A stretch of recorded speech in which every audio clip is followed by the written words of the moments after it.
talk about?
morning, everyone. We are currently starting the Mid-American Junior Dorper and White Dorper shows. This first class is our senior yearling White Dorper Rams. These are born between September 1st and January 31st, September 1st of 21, and January 31st of 22.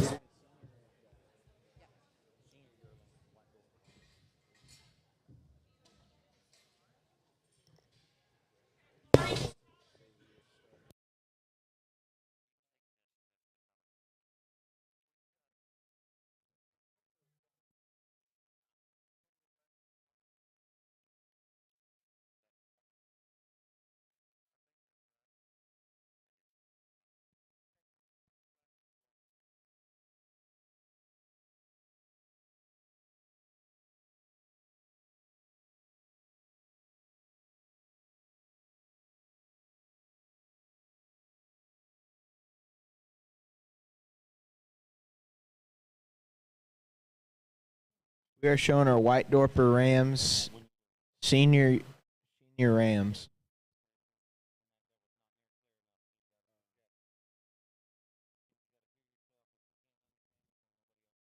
We are showing our White Dorper Rams in the senior class.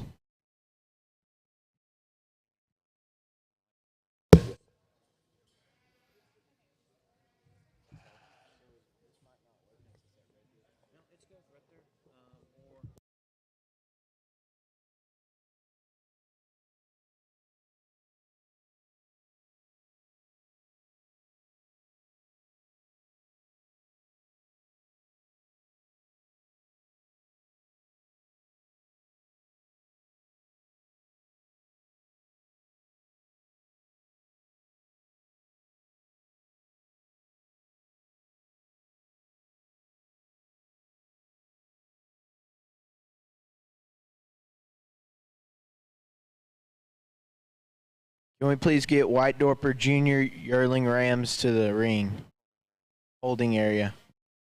Can we get White Dorper Junior Rams to the holding ring?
This morning we have two judges that are going to be sorting our sheep, and Mr. Antonio Juarez from Oregon.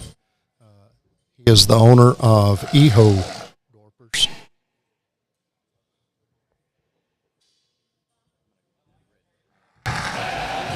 Then we have Billy Wade from Indiana. Billy is a breeder as well.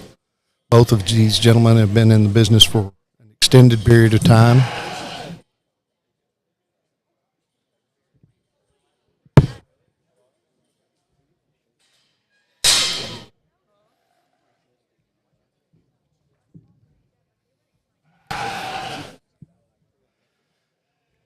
So we're sorting these white Dorpers right now, and as we look at where these Dorpers came from originally from South Africa and their breeding programs down there, as they were trying to make a sheep that would be more durable to desert or just more arid, harsh land and grazing conditions.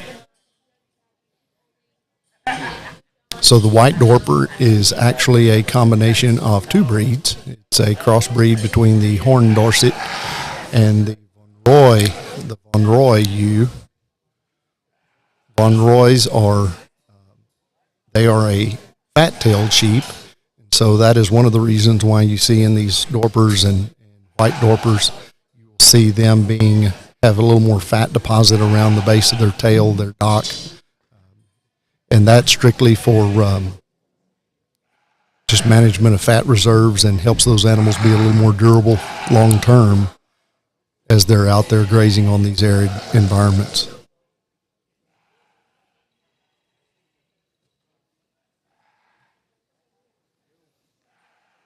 Now we'll have comments from our judges on this first class.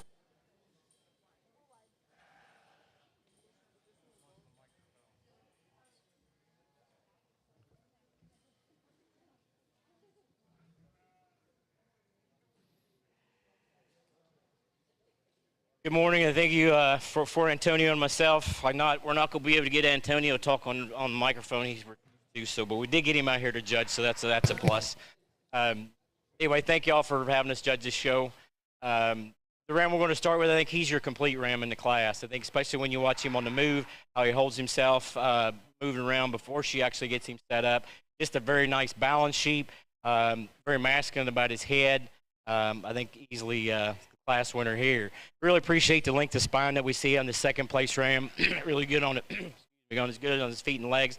That length of side, man, I really appreciate that. Back in that big hip, coming down a real thick down into his twist. I think a sheep there that here again, maybe not quite as fluid in his movement as our first place sheep, but I think he's adequate in that area. Big, massive ram that we have here next, I think just from a body and performance standpoint, tremendously big sheep all the way around, length of side, width of hip. We stand in front of him. I think on this sheep here, he's getting to a point to where I definitely would not want him any wider in that chest forward than he is today. Gets a little bit flat and straight in that shoulder. We clean him up, and he actually probably could win the class. And the next ram we have are extremely expressive muscled sheep, another really long-sided ram. We like that about him. I think probably for his size, he's probably the thickest ram that we have out here, especially when you stand in behind that sheep, behind that ram. Look at him, another masculine ram, tremendous amount of testicle growth there, just a good ram to fit into fourth. Then we have a nice solid ram, but we're going to come in here in fifth. There's a sheep here that gets a little bit straight off his back legs, but you certainly appreciate the rib shape in that ram, his breed type, very masculine about his head. As a sheep here, just like to length them out just a tick.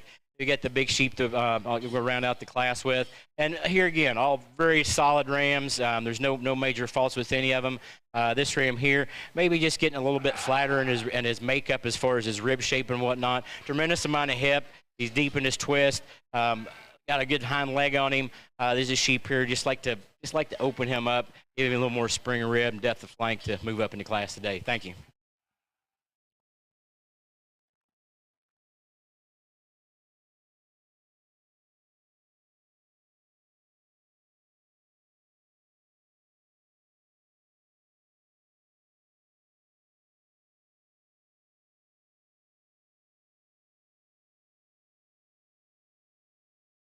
Results from Class 1. Sixth place, Abigail Hauser. Fifth place, Alfie McDaniel. Fourth place, Taylor Dunn. Third place, Vivian Stevenson. Second place, Caleb. Well, first place, Vivian Stevenson.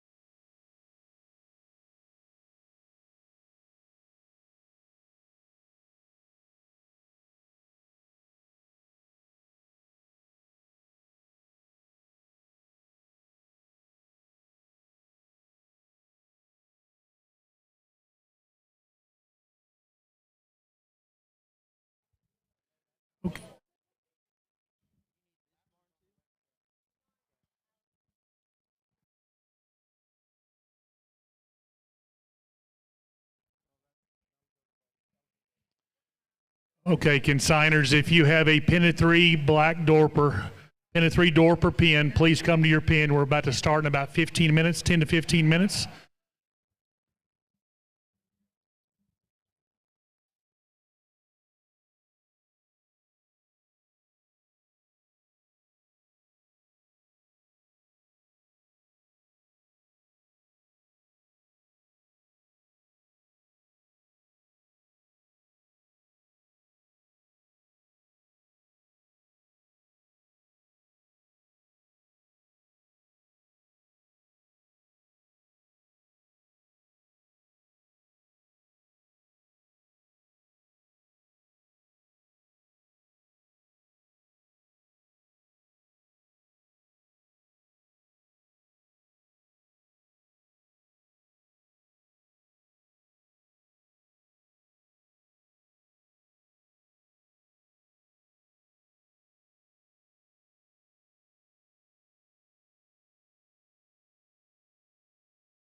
Now in the ring, Class 2 Junior Yearling White Dorper Rams. So this class of rams is their ages are February 1st from 2022 to August 31st of 2022.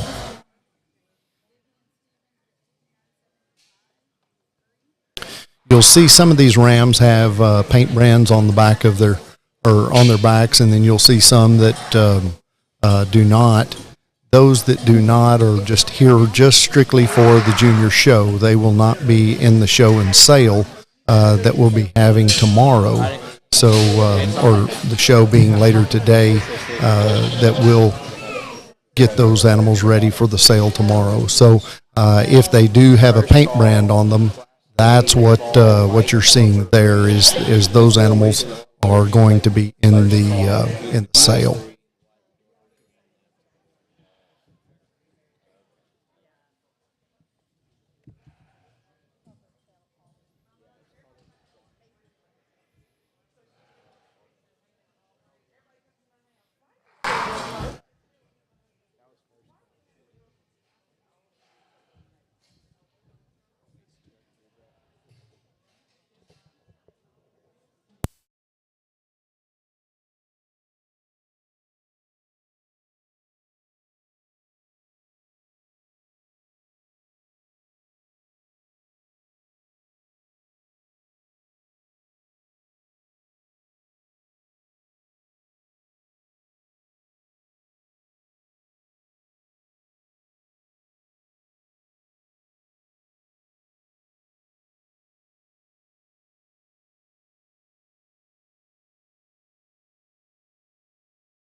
Dorpers and white Dorpers are still relatively new to what some people would say our sheep industry here in the United States.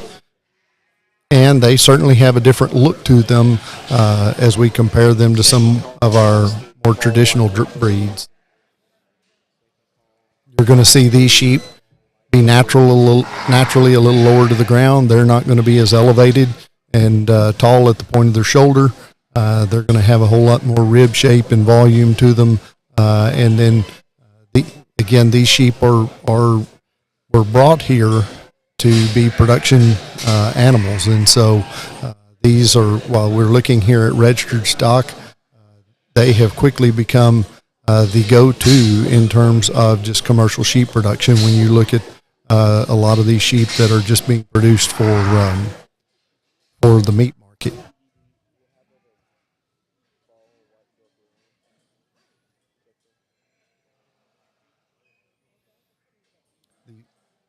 These white Dorpers that are in the ring right now, and the Dorpers as well, that we'll see some of those here shortly.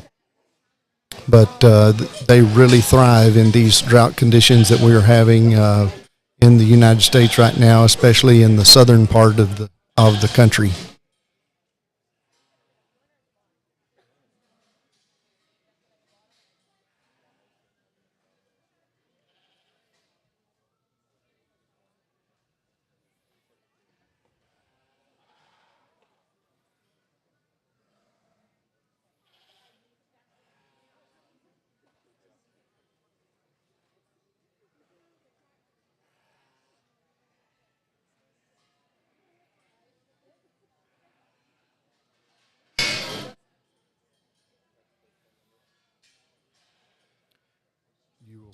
You will see a tremendous amount of influence from these two breeds in the commercial industry, the commercial sheep industry. These sheep, because as I mentioned earlier, thrive under drought conditions. We saw them really take off back in 2011 when Texas was experiencing an extreme drought. And a lot of those breeders that had been traditionally breeding or raising fine wool type sheep and using those for a dual purpose breed is producing fine wool and then those market lambs as well. They started shifting those sheep over to these hair sheep or Dorpers, and they were using Dorper Rams on those fine wool ewes in order to just take the wool off of those sheep and just start a transition of moving those sheep more to a hair sheep or a shedding sheep that did not require shearing, and they were a little hardier. They just fit they were certainly suited for the range condition that they had there in the southwest part of the state. We have seen tremendous growth of these breeds as they have now adapted and been used all over the country. See a tremendous number of these sheep spread from Florida all the way to Oregon, and then you'll see from California all the way up into Maine. So they are definitely all throughout the United States.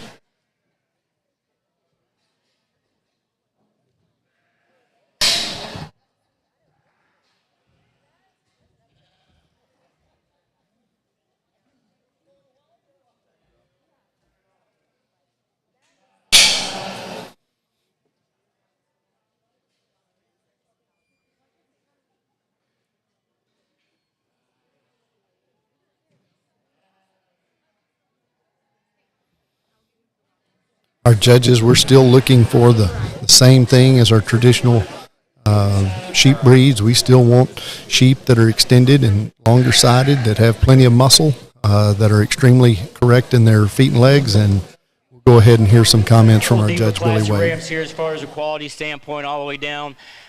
We've got good Rams here. We're going to start with the Ram here again, Balance. I think, he is probably the tallest one out here, but if you look at what he brings to the table. Really like how he's got some depth of chest, he's got some width of shoulder, but man, that thing front end lays in nice to his body. Big rib, he's big in the top part of his hip. I think just a nice ram to win the class. We got really like this ram for having second for his rugged just the amount of meat and muscle that he has. He's ram very masculine about his head. This is a sheep for me that I'd like to drop his hip down or pick his shoulder up just to get him to balance out a little bit where he can. He wants to get a little bit lower fronted when we get him on the move. If he changes front end a little bit, then he possibly win the class. Extremely expressive muscled sheep that we have here in third. That's a ram there. When you look across his top, especially around that rack back into that loin, I mean, that thing's just standing up huge. This is a ram that for that part, you really, really like this sheep for the amount of muscle that he brings, the expressive muscle that he brings. But sheep just a little hard for us. I'd like to make him just a tick softer, like to open him up in his rear, like to deepen him in his flank, just give him a little more production. The next ram we have here, just really smooth. I think the way he fits all his pieces together, I think that's the ram where he ties that shoulder right back into that rib and that top and stand behind him. Not the thickest ram that we have out here when we look at his hip or his lower leg, but a sheep that I think is adequate in that area. The next ram that we have here, another big, rugged, heavy ram. I think this is a ram for us that we appreciate the masculinity. We really like that front end on that ram, like to give him a little more hip, like to give him a little more muscle when he's standing behind him. And that could be said for this same thing for the next ram that we have here. That's a sheep that here again, just really, really smooth. Maybe in his general overall makeup, not quite as masculine as we like to see in that shoulder shape. Definitely like to give him a little more hip and lower leg. Great big ram we have here next. I think we certainly appreciate the amount of growth that we see in this ram at this age. The ram has done very well. The length of side we see on that sheep, he's just a little piecey for us. If we could kind of give him a little more balance as far as how that front end fits into him and how that he carries. He wants to get a little high on his loin when we get him moving around the ring. But if we smooth this ram up a little bit, he definitely moves up in class. Thank you.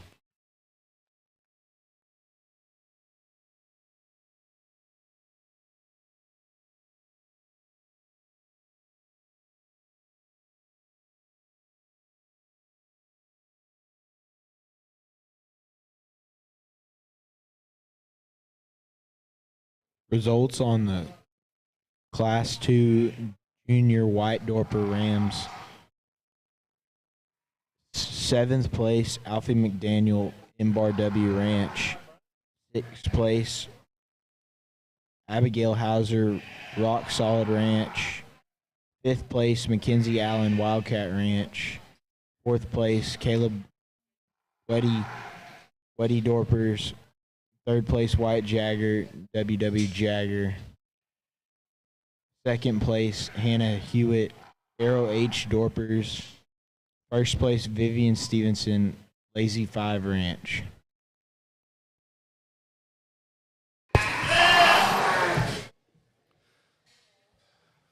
Okay, now we'll be evaluating the fall white Dorper ram lambs, and these rams are born from September 1st, 2022, and through the end of last year, December 31st of 2022. And so you'll see a handful of these rams come in. These are considered fall borns in that scenario. I'm being joined now by, you've been hearing his voice make some announcements throughout the morning, Mr. Ethan Marshall. Ethan is one of our junior members, and he's been raising and showing these Dorpers for quite some time with he and his family there in Harper, Texas, and so it's good to have Ethan joining us this morning.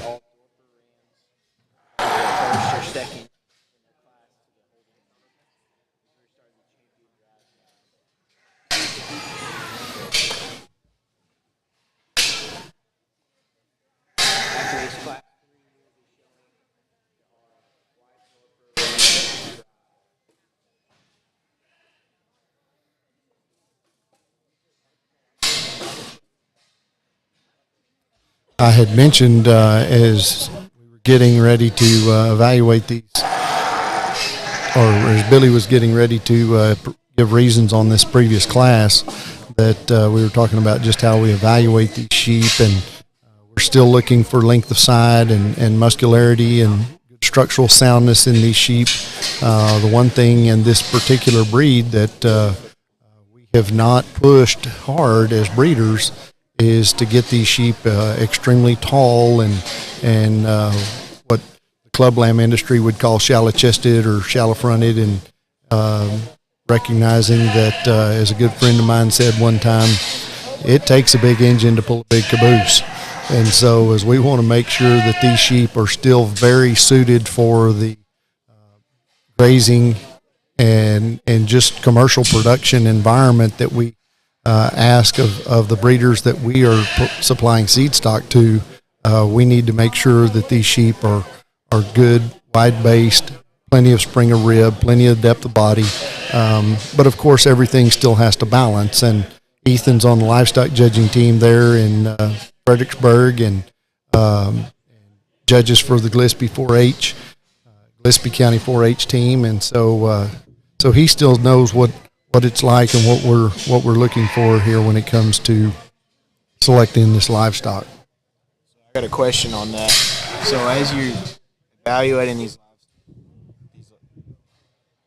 livestock to have bigger frames and be more extreme in their frame, what challenges or stuff happens that's not good? It's a good point, Ethan, and that's something that we've seen as we look at a lot of the breeds that have gone before us, and we can learn from some mistakes that have been made, and coming from a registered Rambouillet background, that we raised a lot of sheep that were very moderate in their frame size and bold in their rib, and we focused a lot of attention on quality of wool. And while we still have some producers that are doing those things, we've also seen those Rambouillets quality seems to start being measured by a yardstick. And so how tall can we make them? How long can we make them? When we do that, we make those sheep flatter sided. We typically make them less production oriented. They are not as good, and when they lose that rib shape, lose that overall volume, they get narrower, and when they get narrower and taller, a lot of times we lose our feet and leg structure. And so when we lose our feet and leg structure and we're asking these sheep to be out there on a section pasture or 640 acres or a square mile and move and forage, that's going to create some problems for us. And so we want to make sure that we keep those sheep moderate in terms of their frame size. And you'll hear some people, they're not all from Texas like we are, and they say, well, we've got a farm flock, the farthest they have to go is 300 yards, but I think it's still, regardless of where you're at, you've got to make sure that those animals are sound in their feet and legs and their structure. Would you say that's like the most important part of evaluating an animal is on their structure? Well, we'll pick that up here. Looks like Billy's going to give us a set of reasons, and then we'll pick that up on the other side.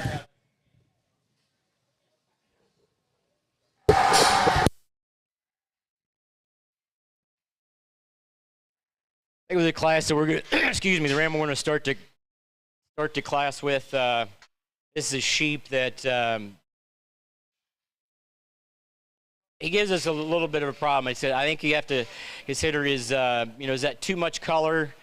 Is it acceptable? I think we both decided that it's acceptable. It's definitely not desirable, but I think from a body standpoint, that ram there, I think he excels in this class. As far as you look at length of spine, look how balanced he is from his front end to the middle part of his body. You stand behind him, a big hip. I think just a nice ram to win the class. The ram we have here in second, that sheep, that's a ram here to here, just incredibly smooth, especially when you watch him on the move. He's one of the better walking rams that we have out here. That's a ram for us that you stand in behind him. I think for his age, for his size, he is plenty thick enough. He's big in his top. He's going to be big down in that lower part of his leg. Just a nice sheep to stand here in second. Really admire the depth of body, the rib shape that we have on this ram we have here in third. That's a ram that I think from a balance standpoint, I wish we had more. When you stand in behind him, he kind of disappoints you from his.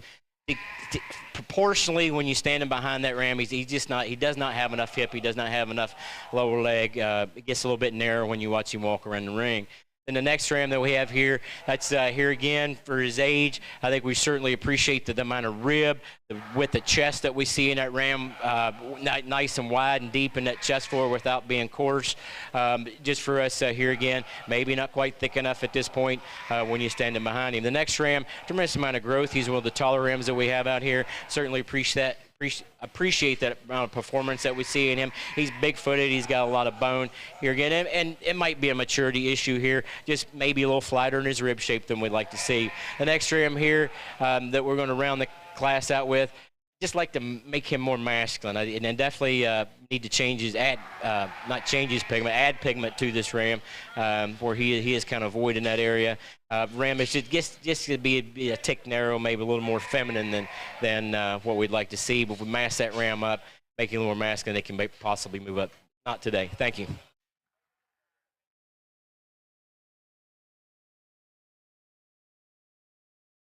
Results on Class 3 Fall White Dorper Ram Lambs.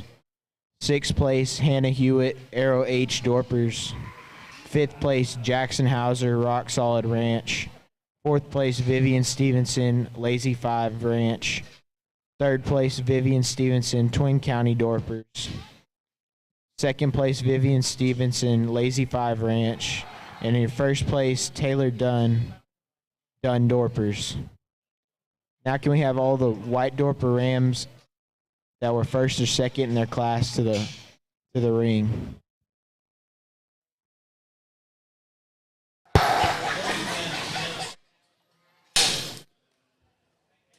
So, Ethan, you had asked, just as we were getting ready for Mr. Wade to talk that previous class, you had asked, is structure the most important aspect that we need to focus on when we're selecting livestock? And whenever you are looking at anything, I think structure is the most important thing that you've got to focus on, because ultimately you think of building a house or any kind of building.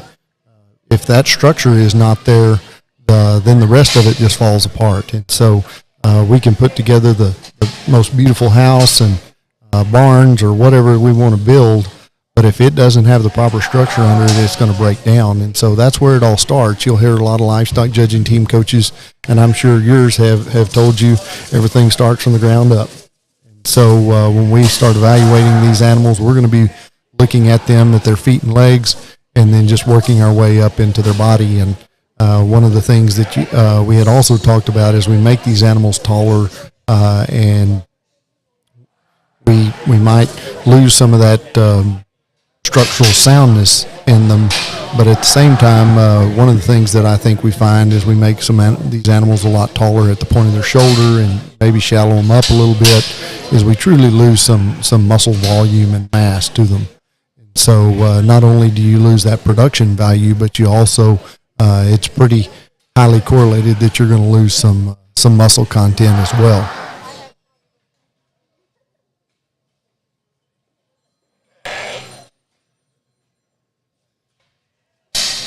Looks like we're preparing for our White Dorper Ram Champion Drive. They're getting close to having all of those ready to go, and then we'll get those out here and staged. Here they come. 1st place in Class 1, Vivian Stevenson, Lazy 5 Ranch. 2nd place in Class 1, Caleb Lee, Espartee Livestock. 1st place in Class 2, Vivian Stevenson, Lazy 5 Ranch. 2nd place in Class 2, Hannah Hewitt, Arrow H Dorper. 1st place in Class 3, Taylor Dunn, Dunn Dorpers. 2nd place in Class 3, Vivian Stevenson, Lazy 5 Ranch.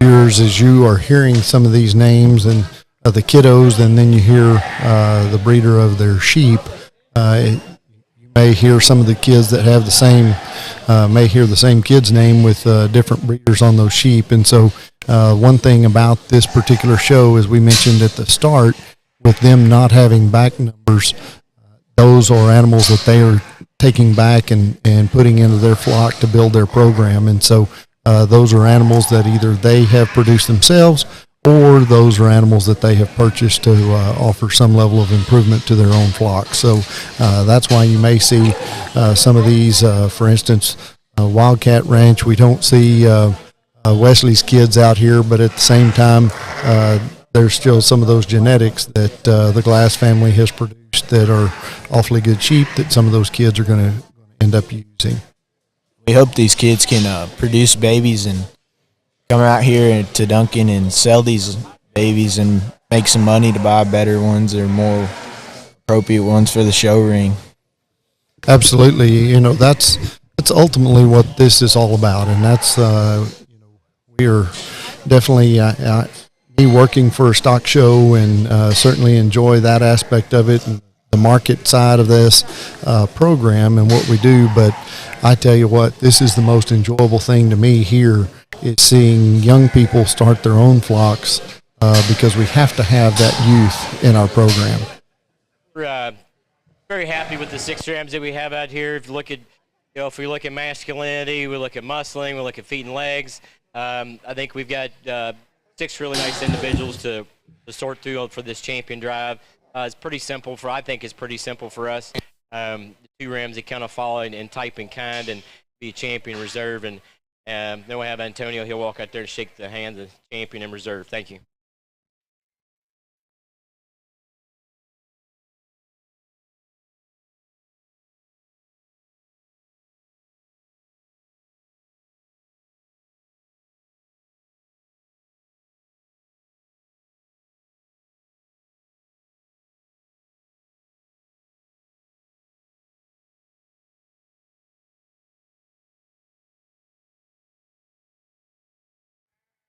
Our champion white Dorper Ram came out of Class 2, Vivian Stevenson, Lazy 5 Ranch, and our reserve champion ram, white Dorper Ram, came out of Class 1, Vivian Stevenson, Lazy 5 Ranch.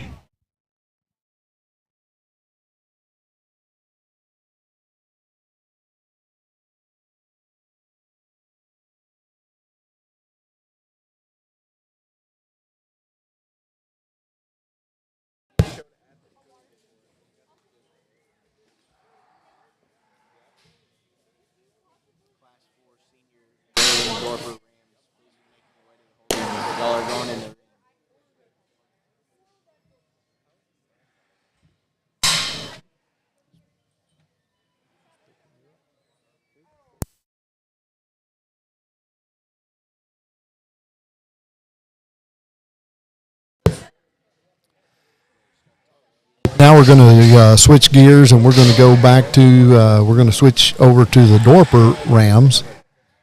We've been evaluating the white Dorper Rams, and so now you'll see some Dorper Rams come into the arena. What do you think are some of the differences between a white Dorper Ram or a blackhead? Well, one of the things that everybody jokes about is attitude. Wouldn't you say that? That's yes, sir. I have common? some white Dorpers at the house, and they're just as gentle as can be, and I mean, right in the middle of you all the time. Blackheads they like to do their own thing. Well, the Dorpers, they'll be right in the middle of you, but it's not because you want them to be there. Yes, sir. I've had a couple Rams like that.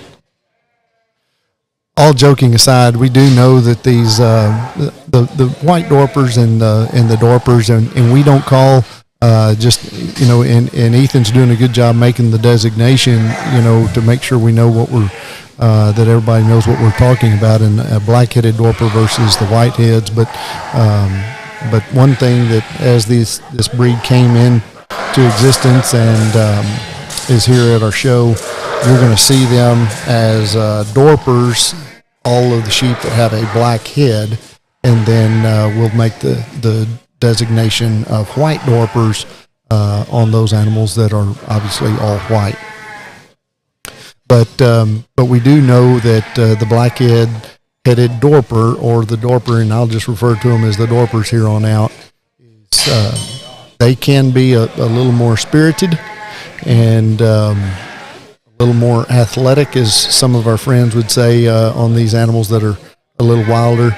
But at the same time, I have seen some sheep that my own kids have shown that came out of pasture, and they were plenty wild when we got them. But then shortly after that, once you break through that head and get them to understand that you're not there to hurt them, or that you're there to just break them to show and to lead, many of those animals ended up being just real gentle, and they'll actually eat out of our hands now. So it's just one of those things. Those sheep just take a little bit. They're a little harder headed, and it takes a little bit more to break through to them, that you're not there to hurt them. But generally, the white Dorper is a little more laid back and easier going. We talked about where the white Dorper originated from in South Africa, breeding the Dorset Rams to the Von Roy Ewes. But I will also say that as we look at the Dorpers, they also use the Dorset on the top side as ram sires, and then they cross those with the Black Persian. And as we mentioned about the Von Roy, the Black Persian is also a fat-tailed sheep, and so that's why, again, when you're evaluating these these Dorpers, you're going to see some fat tail or some fat deposited right around the base of the tail or that dock. That way, those it just helps again with management of body condition, especially out on the range.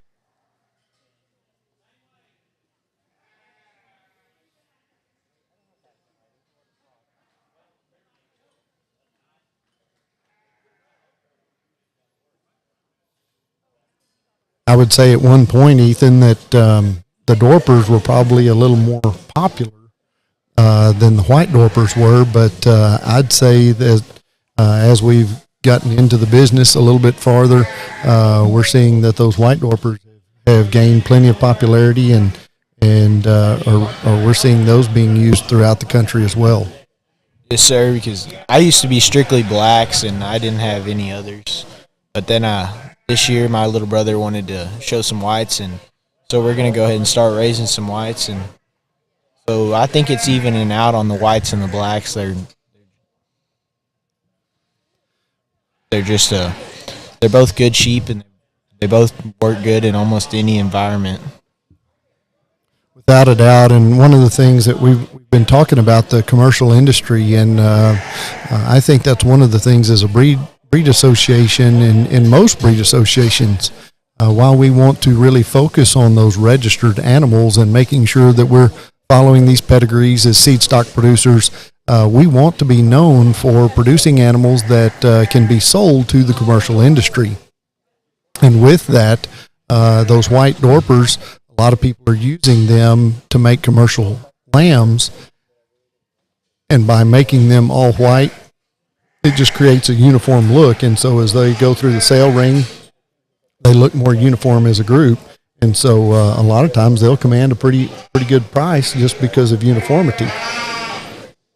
Yes, sir, and I see that a lot as the Gillespie County Livestock Auction is just 30 minutes from my house. I think we've got a really easy class winner here. I think Ram, you look at his coloring, his breed type, I think he excels in that area, and that is a tremendously big flat hip in that sheep. And to have that much width and muscling and still be able to move like he does, I think that's a very impressive animal.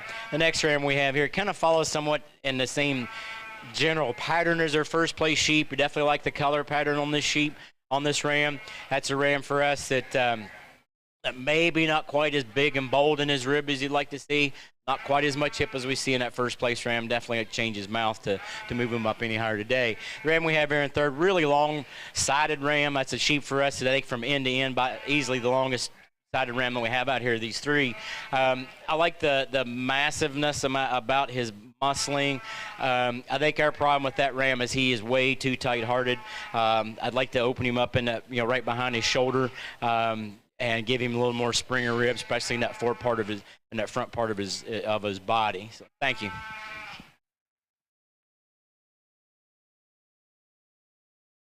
Results on Class 4 Senior Yearling Dorper Rams.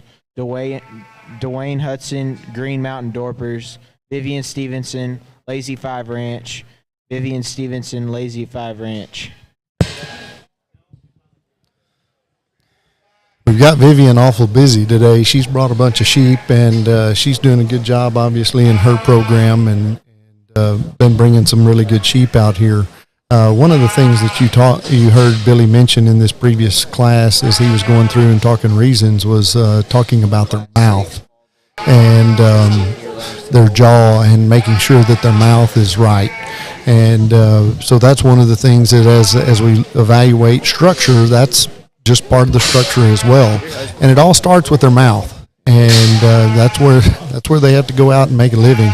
And so the foraging, we want to make sure that those bottom teeth and those sheep, obviously, for those that have been in the sheep business, probably definitely know that sheep only have teeth on their bottom, in the front, or bottom incisors. They'll have top and bottom molars in the back in their jaw, but they're only going to have bottom incisors, and they have the dental pad on top.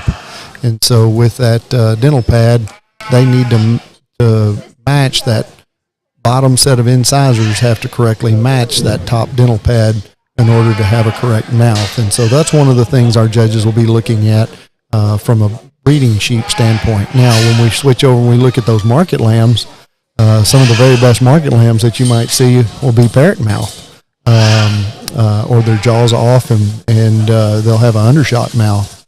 So with that being said, those animals are castrated. They're not going to go back into production in any way, shape, form, or fashion.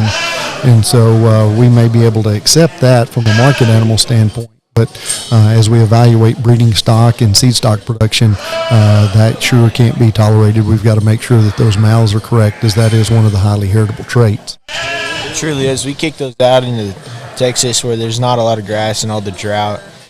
They just don't produce as well or do as well in the pasture. Sure.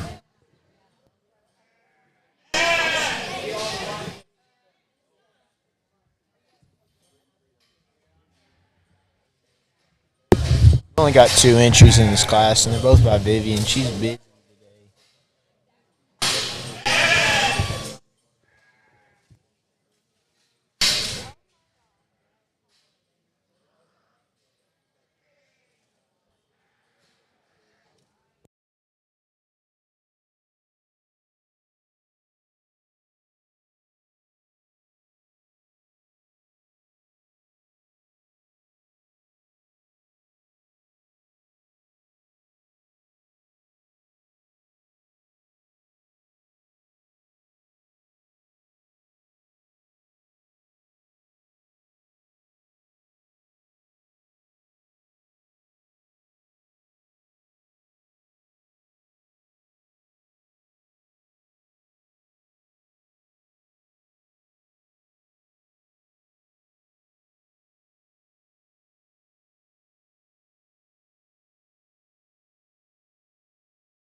Mr. Ferris, how many sheep do you run out there in Blanco County? I'll touch base on all that. We'll talk about that here after we hear from Mr. Wade. I'm going to use a smaller ram to start the class, whether they could sheep to just from a balance standpoint, he excels over our second place ram. That's a ram. Boy, he's just incredibly smooth. I mean, all his pieces are tying together. Would like to change his head. He's not quite as masculine as I'd like to see. Definitely like to give him a little more bone substance as far as that lower jaw is concerned. But I think from a body standpoint that he's going to win your class today. The second ram here, tremendous amount of length and growth. You like the bone on this ram. He's big-footed. He's got a lot of bone. He's got a heavy skeleton. That's a ram for us that just a little too piecey for me today, for us today. Which I don't mind his front end. His front end as far as the width the chest and the amount of muscle he has in his shoulder is good. It just doesn't match the rest of it. I need to see more rib and more hind end on that sheep to balance him out today. Thank you. First place goes to Vivian Stevenson, Lazy 5 Ranch. Second place goes to Vivian Stevenson, Lazy 5 Ranch.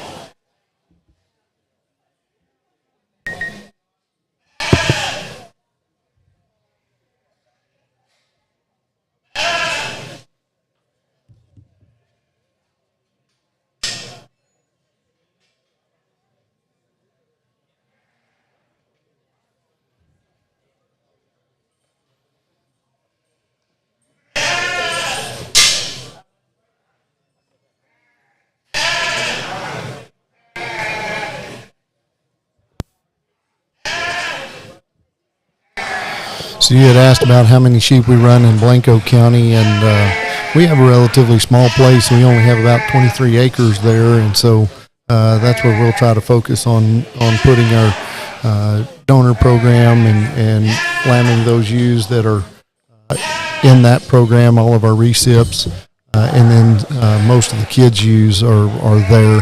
But then, so we'll have anywhere from 25 to 30 ewes there at any given time. And then the bulk of the ewes are out at my dad's place in Sonora, where he's got about 85, 100 head of ewes.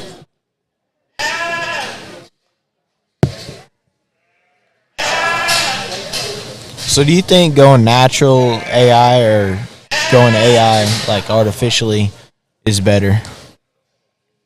So the great thing about the genetic improvements or the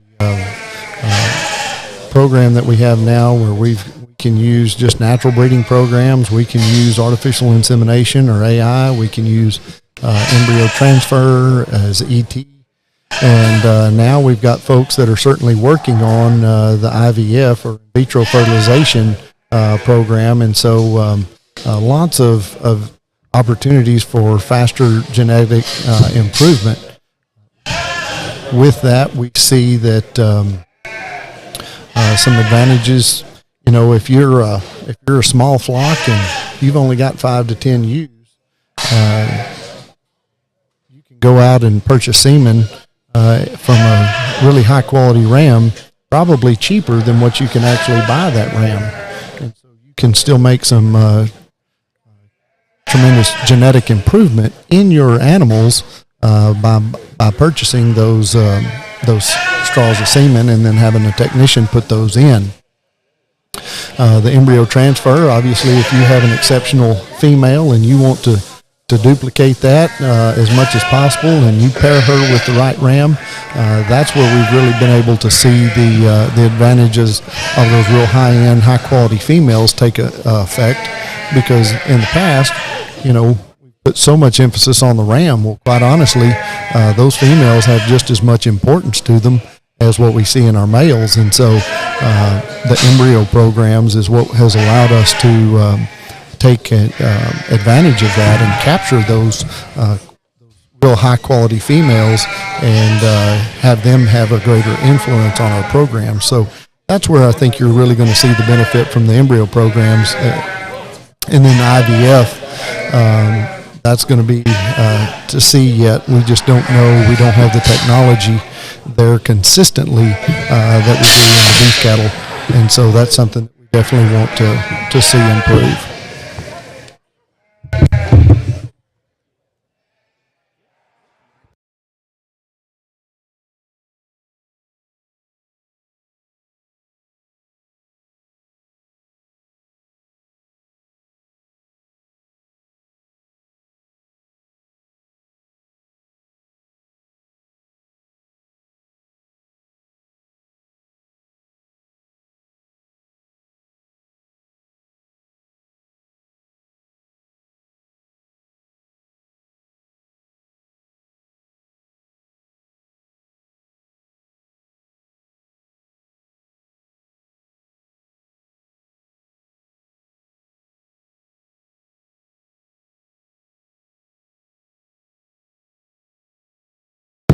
So let's get back on that AI topic.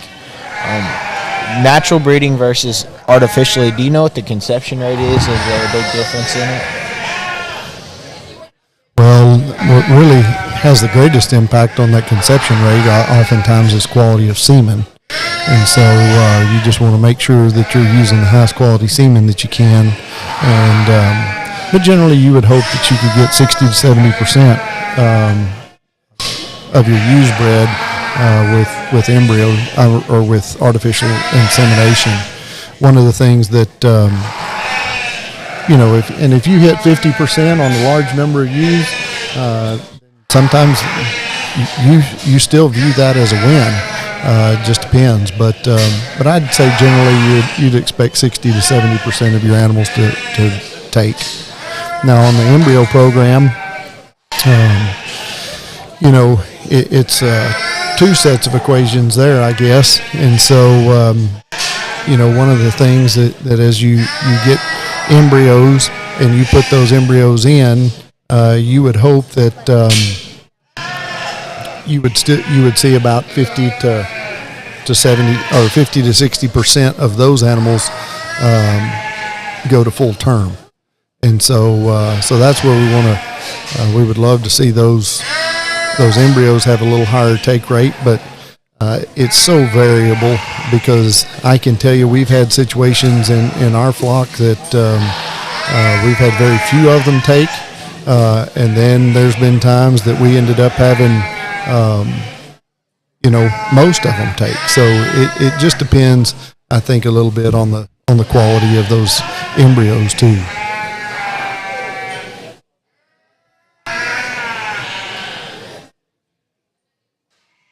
Hear them talk.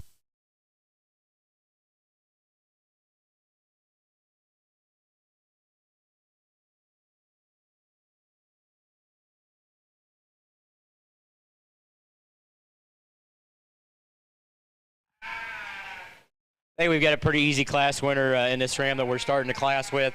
I think from a balance standpoint, he's one of the thicker rams that we have out here, but he's thick all the way back, from his shoulder to his rib and especially when you stand in behind him and watch him walk, he's one of the wider base rams that we have out here. And from a breed type standpoint, we really like to have that ram here in first. The next ram, incredibly smooth ram. I mean, if you look how dead level he is down his top, right out his hip, he's really good on his feet and legs. I think with this ram here, and it might be a maturity issue too, because he does look like he's, as far as he's not the most mature ram in this class. For that being said, it's his underline I like to change. The deepest part of him right now is his chest. I like to give him a little more rib, a little more flank. That'll make him balance out a little better for us. Definitely a lot more flank. That'll make him balance out a little better for us. And here again, maybe that's just a maturity issue and it'll come later. And we do have the rib shape. When this ram first walked in, this was the ram I was kind of thinking, he's going to win the class pretty easy because of how straight and dead level, and he's big-footed and a lot of bone and nice fronted. The problem with us is when we get him on the move, he's one of the narrowest walking rams when we stand in behind him. We open that hip up, make him stand a little wider when we get him on the move, then he's probably going to win your class. Then we've got this is a ram that it was kind of our problem sheep in this class that we have here in fourth. That's a ram from a body standpoint, from his front end, his rib, his hip, feet and legs. Certainly like that ram a lot. Could definitely move. He's just a little too light in his color around his eyes. Like to darken him up, get rid of that brown around his eye. And if we do that, then he definitely moves up in class. And a nice solid ram that we're going to end the class with, good footed. His skeleton is relatively straight. I think for us just to get a little bit piecey compared to the other rams that we have here, like to kind of flatten him out in his top a little bit, open him up in that forerib just a little bit to move him up today. Thank you. Results on Class 6 fall Dorper Ram Lambs. 5th place, Addison Deer with Deer Dorpers. 4th place, Vivian Stevenson, Lazy 5 Ranch. 3rd place, Presley Ferris, Triple F Showstock. 2nd, Max Mason. 1st place, Vivian Stevenson, Lazy 5 Ranch.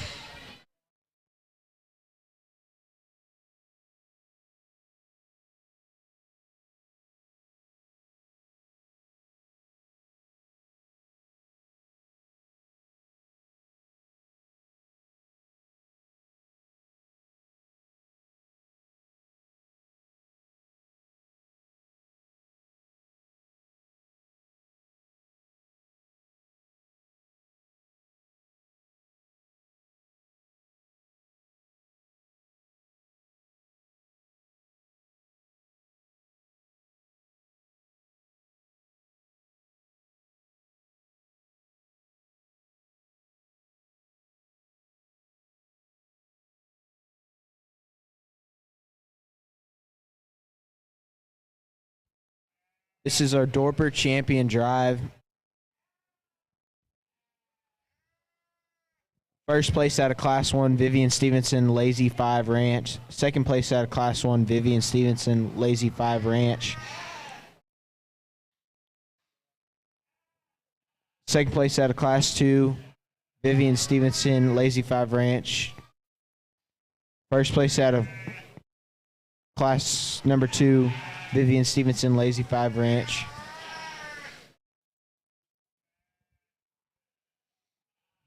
Out of Class 3, first place goes to Vivian Stevenson, Lazy 5 Ranch.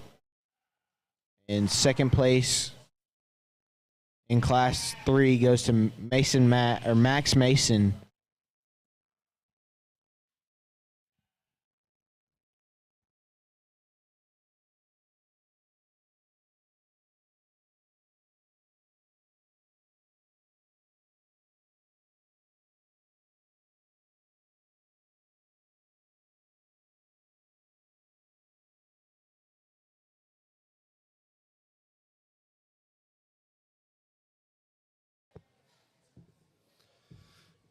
Vivian was she's scrambling for showman. She had so many sheep in the drive here.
One of the problems that we see a lot in our show sheep, whether it's the commercial the market side or in the breeding show side, you'll still see a lot of these animals that when they get out and start going to a lot of shows that they will end up having some problems with ringworm, and so Flextran Animal Care has been donating to all of our class winners. Not quite the numbers that we had in the white show, but I do think the quality is as good. If I think from consistency standpoint, from depth of class, the quality is better here in these Dorper Rams. I think it's pretty easy. Feet and legs, breed type, we're all good. Out here, Muslin, we're all good. Just a little bit what I think is, we look into. Who do we think is going to be the stud buck out here? That's who we're going to pick for a champion. Antonio will go out and shake the hand of the champion and reserve.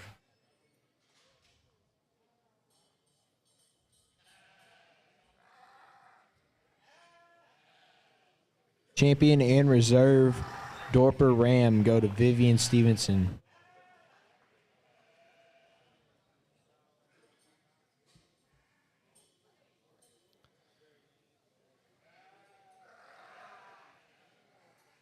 Just to continue talking about this ringworm situation, but we are very grateful to Flextran Animal Care for donating a bottle of ring out concentrate to each of our class winners in our youth show. So very appreciative of that. That'll help these kids go out and get those animals treated before they go back home, and that way they're not taking any problems back to their barn.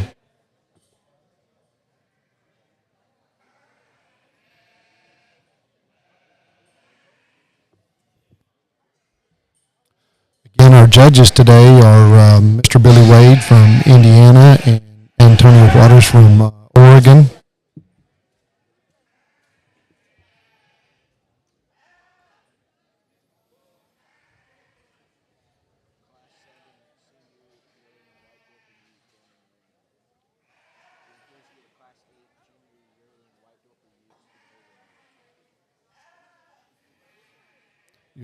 You will hear a lot of people talk to, or when you hear Antonio's name, it'll be oftentimes synonymous with High Joe Dorpers, but I do believe that would be Ejo Dorpers if you're used to speaking Spanish.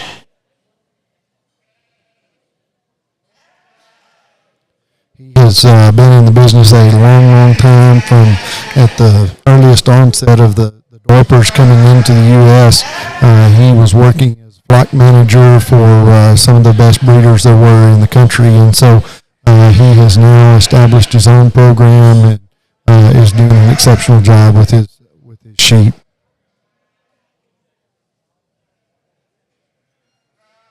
I believe it's a pretty good ways for him to drive down here to judge this and bring sheep along. So he probably comes to make the best of it when he does. So he's going to bring some good ones. You'll probably see him in the sale Sunday. You bet. Antonio always brings good sheep to the sale, and the one good thing about this event here, we call it the Mid-American Dorper and White Dorper Show and Sale, the national event for our breed association, and we have one out in the southern states over in Tennessee, and then there's another one in the western states, and I believe that's in Utah maybe. But we do see breeders come from all over the country. I know we've got folks here from the far east side of the country. We've got several folks here from California and Oregon, and so it is definitely well attended. But it's really unique or amazing to see how many people will bring animals across the country in order to showcase their animals and get them sold. So how do you think the difference in like southern sheep or sheep that are a little not as far up into the United States as the northern ones compare? Well, I think there's quality sheep everywhere, and it's just one of those things that once we bring them all here, they're all on equal footing. And then one of the things about judging livestock, as you well know from your 4-H livestock judging experience, is while we set up standards and we want to follow those breed standards, and we do our best as breeders to try to make those animals fall into those standards as well, we still have, there is a lot of subjectivity to that livestock evaluation. And so when you have something that's a little more subjective, it's a little harder to maybe put your fingers on. You'll find some judges prefer a certain body type a little bit more so than others. And but one of the things I think we ask for from judges is consistency. So, your top 5 and my top 5 may be jumbled around a little bit, but as long as we have that same top 5 on that end of the class, and we're not running your top 5 is my bottom 5 and vice versa, I think that's what we're seeing, or that's what we want to avoid. So when we get into comparing sheep from, say, northern states versus the southern part of the country, you may see some difference in body type. I know we certainly do in some of the other breeds of sheep, but I still think that the Dorpers and the White Dorpers have done a very good job of trying to focus on just high-quality sheep and not worrying about too much of the extremes. Now, I think with that said, it is worth saying that these sheep have adapted to just about every environment that we have asked them to. They, if you look at our country down here in Southwest Texas, they do very well on very little forage and a very arid environment where there's not a lot of grass. And they stay healthy and in great condition. But they also excel under the farm flock situations in the coast areas and up into the northern areas, Midwest, where their forage is in abundance. Those animals still perform well. They perform very good on range conditions and in farm flocks as well. So they've got some parasite tolerance to them. That's you'll never hear me talk about parasite resistance because I just don't think that we've ever identified anything genetically in those that are going to make those animals actually parasite resistant. So I think it's one of those things we've got to be careful with terminology to a certain degree there. But we do want to have these animals that are very parasite tolerant. And I think these Dorpers and White Dorpers have done an extremely good job there. We haven't had to drench much in Texas this year, or deworm.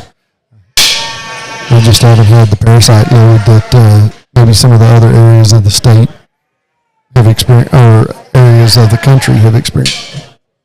I know down in South Texas by the coast, and it gets pretty wet, and all the animals are getting more parasites down there. But I think they've adapted, and people aren't having to drench as much, and it's just a good sheep for the environment.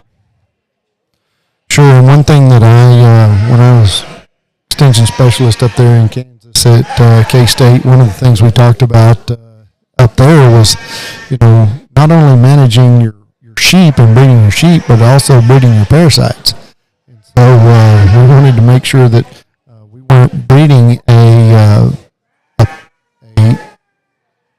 resistant line of parasites, and I think the Small Ruminant Consortium has done a really good job of doing a lot of research on the use of anthelmintics or dewormers, drenches, whatever you want to choose to call them, and how we utilize those. But there's also been a lot of headway in the way we look at managing our parasite population. And used to, I would say that everybody drenched by a calendar or dewormed by the calendar, and so it was one of those things every 30 days, those breeders and producers, they were going out and deworming those animals whether they needed it or not. And so now we've come a long way with our education and been asking these producers to make sure that they are not deworming just on the calendar, that they only deworm when they need it, and that has helped a lot of producers as well. So those parasites are not near as resistant to the dewormers that they would have been back in the day whenever we were just deworming them by the calendar. So if you're a sheep or goat producer out there and you happen to be watching this video stream, just be sure, and one of the things that we would say, be smart with your drenches. It'll save you a lot of money in the long run. So if you don't have to drench, just don't use them until you absolutely have to. You'll see a lot better production out of your livestock if you're smart with your drench gun.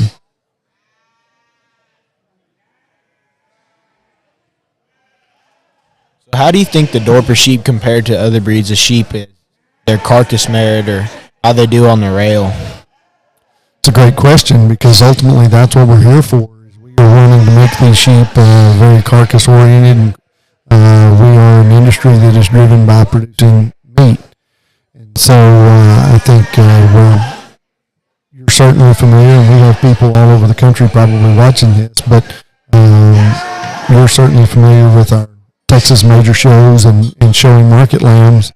And I can tell you without a doubt that most of our carcass contests where we're showing all of these various medium wool sheep, South Downs, fine wool crosses that have been crossed fine wool, and the medium wool breeds, either a Hamp, Suffolk, and then the Dorpers are mixed in. Well, those Dorper market lambs, those are the ones that are winning our carcass contests. And I think at San Antonio the last 3 years, the Houston the last several years, and in other shows, we are seeing that the Dorpers are certainly winning those carcass contests. So I think it's very much a positive and a nod to our industry that we are producing animals that are winning the overall carcass merit awards. I think she's the most complete ewe that we have out here. I think from a balance, from structure, femininity, breed type. I just really like this sheep. I think there's just not a whole lot wrong with her. The sheep we're going to have in second, very feminine, incredibly straight about her lines. I think she's just a little lighter made. I'm willing to bet that she's got babies in her already. If you look at that rib shape in her, she's very maternal looking. I think just a very straight line gives you a great silhouette. The next ewe is she's She's one of the problem ewes we have in this class. From a body standpoint, she wins the class. If you look at the amount of chest and rib and body that she has, and still she's able to put that together in a feminine package. My problem is she's too straight off her back legs. Especially, she's not as bad on the move, but when we get her standing still, she's straightening those hocks out. I'd like to change that hip shape in that ewe to free those hocks up a little bit. Beautiful front end on this ewe we have in 4th place. I think a sheep, when you stand in front of her and look at her, by golly, that's the way you want a female to look. I mean, she's really elegant about the way her neck set is. She's still got some width of chest, but it's just super smooth. We come back and she's decent rib. I think a sheep has got enough thickness for a female. Just kind of like to straighten her up a little bit. If we change her hip structure just a tick, straighten her top line, maybe just a little bit to move her up today. Next ewe that we have here again, as far as, from feminine, she's great. Feet and legs really good. She's nice, relatively level down her top. She's big in her rack. She's got probably a bigger rack as any sheep that we have out here. This is a sheep for us that we just need to deepen her up a little bit. She's a little too tubular for us. I like to give her a little more rib and definitely drop her flank down some.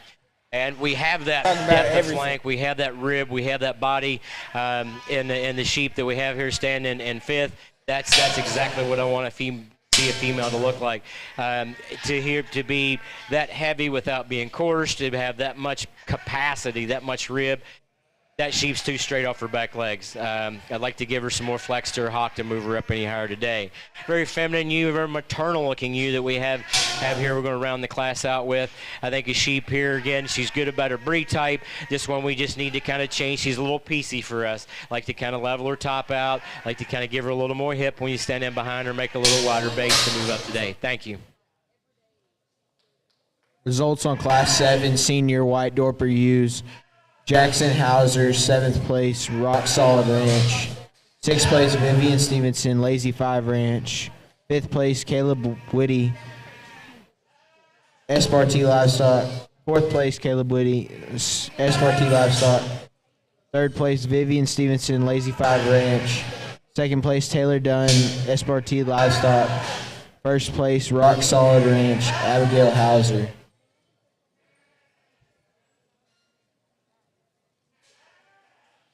Class 8 Junior White Dorper Ewes entering the ring right now.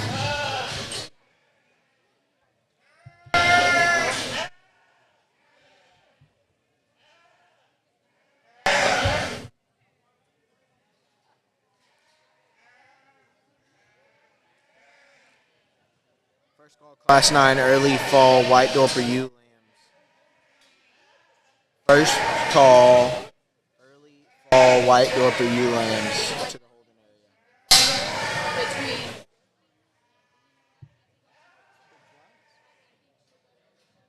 think it's the biggest one of the day.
So, Mr. Ferris, as we get on this mic, and I'm going to ask you, what sheep has changed the industry the most in this Dorper deal, white Dorper or black?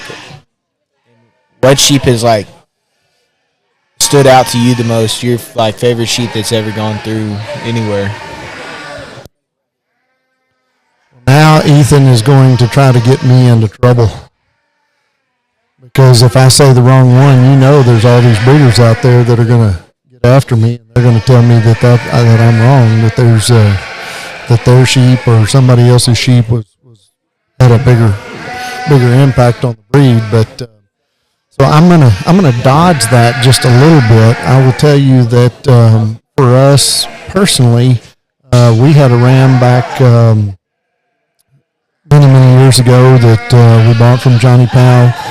We just called him 2402, and that sheep made a huge impact for us. And then ultimately, I think if you really want to get right down to one that sticks out in my mind, it might be Johnny Powell's Whiskers ram that Norman and Dad bought several years ago. He's the one that made Norman's 466 ram. He made prototype for us. He made a tremendous amount of really good Dorper sheep, and so that Johnny Powell Whiskers 3406, I think is one that I would say has made a tremendous impact on the breed. You're going to see him in a lot of those pedigrees for some of those breeders that have chosen to use those genetics. But again, I think it's one of those things that we're certainly more familiar on the Dorper side of things, and so when I think back of the white rams that are out there, Wildcat has certainly had a significant number of sheep that have done a super good job. Some of Wesley's rams, S-Bar-T, have also had some very successful rams. Alan McAnally had some sheep several years ago that were very influential in the breed as well. And so I think there's certainly several folks out there that have raised some rams that are really sought after. And then we see those, I think the greatest compliment to any breeder is to see your genetics sold, and then those animals being having an impact on other people's flocks in a positive way, of course. But I think that's that would have to be the highest compliment, I think, to any breeder, is to know that they're raising sheep that are being very productive for other people's flocks. And if they are one that the breed recognizes as being kind of a changer, or not necessarily a changer, but just one that pushes a lot of animals to the top of classes, or just animal performance as a whole for our program, that would be a high honor. How do you think you would like to take this industry? Like, which direction would you like to take it? How would you like to make it your own? That's a good question, and I think, again, that's one of those things where we can get caught up in our association, and we can create some, for the lack of a better term, infighting, because we've got some folks that want to be very traditional in the Dorper type, and then we have some that might shift a little more to what some people would term as a club lamb type. And I would say that I'm somewhere there in between. They call us tweeners for a reason, and those there are some aspects of those traditional Dorpers that we would personally like to see maybe a little different, but I think the where we really have to focus our attention is making sure that these sheep stay moderate in their frame size, that they still stay big and bold in their rib, that we follow that breed standard that has been established, because everything in the breed standard related to structure, related to volume, related to muscle, all of those things are very key and important to what we do. One of the things that we talk about a little bit more in the U.S. that we want to clean up is that breastplate protrusion, and that's one of the things our friends from South Africa, and they might tolerate that protrusion of that breastplate a little bit more, but we like to see those animals just a little cleaner fronted and cleaner made. There's nothing wrong with raising an attractive sheep, provided that they maintain their muscle, maintain their rib shape and volume and overall production. So I think that's one of those things where anytime you start chasing extremes, whether you want to make them clubby type, and really, I hate for the fact that the club lamb industry, I think we as a whole, and I'm going to use that term loosely, the industry as a whole has maybe taken some of the natural production out of these breeds of sheep that are shown in the market animal show ring. And so I think that's one of those things as we see judges evaluating Dorpers in the market lamb show, they're trying to tighten the rib up a little bit, make them look a little shallower chested and more up-fronted, and lose a little bit of that true Dorper identity. And so as judges, we need to be aware of where these industries are headed and what they're doing, and outside of the 4-H and FFA show ring, we need to be following where we want those industries to go commercially too. And some people may say that I'm completely off my rocker, that ship sailed a long time ago, and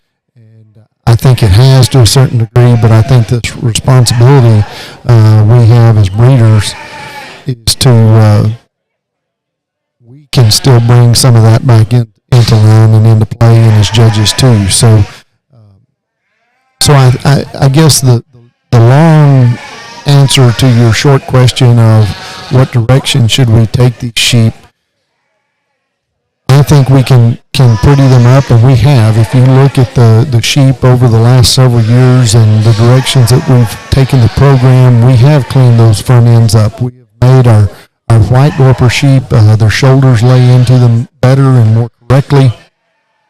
That breastplate is coming back into the body. We're shaving that off just a little bit, and we're making progress in that area, but we still want to make sure that we've got big, stout, broody ewes. They are very production oriented, and y'all hear me talk production. You're probably tired of me saying that word, but I think unless we focus on that, we might as well throw the sheep industry or any type of livestock industry away. We want to make sure that those animals are still feminine through their head and neck, that they have an extended head and neck, and or extended neck, long front ends, but that they still have that volume, base width to them, and plenty of muscle. And then on the ram side, obviously we still want those rams to look masculine. We want them to look like the big, powerful males that they are, big, stout, bone work underneath them, and then, again, plenty of rib shape, plenty of volume, plenty of muscle. Saying bone work, that's one of those things where that's a term that a lot of people are getting hung up on now is, man, we've got to have these, whether they're sheep or goats or steers or pigs or whatever, they've got to be big bone, big footed.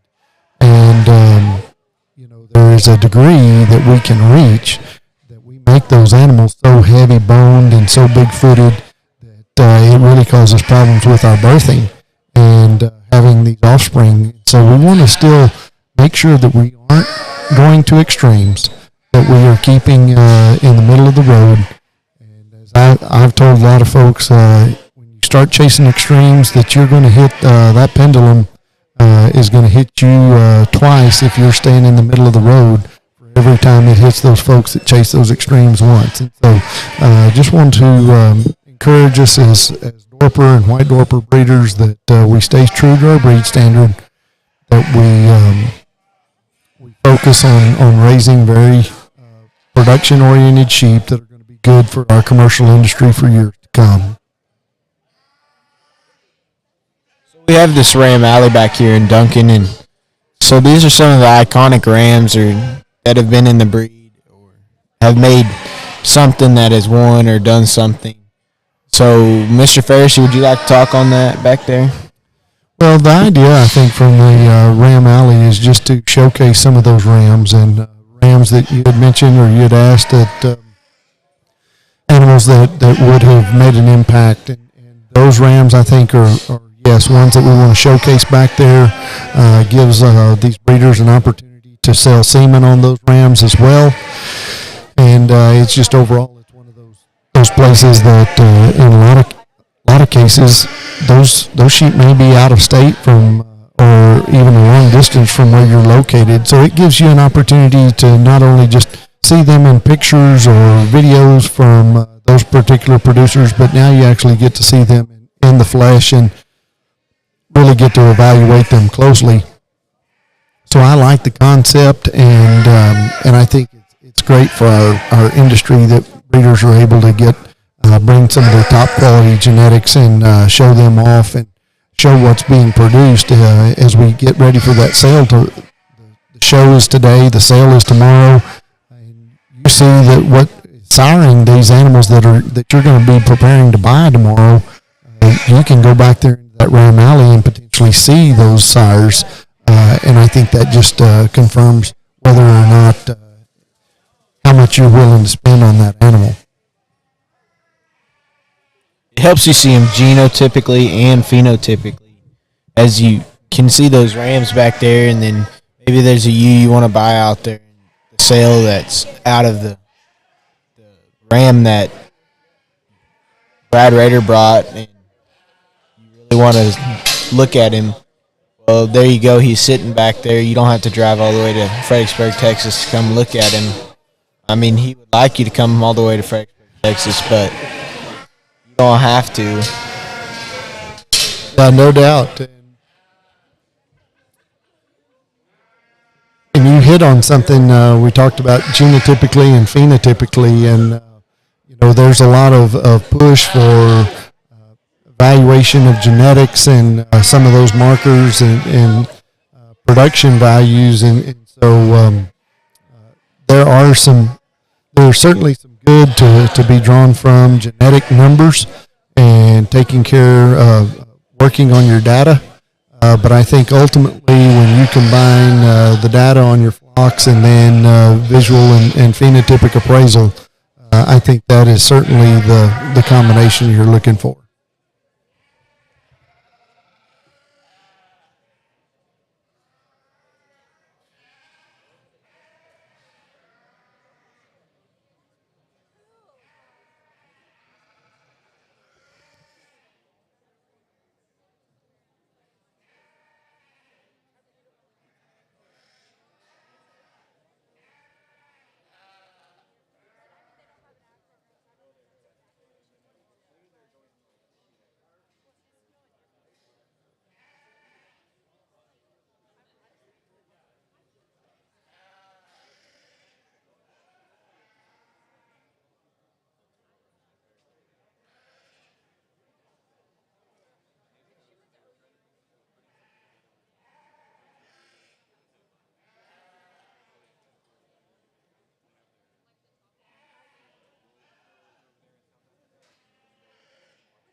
So, Mr. Ferris, let's talk about some nutrition on these sheep. So, is there kind of hay that's just superior or better for these sheep, or they might like better than the others? When it comes to hay, I think that's one of those things that it depends on what part of the country you're in, because the types of hay that we may grow in Texas may not be the exact same types of hay that they're growing in Tennessee or California, or I know when I was in Kansas, we raised a lot of brome hay up there, and when I was in North Carolina, people grazed a lot of fescue. And so in terms of forages, I don't know that there's any really superior. I think ideally one of those things you see used throughout the country is alfalfa, obviously, and you see a lot of sorghum or Sudan hays that are used.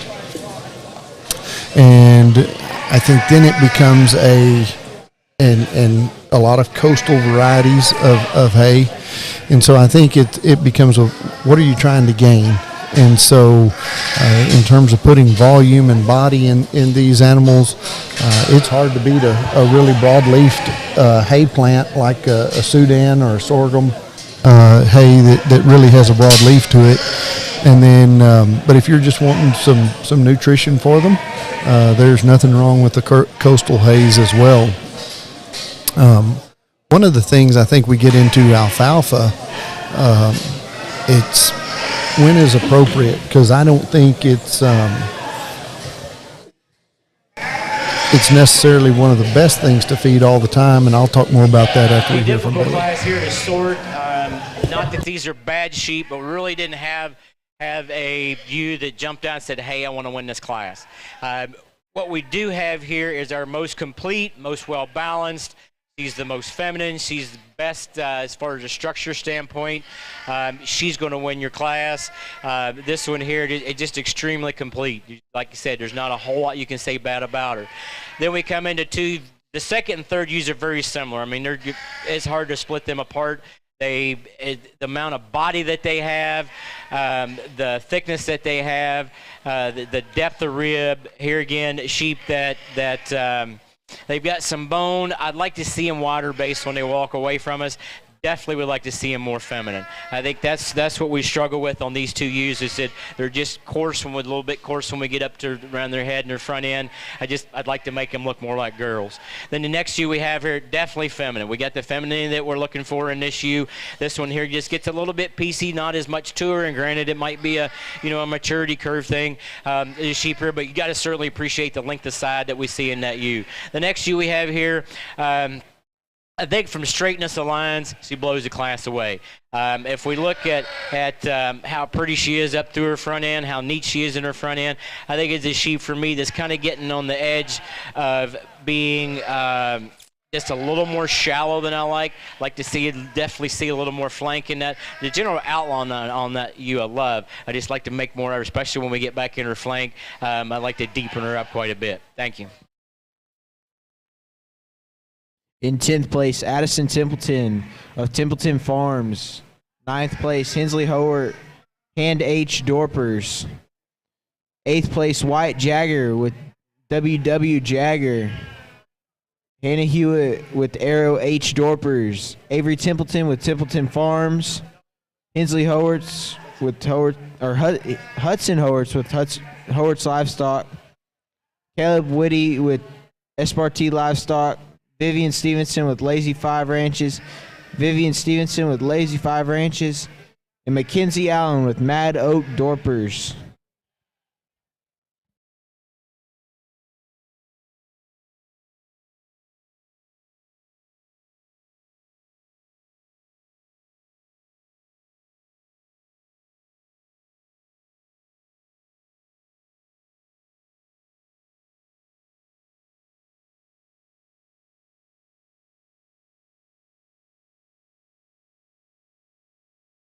Please have our first call for Class 10 late call.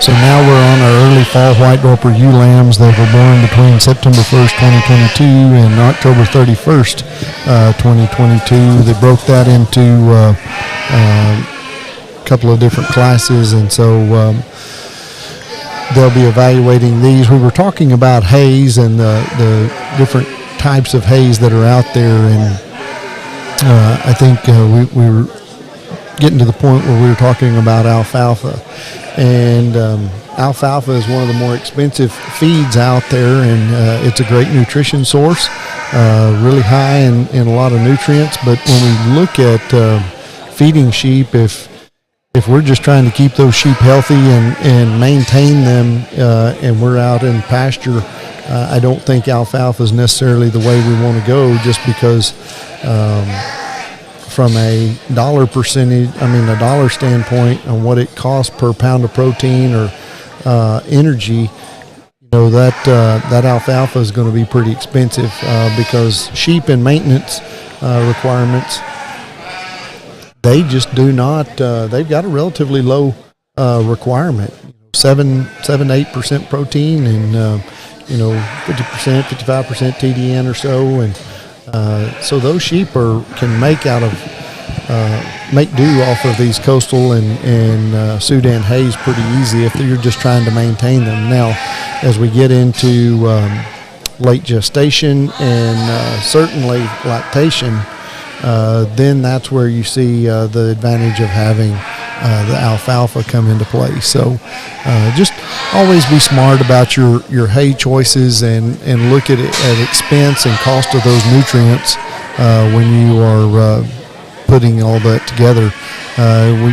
We talk about hay, but also when we start mixing up and we look at concentrate feeds, we want to be very careful that we are not feeding these animals too much.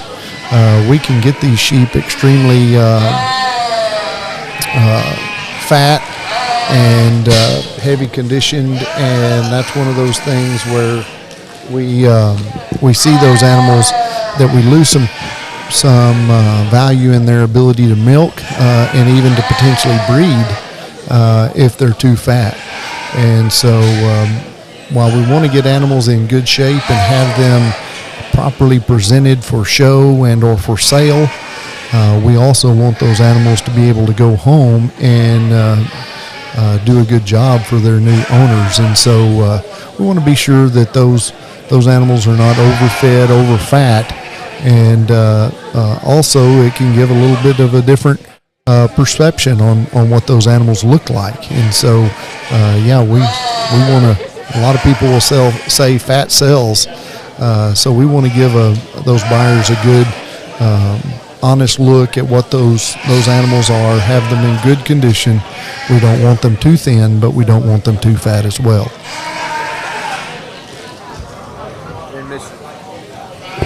Mr. Ferris, so in Texas, our grass isn't probably have as much nutrients as it does up in Oklahoma or further up in the States. So when we feed alfalfa, that it kind of gets a little hot for our sheep. Is there any problems with that you see? Well, I think it's one of those things that when you're feeding hay and you're feeding an alfalfa and you've got animals that have not been used to that diet, it'd be similar to just feeding a concentrate feed. If you just put that out there and you don't ease them onto that feed, then you can really get into some problems and some bloat problems with alfalfa. But ultimately, it's one of those things that you just want to ease them onto it if they've been experiencing some drought type conditions where their nutrition's not as good. It's really no different than you and I not eating very much and then going and tanking up on brownies and sugar. We're going to get sick, and so we just want to be the same way with our sheep. We want to make sure that we're helping that rumen to adjust to that diet and condition them a little bit before we bump them into that really high nutrition. And create some, potential scours, and in some cases, it can be as severe as causing some death. Now, you did talk about how our grass may not be quite as good, but that's the one thing is as you look in states like Texas and New Mexico, and or let's say West Texas and New Mexico and Arizona, on up into the mountain states where forages may not be as plentiful. There may not be as many pounds of forage, But what we do see is the quality of those forages are still strong. I mean, there may not be as much out there, but there's a lot of nutrient value in there when they are growing and green. Now, the problem is we haven't been green in over a year, so it's been pretty tough in some of those areas when you just look at what's out there and what's available for production. So you go to a lot of these places that, one of the things we found when we were in North Carolina is we can grow a lot of grass over there, but because there's so much moisture in that grass, your nutrient contents are going to be diluted to a certain degree. So there's certainly a balance, and the good Lord has created the different parts of our country and made these forages a little different. We just as managers, we have to be good managers of those resources and know what we're doing with those particular forages and nutrition. We're just as we get back into and I know we've talked a lot about the industry in and of itself, the nutrition and some health aspects of our sheep, and we've been you've been evaluating the sheep as they've been showing on the screen and seeing what our judges are doing out there. Again, I think it's one of those things that you just continue to see sheep come to the top of the class.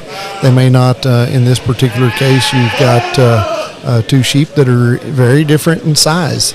One's a little better grown than the other.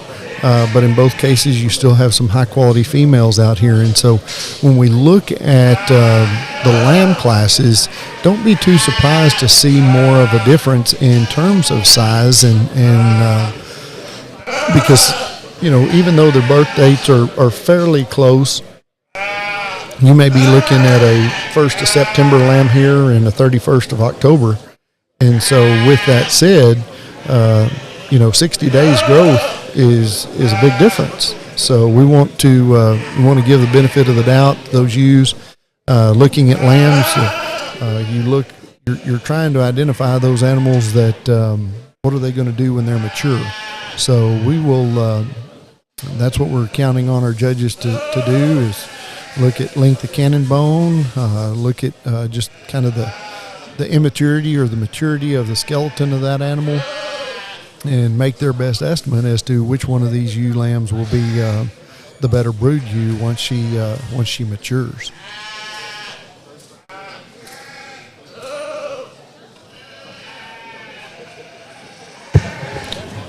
And I've turned around here while we're sitting at the show, and I've turned around and saw these pins of 3 running through here, and there's some pretty good ones. And if there's anybody out there watching that would like to start a herd to get a couple more, that they're not just buying one at a time, they're buying 3 at a time, and I think that's a good option.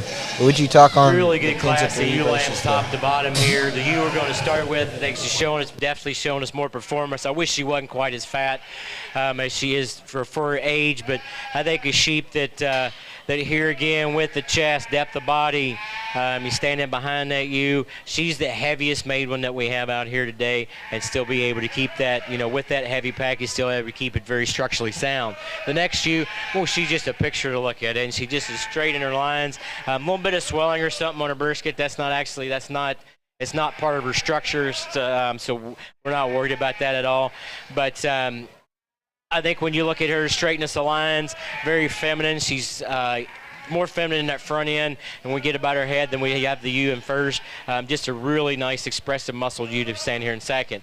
Then we have a ewe here this is one that could use just a tick more feed, and I think that would change her a bunch. And I'm not saying she's too skinny, but we just get a little more bloom on her, and that's going to change her night and day difference. But if we look at the general outline on this ewe, I like what we see as far as structure. The length of side that we see in that ewe, she's good out her hip. Just a nice ewe that, like I said, just in 30 days on feeding that, but it's definitely going to change how she fits into this class. The next ewe, incredibly long sheep that we have, female that we have here standing fourth. That's a ewe there that that is maybe not as long as her first place ewe, but longer than anybody else that we have out in this class. I certainly appreciate about her to be that long and to hold herself together on the move like she does. This is one for me. We get in behind her, like to make a little wider base. We get her out on the move. Then we've got the next ewe here. Like the front end, the rib structure, the rib shape on this ewe really well. And the sheep that kind of tails off when we get in behind her, but I think a good ewe to stand in fifth. Thank you.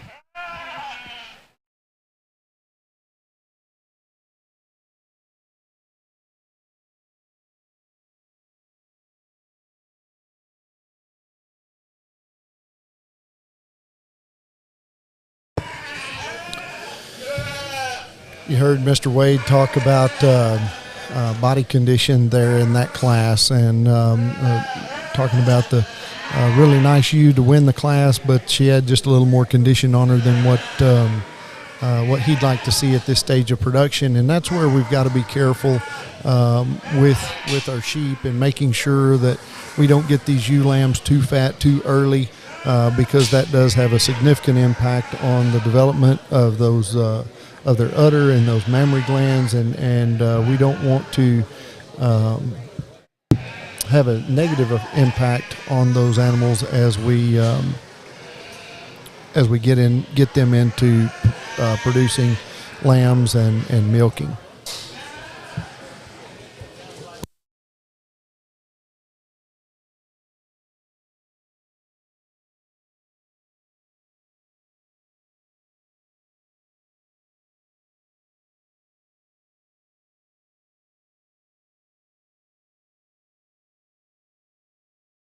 All first and second place white Dorper ewes to the holding area.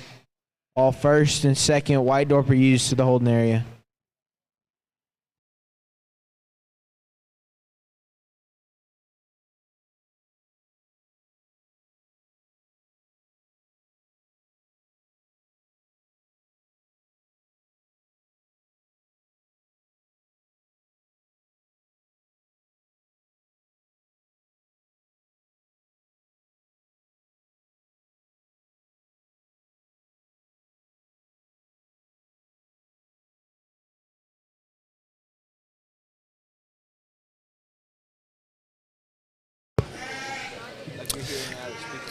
Ethan mentioned that that we had some pins of 3, and that's one of the things that at many of our Dorper show and sales that we've been able to put together.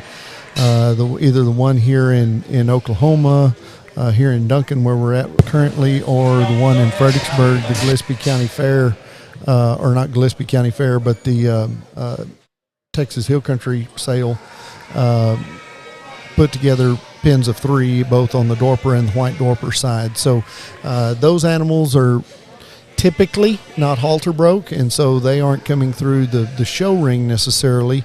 They're being shown on the other side in the sale arena, and they're just bringing those goats, those sheep through. And so it's one of those things as you, if you're watching and you want to switch over and watch part of that, Taylor's broadcasting that as well. But there will be some really nice ewes there. That's a great way for a producer to, or anybody that is looking at getting into the industry, to go in and get some pretty nice ewes in a bunch, and typically similar genetics, and so that can help you as well. One of the things I think as a breeder or as a new breeder, you can go out and get a lot of different genetics, and that's what you're purchasing. But then ultimately, it's one of those things that you're never going to be as predictable in your lamb crop when you do that. And so until you can get some similarity in your genetics and get your breeding program, headed in the direction that you want it. But I think it's still one of those things that's important, to start off with, because you just never know how those genetics are going to line up. Sometimes you'd think that a certain ram will line up tremendously on a certain ewe, and then ultimately you find out that didn't work, and something that was a little unpredictable that matches up and then is replicated. And so that's what makes genetics so fun to me and as a breeding program, that and it's really a gamble. I mean, we try to be as educated as we can when we start making mating decisions and matching these rams to ewes, but ultimately in the end, we've kind of got to be patient and see what comes out of these breeding programs.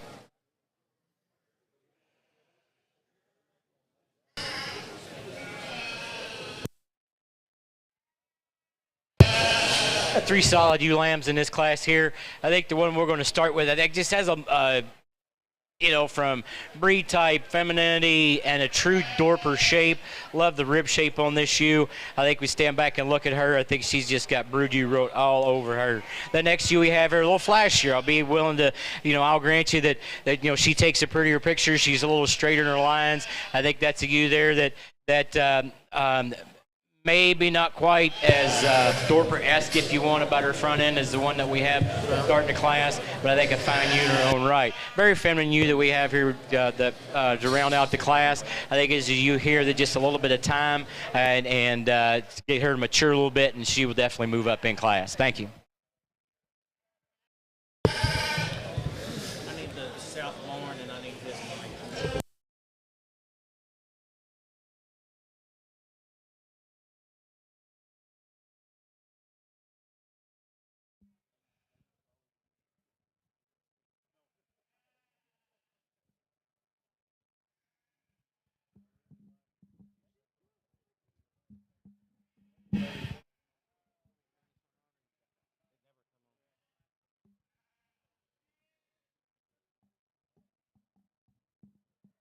All right, Dorper breeders. So if you had pins of 3, we've got, they're going to run some finals back up. The top 10 are going to come back through the ring. So if we're going to call those numbers out. So on the Dorper pins, it's lot number 383, lot number 384, 387, 391, 400, 404, 405, 407, 505, and 506.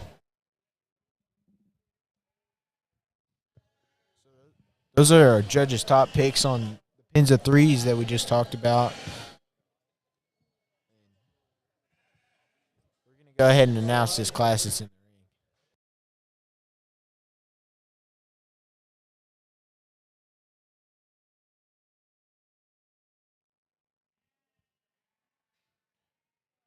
First place goes to Vivian Suarez Stevenson, Lazy 5 Ranches. Second place, Vivian Stevenson, Lazy 5 Ranches.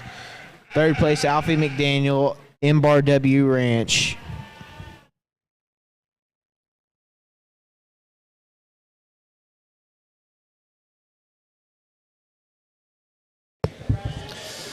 Okay, Ethan, you've done a great job of asking me lots of questions and making me do most of the talking. So I'm going to turn it back around on you a little bit, and I'm going to ask, what has been your favorite part of being in the Dorper breeding sheep industry?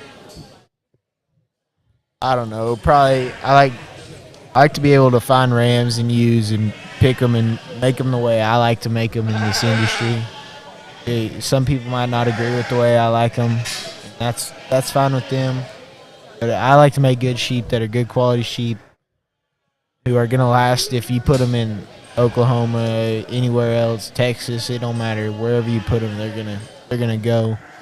And what we've kind of worked for at my Marshall Ranch is kind of parasite resistance. And my dad always said if they're gonna die of parasites, we don't need them anyway. So it's just one of those things we try to make sure they're going to be fine wherever they go in this world.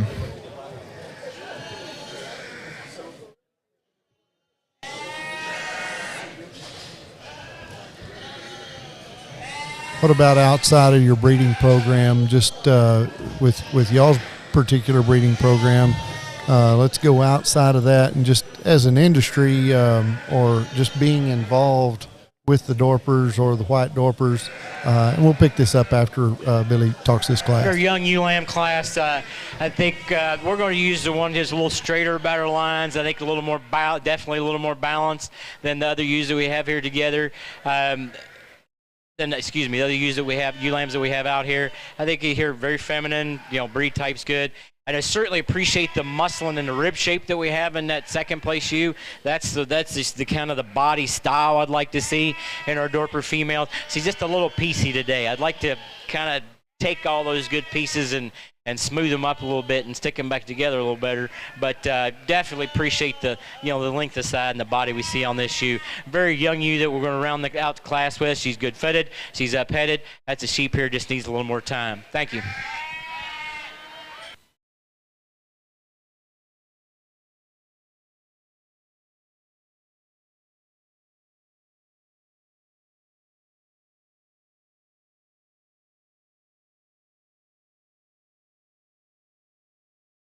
Third place, Jackson Hauser, Rock Solid Ranch.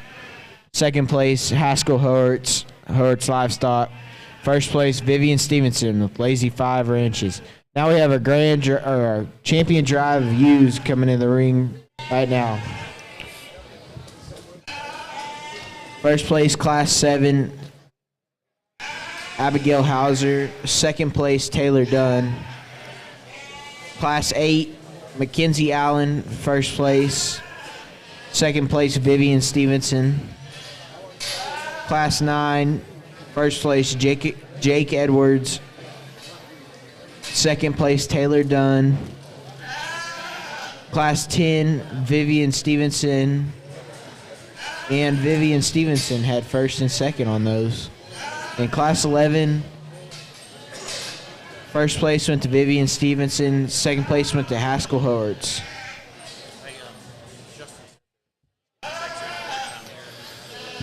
So while we're waiting for them to make their decision based on what's going to be their champion and reserve champion White Dorper ewe,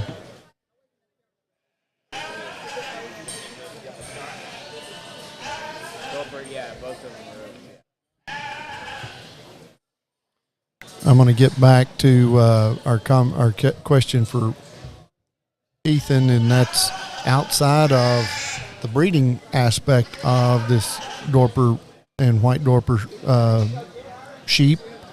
What's his favorite parts, and what's impacted him the most in being involved in the Dorper and White Dorper sheep industry? So I go to all the Texas majors, and some of the people that I've met along the way also showed Dorpers, and I've known them since I was allowed to come up here to Duncan and sell sheep. And so I've made friends for a lifetime showing, and all the stuff that I've done with the sheep.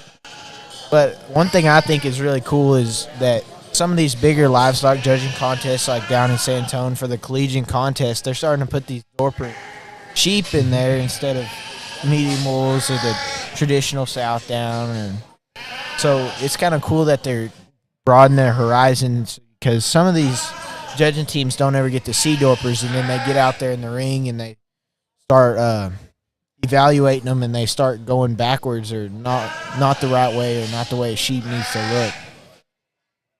And Mr. Ferris probably can touch on that a little better than I can. Well, I think it's one of those things where our livestock judging program through 4-H and FFA is a great foundation, and then those kids will go on and compete at the college and senior college or junior college and senior college levels. And yes, we want to make good evaluators of livestock, and we want them to see what we're seeing throughout the industry. And the Dorpers and the White Dorpers have sure made their way into the collegiate world, And we do have a number of contests that are using those animals in their judging contest. And so, Ethan, I agree. I think it's a great opportunity for a lot of these kids that may not see them in other parts of the country in their judging contest, for them to get a look at them and know what they may be looking at down the road sometime when they have an opportunity to graduate and get out and judge a livestock show, and they're asked to judge these Dorper sheep, and then they know actually what they're looking for. And as you talked about friendships, and looks like Mr. Wade's going to talk on our champions. We're impressed with the quality that we've seen in the white female show, and that's always like at every show you go to. Is when you get to the rams can be difficult and hard to sort, but then when you get to the females, this is actually the fun part. This is the part I like a lot better than judging the rams. But 2 ewes out here, and I think we call them if you want to call them show sheep, but in my mind they still need to be broody. They still need to be brood ewes. If they're if they're straight line and pretty, that's all fine and dandy, but they still need to be productive. And so with that being said, that the females that we have out here are that. I think if we look at the depth of rib, the depth of side on the, the width of rib, width of body, when you watch them walk away from you, they're just sheep that have some mass and some body to them. Anyway, there's 2 ewes out here that we're real happy with, and Antonio will do the champion of reserve.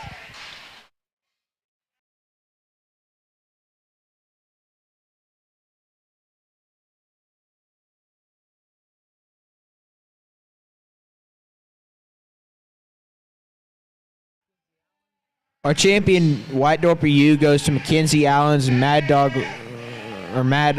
Dorpers. Your reserve is Jacob Edwards Eggs Dorpers.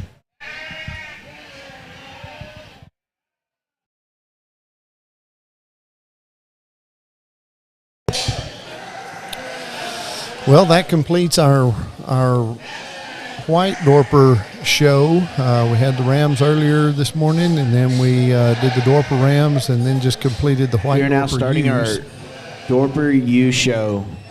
So please get in the first class to the ring.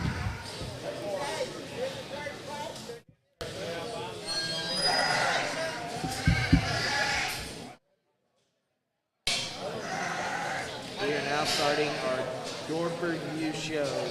So please be getting the first class to the ring.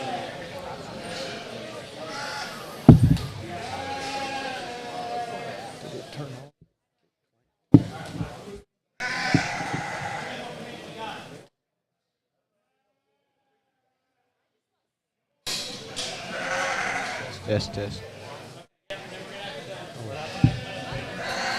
I guess it's picking up this when it rolls off and hits that. It's pulling it off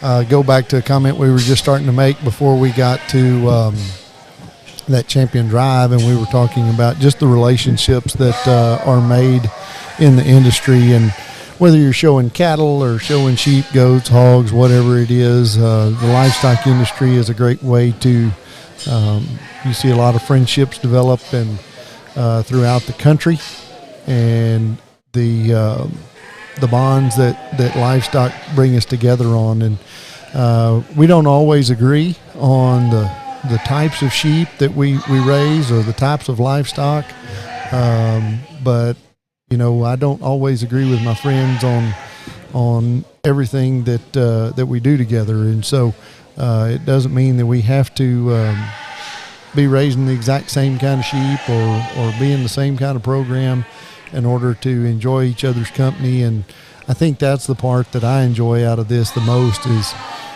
we get up here to Duncan, and I look forward to seeing friends that come from California and come from Tennessee and just all over the country, and folks that Kansas, North Carolina, places we've been, and you just get to further those relationships. And then one of the things is as a dad and getting to see my kids interact with other kids across the country and develop relationships, and gosh, you are so connected that we don't know. I'll hear my kids talking about what somebody's doing halfway across the country, and then I find out y'all are Instagramming or Snapchatting or whatever y'all do to talk to one another. And but I'm just super excited that the kids get to know each other, that y'all will develop lifelong friendships.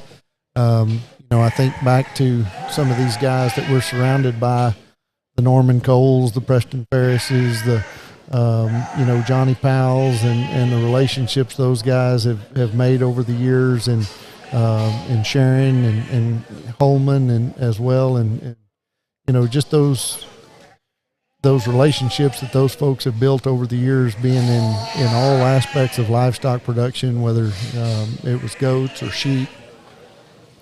And then, those will be forever friendships that, and now you've seen those last from the time that I know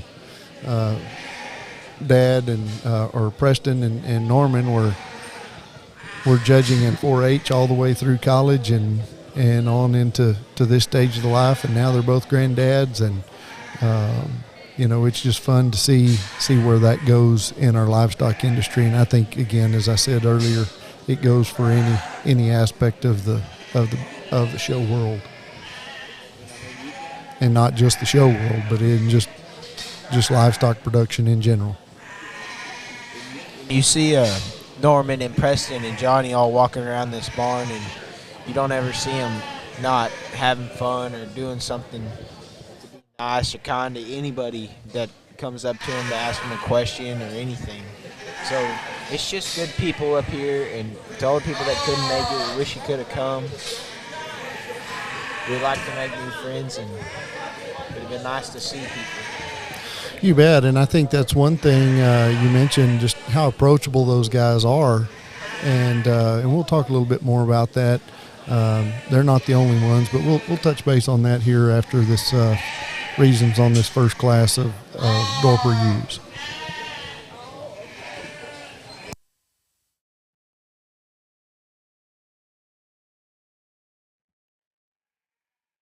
Got three really good ewes in this yearling ewe class. I think the one we're going to start with is very maternal. She's very broody.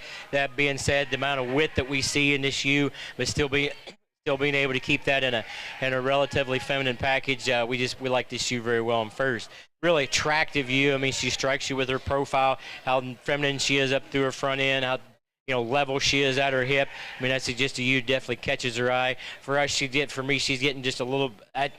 For a female, I think she's too wide in her chest floor. I would like to neaten her up in that area there. It makes her look a little coarse, especially when she's walking right at you. The next ewe we have here, similar to our first place ewe in body style as far as the amount of the meat and the thickness and the rib shape. She's good on her feet and legs. That's a ewe she's going to fit into third here today. Thank you.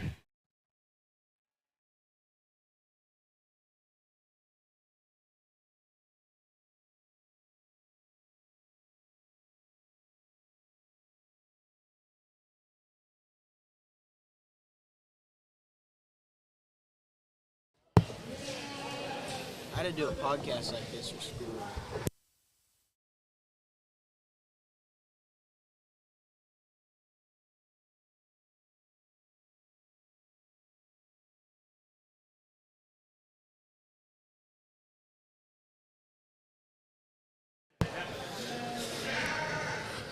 Talking about these relationships, and I look up in the stands and I see, a lot of people that have been doing this for a really long time, and then I see some new faces, and I think having those individuals, and you mentioned Dad and Norman and Johnny, and there's certainly three of them, but at the same time, when we look at there's a lot more folks out there that are very approachable. And so if you're new to the industry, I encourage you to go and ask these breeders that have been in the program for a long time. I think they will be extremely quick to greet you and to offer any answers to questions that you may have, and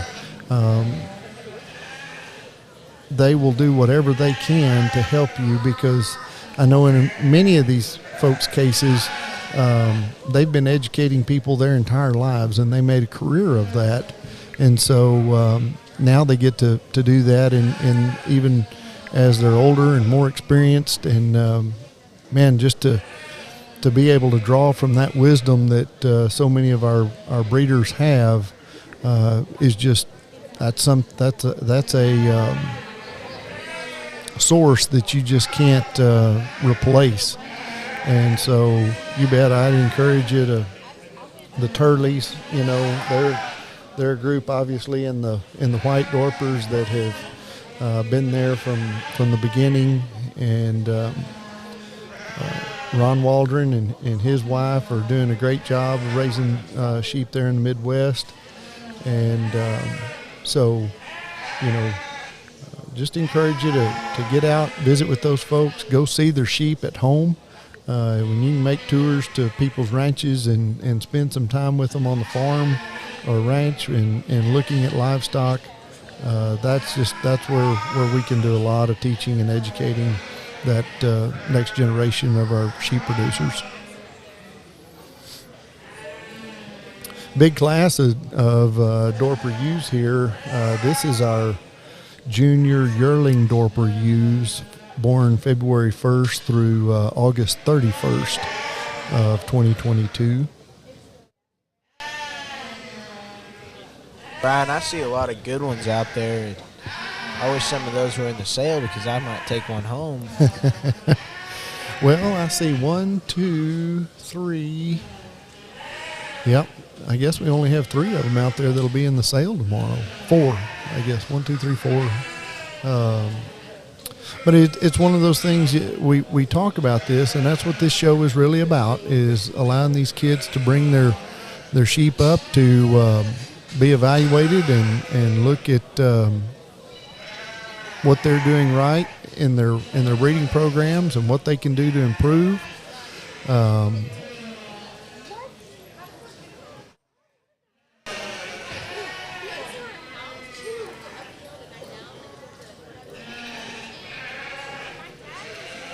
And, you know, we talk about placing these sheep, and we're going to see that, especially as we get into the next show, as we really enter the open show, where we get into these animals that are only going to be those that are presented for the sale. And I want to caution viewers and just breeders that as you go through and you're evaluating these animals and you're looking at them,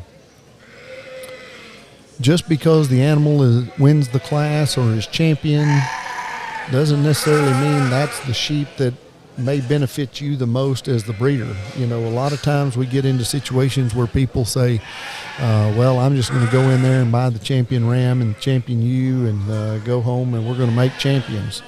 Well, if those two don't complement one another, it's going to be hard for them to work. And so as we look at raising these sheep, look at your program. The ram that you need to improve your program the most, your breeding program, may end up being third in his class. So don't get too hung up on the way these animals place. Yes, if they are champion, they're champion for a reason. That judge thinks that they belong up in that area, and that's where we might be headed for an ideal the sheep. But from the standpoint of, you know, trying to correct some problems that you may be having in your program, there may be a ram that wins or that's lower in his placing that will do you a better job. So that's where we go to talking about that genotypically and phenotypically. You need to be really studying those animals on the hoof and on the papers to get the best one for you. That's just how it works. You bet. You bet.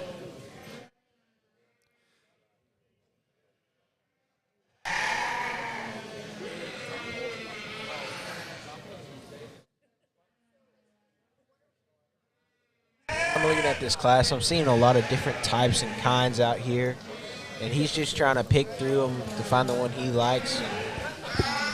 So me and Brian's top pair might be a lot different than Mr. Billy Wade's top pair, but there's just a lot of different good sheep out here. So. You're right, and there again, this is where I think you've kind of got to gravitate to what's the ideal sheep for the breed standard, but then the subjectivity of being a judge and what your preferences are comes into play here. And we as breeders can sometimes beat up on each other because we don't necessarily agree with what particular type somebody else is using. Well, when it really comes right down to it, we are still such a relatively small industry that we need every one of these sheep out here in some way, shape, form, or fashion. They serve a purpose and a function in some way, shape, form, or fashion in our industry, and so we don't want to be too terribly critical of each other. At the same time as we've got one loose. Well, she's been captured. Grabbed that thing by the leg and swung it around like a rag doll. And so yeah, that's where Mr. Wade and Antonio are trying to kind of figure out what are the best. How do these ewes balance up? And that's what ultimately the key word comes to, I think, is balance. You're going to have those sheep that are bigger and bolder, maybe, but do they have the muscle? Do they have the attractiveness that we're looking for? You'll have some of those sheep that are really attractive and draw your eye to them, but as I said, before, at times, it's hard to eat pretty. You can't put pretty on a plate. And so while we want these sheep to be attractive and we want them to look good when we go out in our pasture and evaluate them, they still have to have that structure and muscle that we spent so much time talking about earlier in the day. As Chris Molinex told me when I was at livestock judging camp up there at K-State, that this industry and all the industries in the stock show world, we've gotten so on comparative to the sheep, like comparative to the one that won, that we were building them so big, and maybe one that has plenty of muscle but doesn't have the chest or the butt from behind, but she's still a good sheep. She just doesn't offer that extra to not dock them, because they still we need to individually look at an animal, not as much comparatively. Correct, yes. Yeah, I think it's very much, we see some ewes that are going down in line that are big, well-grown, big, bold, ribbed ewes that I think, are very functional ewes, but, we're in a real high-quality industry. There is a lot of extremely good sheep brought to the show ring today, and so it's nothing to hang your head about being 7th, 8th in a class when you've got quality that's this deep. It's just as I look at some of those ewes that are a little further down in placing today, they may just be a little steeper in their hip, or they don't handle their hind legs just quite as well, or you like to have them be a little smoother in their shoulder. The ewe that comes out here next, both of these ewes, beautiful ewes on the profile, but we talked about earlier, just as we compare them to the two ewes that remain out here, they just don't have the body and the rib shape to them. But two really nice ewes that somebody's going to have the opportunity to own tomorrow through the sale. And these two ewes, they may be these kids' brood ewes, stud ewes that they brought in to show and put on display, and then they're going to take them back and use them in their own program. So I think we get to see a mixture of some sheep that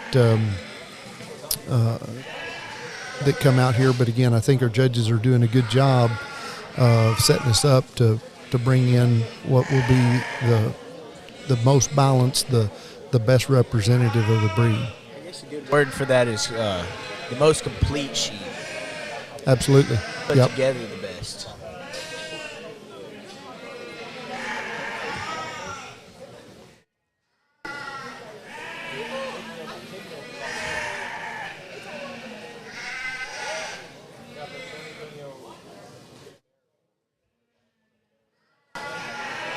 I think right behind us they have all the pins of threes lined up, and they're about to figure out which one they like the best. I think we've got an extremely good pair. I mean, they're nice sheep all the way through the class, but this pair up here on top, that's those are pretty good ewes, at least in mine and Antonio's opinion. But that today, that's the opinions that matter. But the ewe that we're going to start with, I mean, you can describe both these first and second place ewes kind of with the same words. But maternal, broody, thick, wide based. Really like the breed type on these ewes. The one we're going to, I think when we get them on the move, that's what separates these two ewes, first and second. The one we have out here is a little more fluid in her movement. I think she's a little more truer when she puts her feet down on the ground, and a sheep that holds herself together better on the move. The next ewe we have here, we talked about, broody and big ribbed and thick and still feminine. And I love that kind of hair coat that she's got on. I mean, she's nice and white and the points are very black. This is a sheep that I think you catch her when you get her on the move. She just wants to break apart a little bit. She wants to drop her front end down. She doesn't hold that skeleton together as well as we have our first place ewe, but just a tremendous ewe in her own right. Then the next two ewes, they're very similar, and I think these are just a little lighter made. They're a little more, there's not quite as much rib to them, and I understand that these two up top are a lot fatter, but I think if we look at true body shape, there's just not as much to them as the first two that we have, the two we have standing above them. But in that right, they really straighten their lines. I mean, that will give you a great profile. These young ladies get them looking phenomenal when they're standing still. I think a sheep that if we could just open them up, drop their flanks down just a little bit, could definitely move up into class. And then we do have a big rib, heavy made ewe right here, and if you look at just her front end is extremely feminine to have that much body. I think this one gets a little piecey for us. I like to put every fit that her top line, if we could pick that up just a tick, but and keep that belly and rib in them, but most definitely she'd move up into class. Thank you.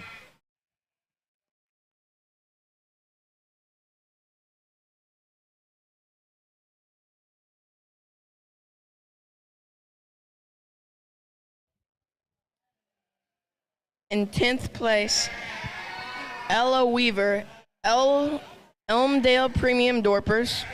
9th place, Kelly Fambro, H&H Dorpers.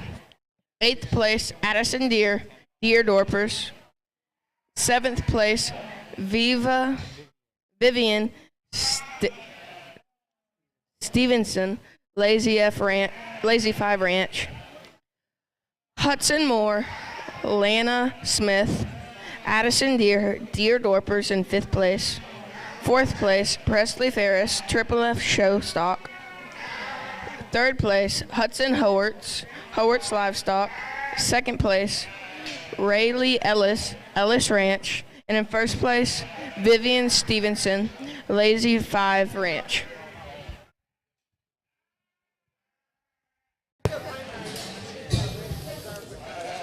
Thank you for that wonderful announcing, Mr. Brody Rader.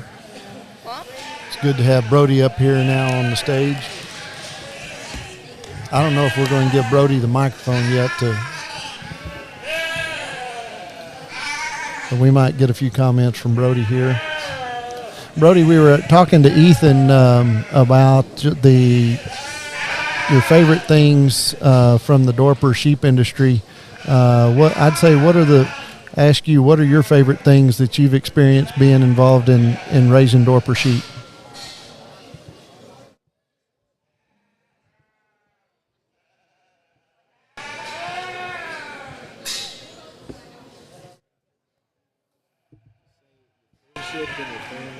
What do you enjoy doing the most with your Dorpers? And with your sheep or with people, it don't matter. I like hanging out with my friends at the shows, and everybody's like a big family at the shows and everything, and like we all hang out together.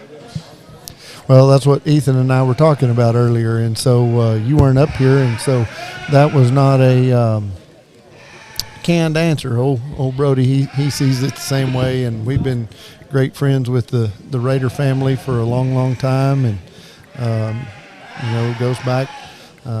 Even Brad and I were in school together, and have known one of his brothers is up in Montana raising. Helping with their sheep production program up in Montana for the university, and so just have a tremendous amount of influence on the overall sheep industry across the country.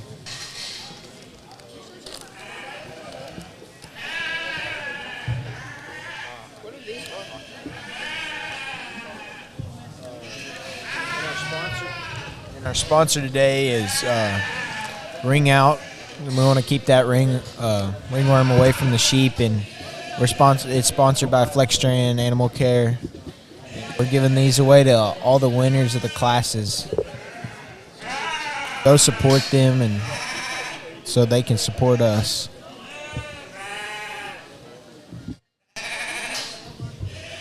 I don't know where all of these kids are from, but I know we've got family out there from Missouri and family out there from here in Oklahoma, a lot of Texas kids. Sir, there's quite a bit of people out there.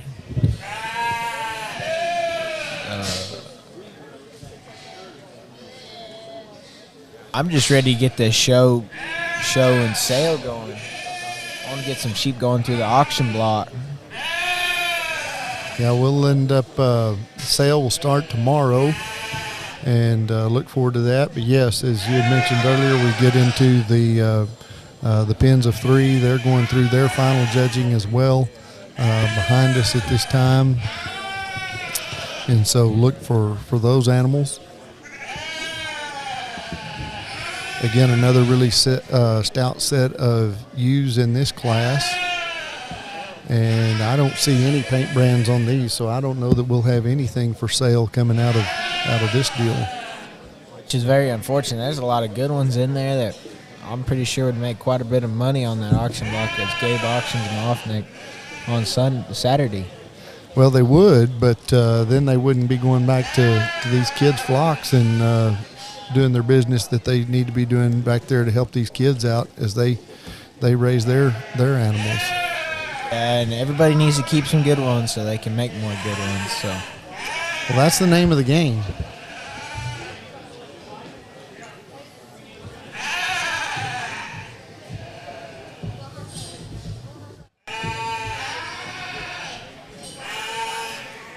We are glad to be here and being able to visit with y'all a little bit today, and hopefully you're enjoying it. I just so impressed with the job that Taylor and Taylor Fort and his crew does in terms of just bringing these livestock shows into your home. I mean, it's just like watching a football game in the stadium versus watching it from your living room seat. It's nice to be at the event and be looking at these animals in person, but oftentimes you get a even closer view of the animal when you're watching them on the screen. And so, again, just very thankful for Taylor and his crew to be here today and being able to share this show with everybody at home.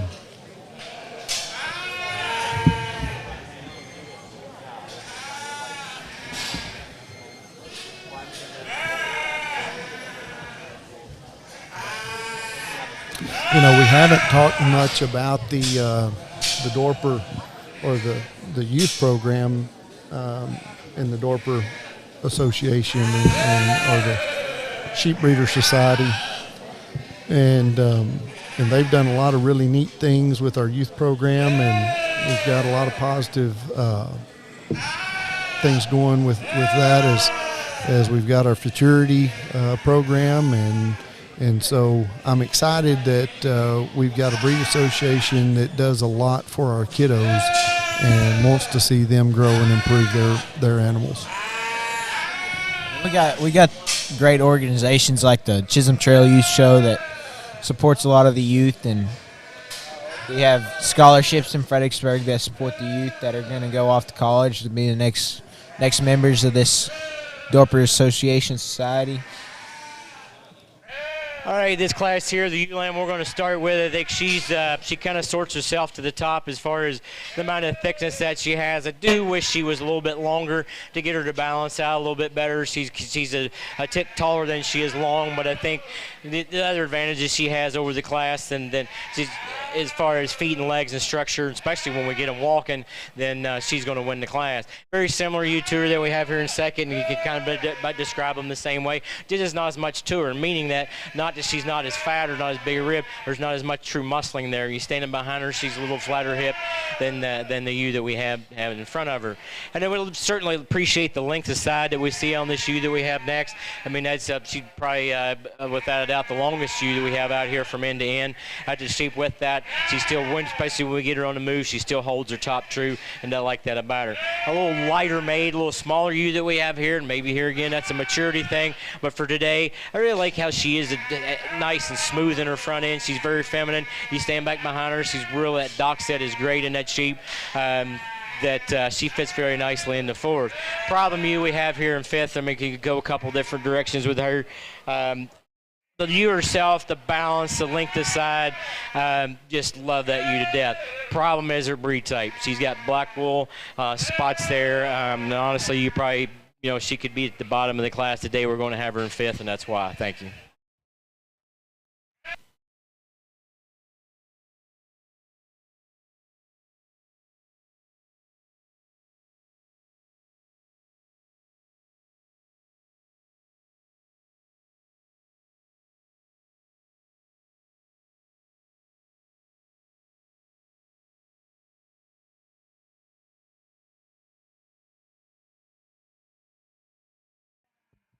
Test, okay.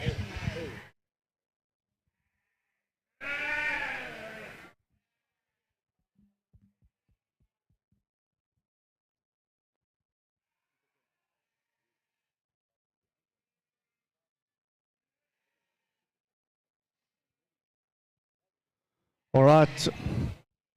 Good morning, ladies and gentlemen. Before we start talking about the placings of the group classes, I'd just like to thank Brad Rader and his team for having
Need the champion first and second.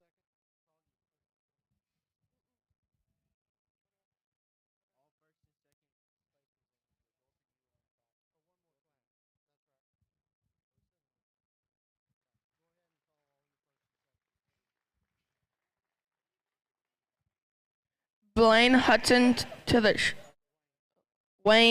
to the show ring.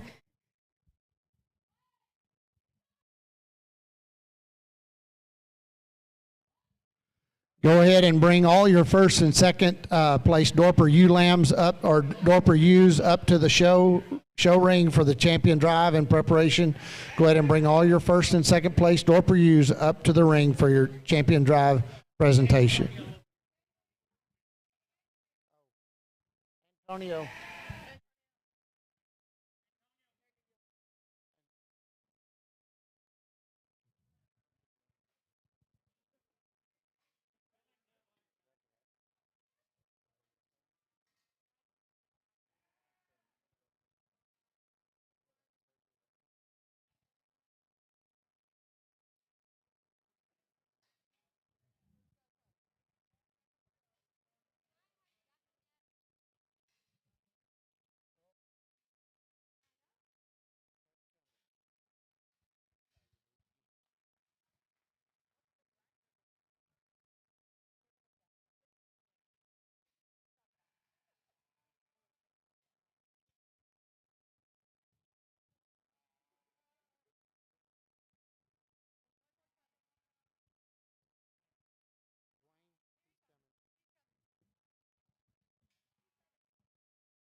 Now we're going to restack the white pins so they can evaluate the top, from the top 10, they'll evaluate the top 5.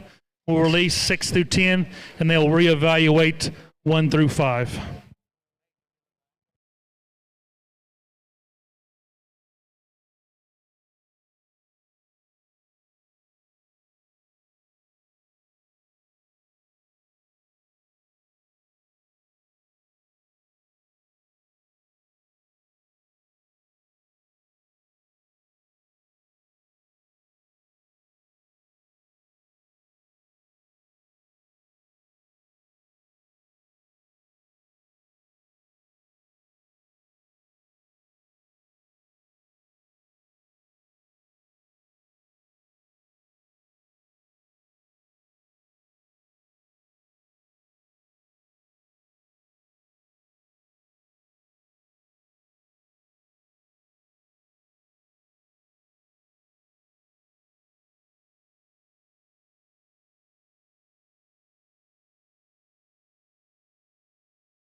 Okay, we're gonna leave them standing the way they walked in here. The ewe lamb we're gonna start with.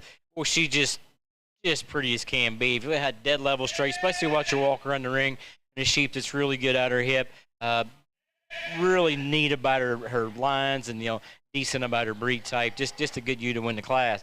Certainly admire the growth that we see in that the second place ewe. This sheep she's really done well to this point as far as growth and performance. Sheep there like to clean that hide up just a little bit, maybe thicken her up a little bit from the top, but from behind. Excuse me. Thank you.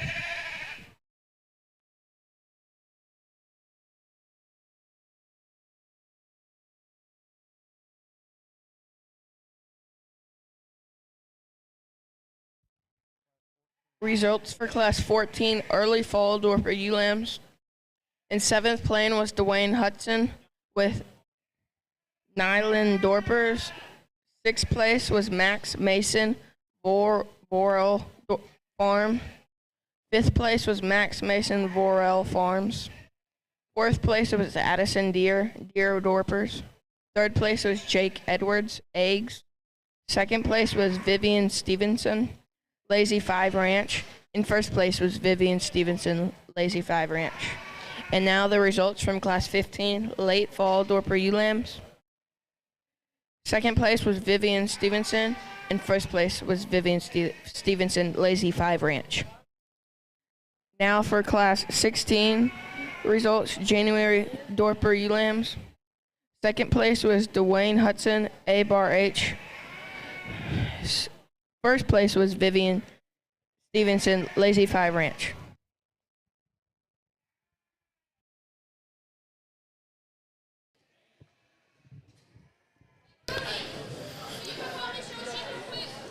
Now we've got a lot of moving parts going on right now with the naming of our champion and reserve champion pins. Philip Glass and Antonio Juarez for Ewe Dorpers.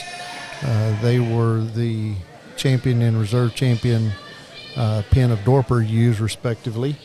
And so now they are sorting through the final few pins of the white Dorpers to get them figured out. And then on the youth side, we are wrapping up our junior show. We've got started having the lineup come out for our junior division champion drive. Okay, our final pins in the white Dorper are pins 436, 420, 417, 411, 416, 415, 374, 412, 413, 419, 421. Back around.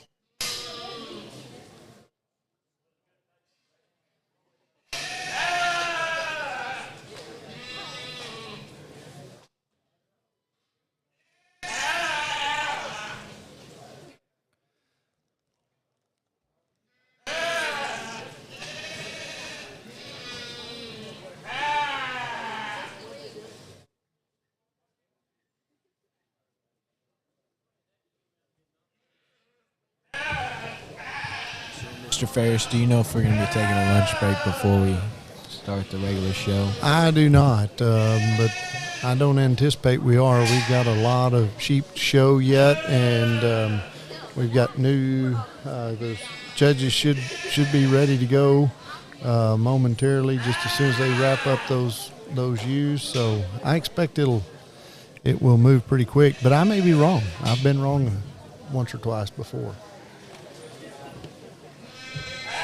Long to be right.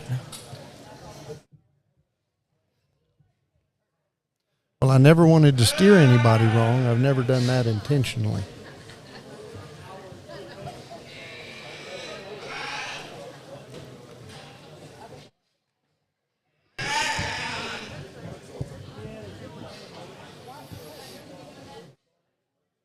Looks like they've just thought they had come to their final conclusion, but saw Mr. Wade grab for the microphone, but then there's been some discussion started back.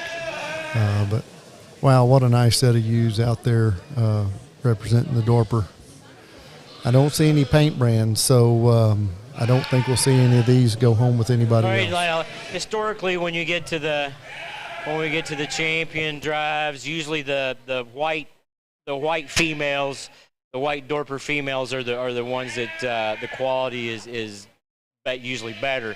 That's not the case today, because this set of sheep here is incredibly impressive, and I think not just for the show, but just as far as the industry is concerned. We look at the and you can just call them brood ewes. You know, and here now the kind of the common phrase is, oh, well, she's a donor. Well, whether you're going to flush or not is irrelevant. I think if we look at what are stud ewes, how about that? I like that word better. And we've got 10 of them out here. Anyway, that being said, trying to stay with maternal and broody, but also being feminine and big ribbed and all that. And I think there's 2 ewes that fit that description very well. And Antonio will go out and shake their hands. Thank you.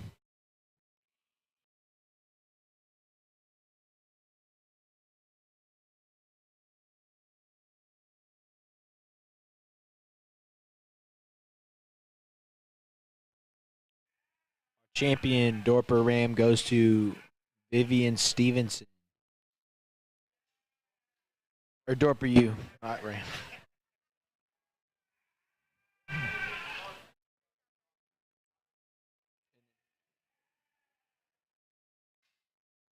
And a reserve champion Ewe goes to Paisley Lord.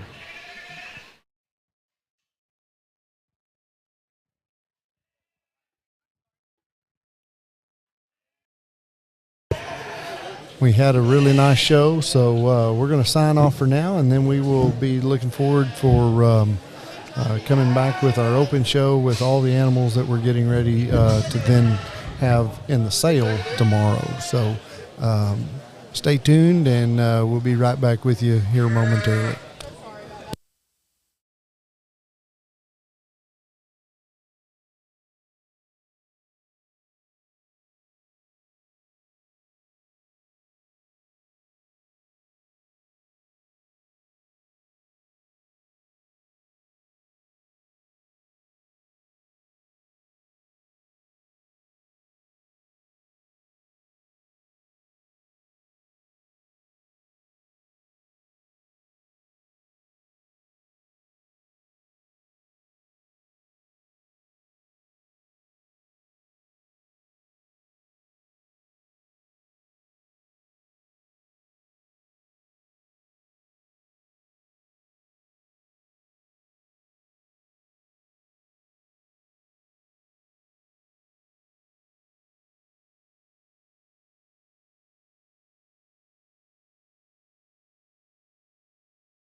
Okay, Class 1 to the holding pen. Class 1 senior yearling, White Dorper Rams.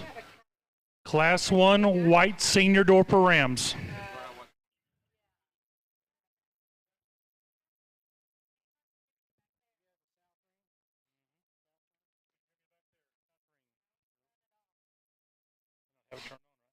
Yes.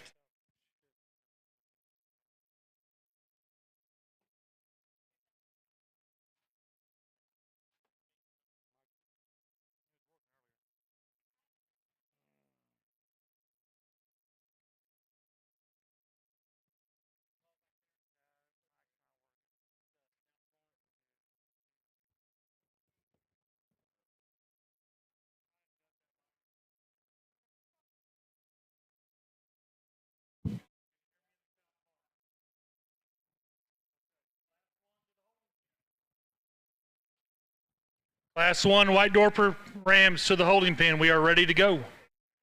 Class 2, start heading that way. Thank you. Class 1.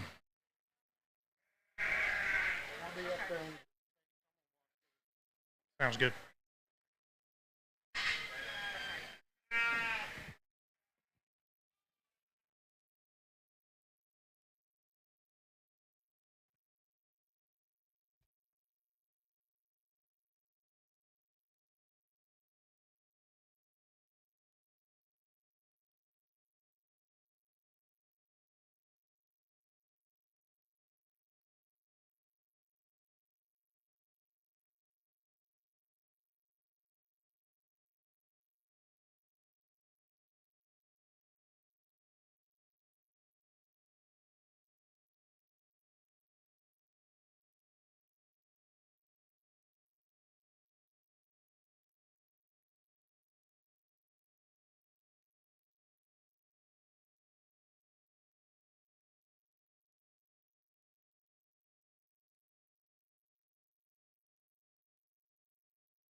Yates Colby to the announcer stand, please. To the show announcer stand. Yates Colby.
Paisley Lord, we need you at the ring. Paisley Lord.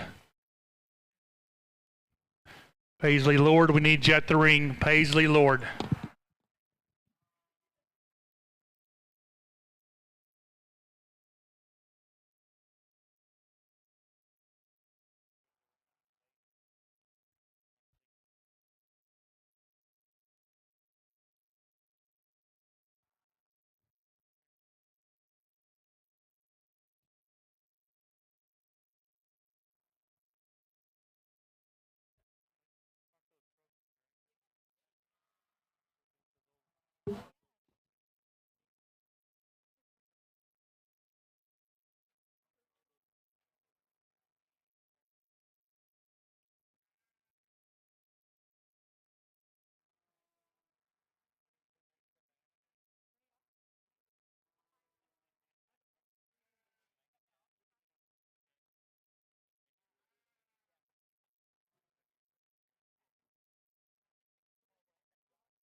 Hello? Hello?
Okay, we are now showing Class 1 Senior Yearling White Dorper Rams.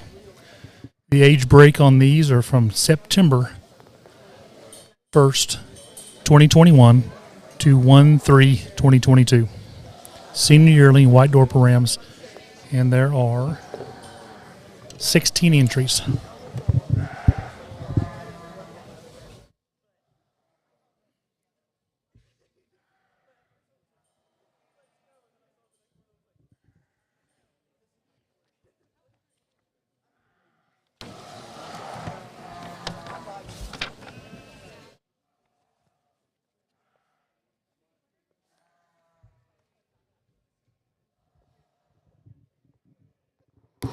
Entries in this class: 158, Leon Patrick Farm;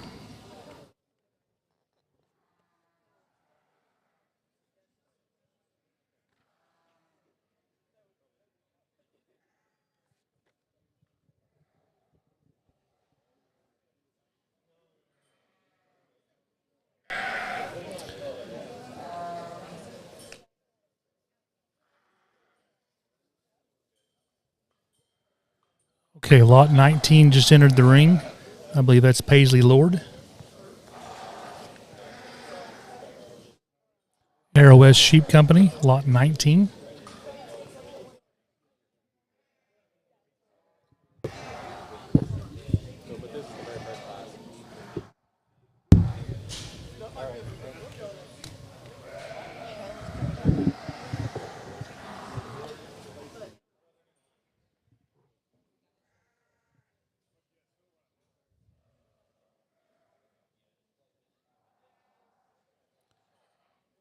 Now entering the ring is Binks Family Farm. We'll get a lot number here.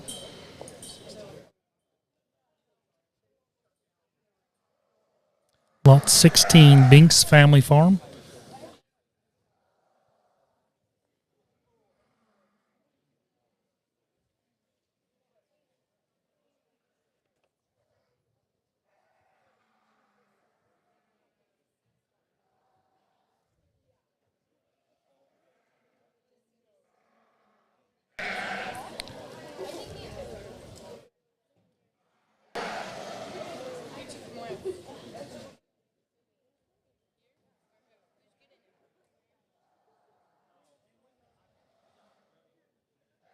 Next entry in is lot 6, Coyote Creek Farms, 2190, lot 6.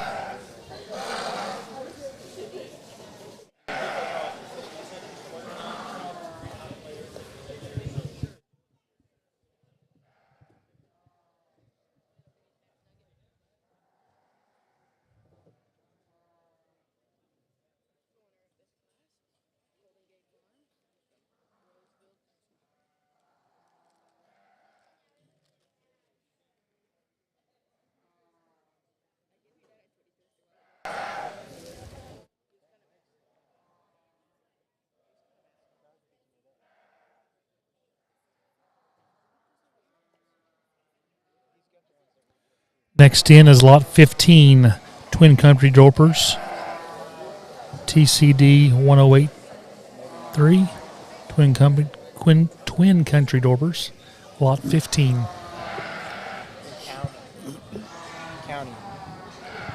Oh, Twin County Dorpers. Did I say country?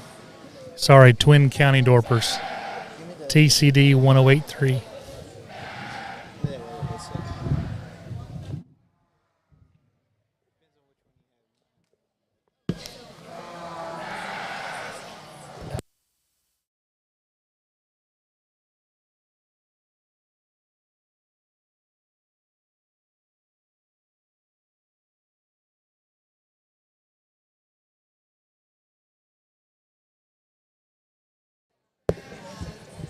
Next up is Leon Patrick, so I'll have to get the lot number as he comes around.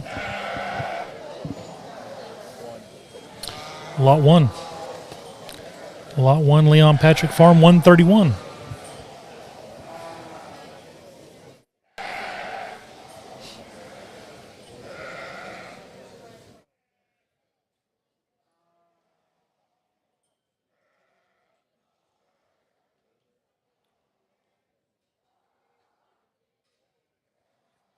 Next is Oak Hill Farms, F115.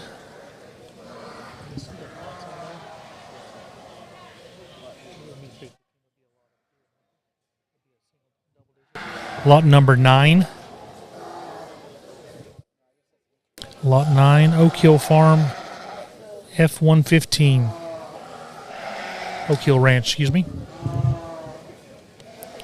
Lot number 9.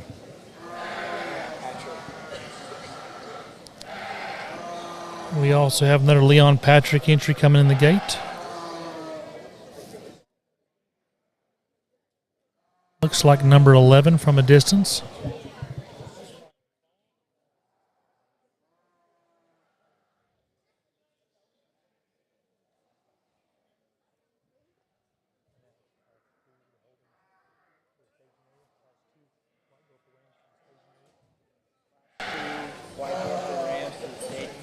This is lot 11 from Leon Patrick Farm, 146.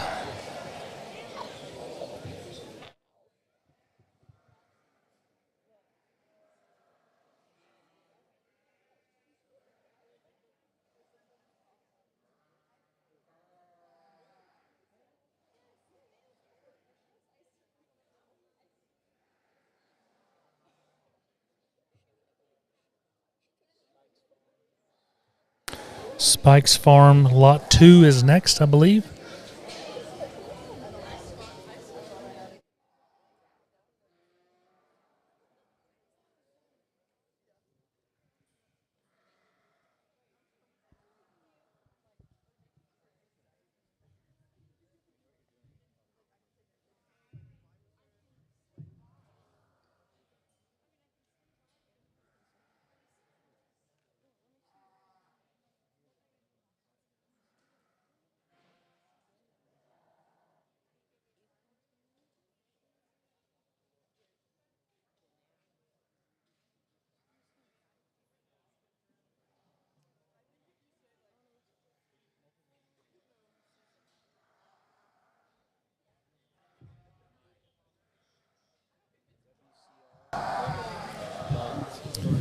Willow Creek Ranch, lot number 3.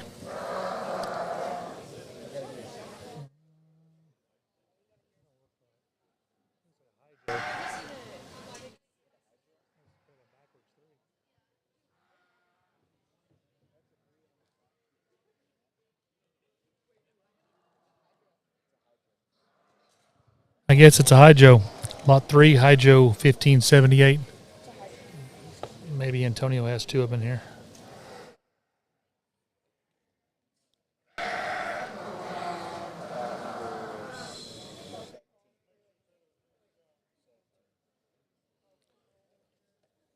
Lot 17 is next, Willow Creek Ranch. Lot 17.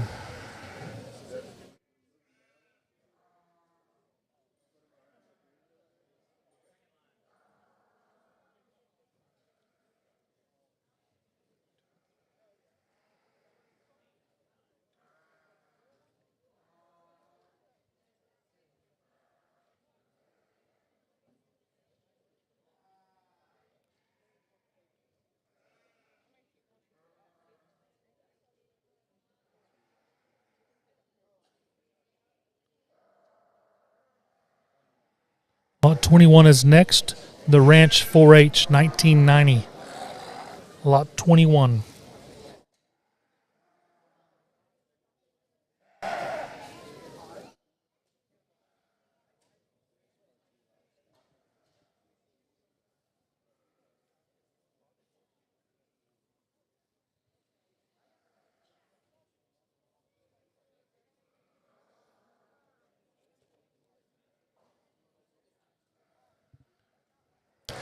Our next entry coming in is an SBRT sheep. He's at the gate.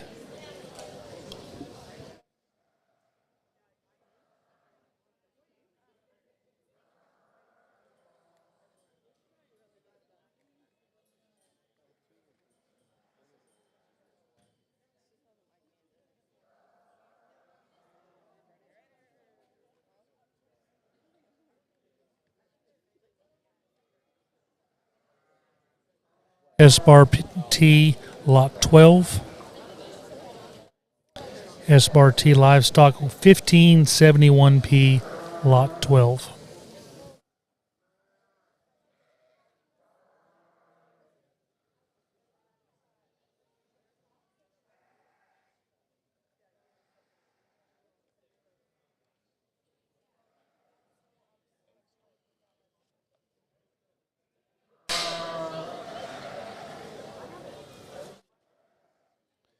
Eggs, Lot 5, eggs 691 is next. Lot 5, eggs 691.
So just a little information on what's going on, guys. So they're making their first pull here. These are going to be the 10 rams that are placed. The other rams are going to be excused. They're going to be in the random draw. And so just so y'all know, have an idea of what's going on.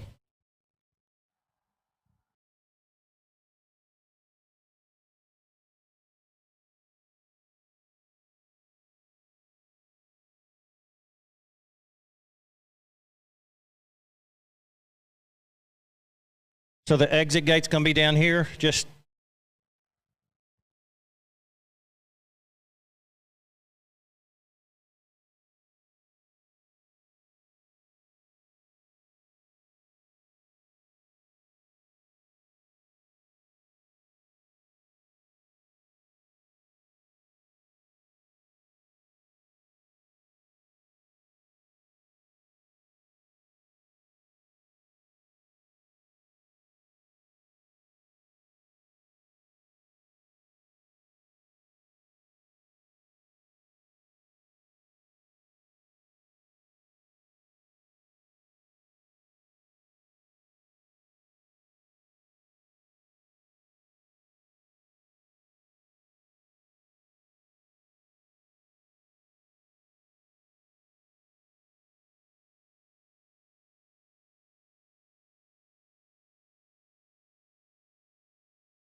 So just a little more explanation on what we're going to do. We're going to create another line here. We're going to pull the top 5 out that they're going to talk.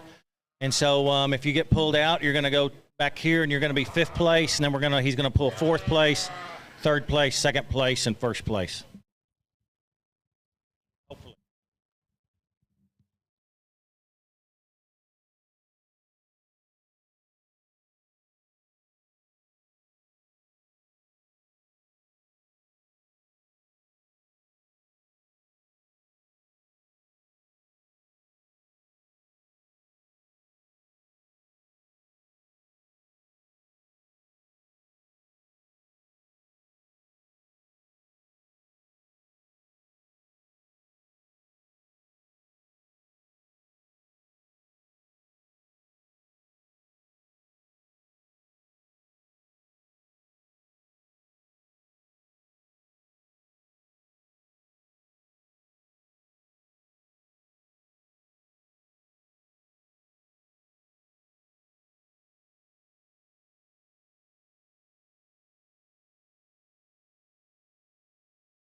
All right, just a little bit of an explanation. So the first line, they're making their kind of a sort here between their top 5 and 5 through 10th. And so the ones that are staying up here in the first row are going to be hopefully in the top 5, and then the ones in the back row will be 6th through 10th.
All right, good afternoon, ladies and gentlemen. A really good class to start off with. I'd just like to commend the breeders on the nice depth right through to the 10th position. But we feel today the first 5 rams in front of you are rams that will take the breed forward in America. But we'll start in 5th position, ram number 11. Nice length and depth in his hindquarter.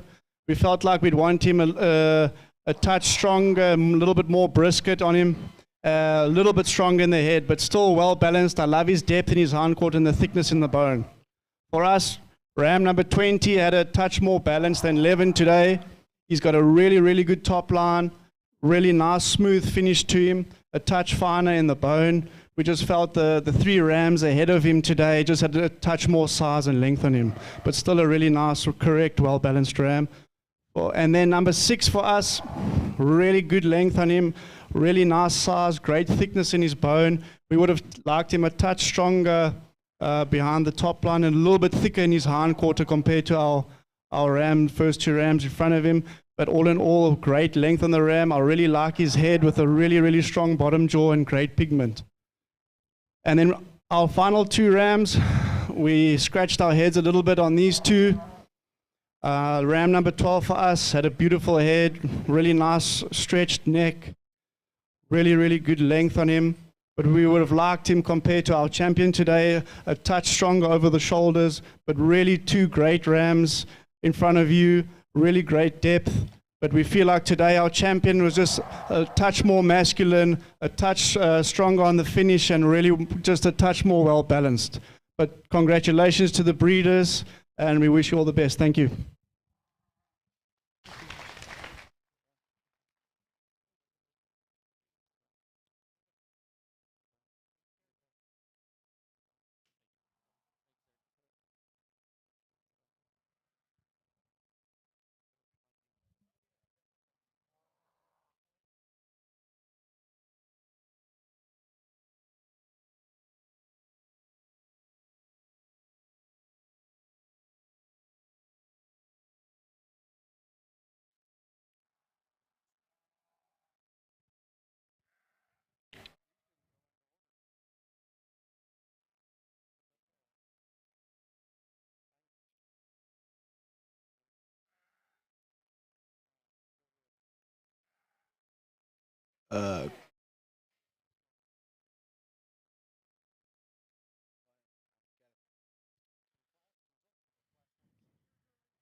Results of our Class 1 Senior Yearling White Dorper Rams. 10th place, Narragate Farms. 9th place, Andrew and Tiffany 4C Dorpers, Kohler. In 8th place, Lloyd Wendell with Twin County Dorpers. 7th place, Diane and Bill Moy, Willow Creek Ranch.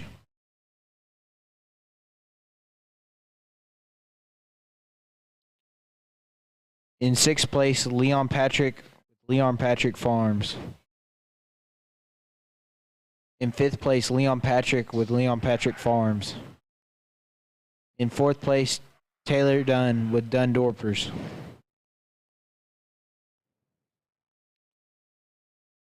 In 3rd place, Roxanne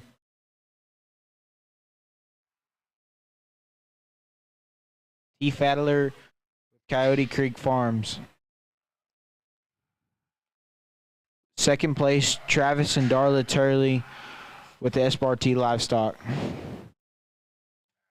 1st place goes to Diane and Bill Moy with Eho Dorpers.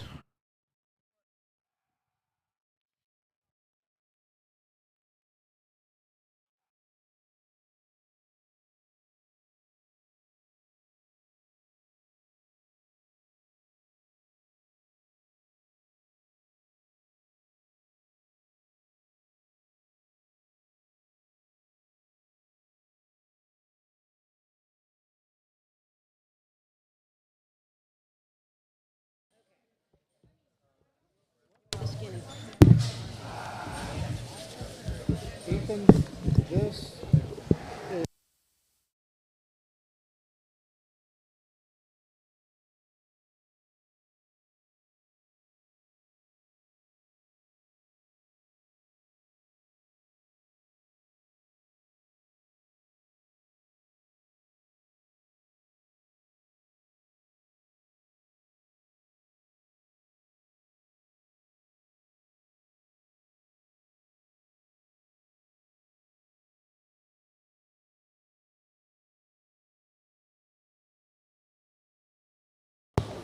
Now entering the ring, lot 32.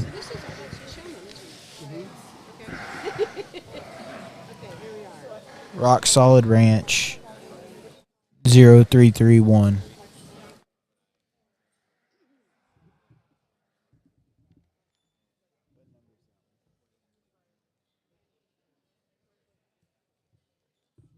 Now entering the ring, lot 38.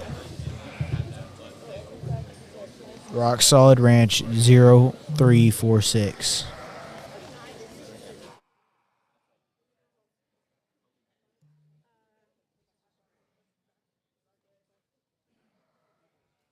Now entering the ring, lot 43. Eggs 742.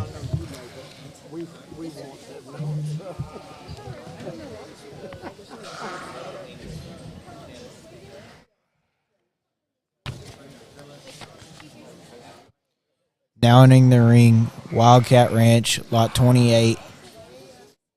PJP 2230.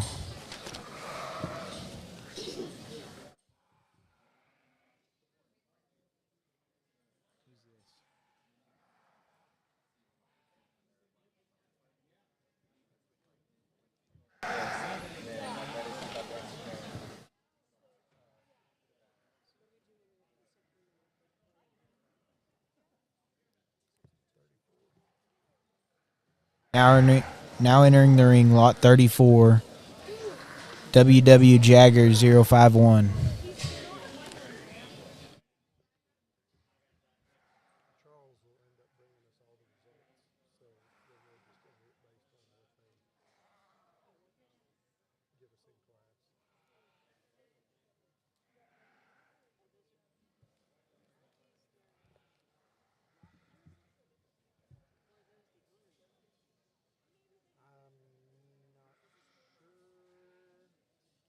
Now entering the ring, lot 42, Missouri Dorpers 2372.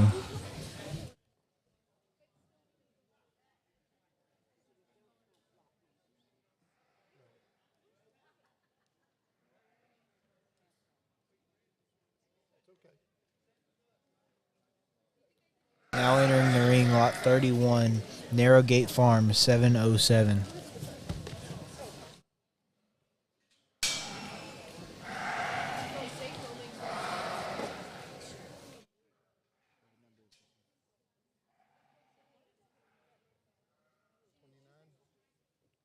Now entering the ring, lot 29, Oak Hill Ranch 209.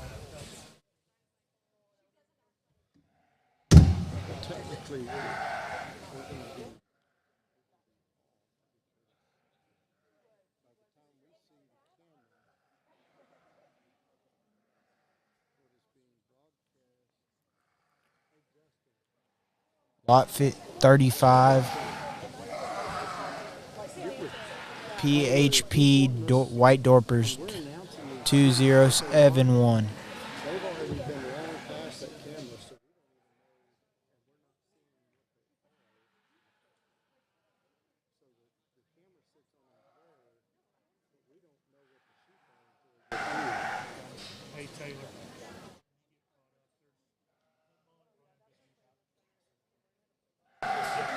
Lot 36, Leon Patrick Farms 176.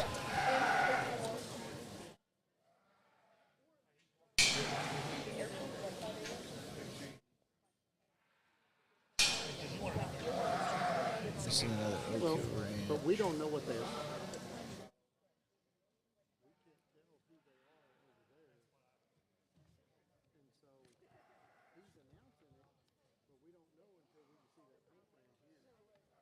Lot 7, Oak Hill Ranch F113.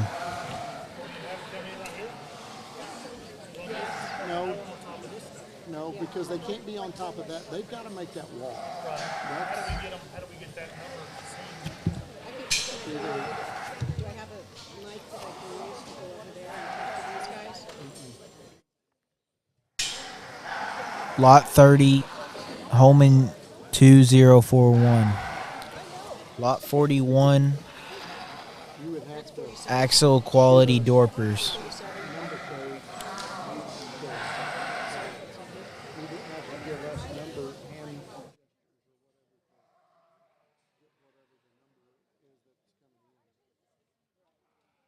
Lot 46, Axle Quality Dorpers.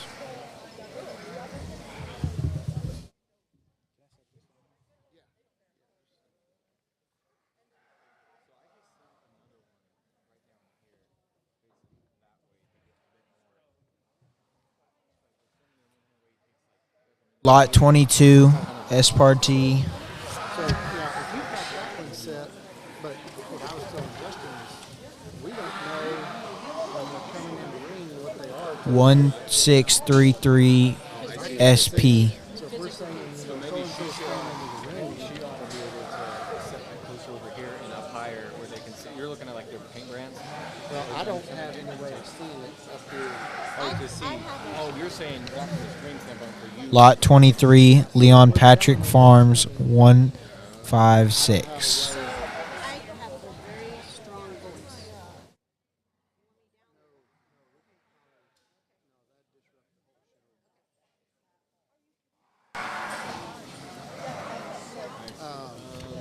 Lot 25, Willow Creek Ranch M515. What if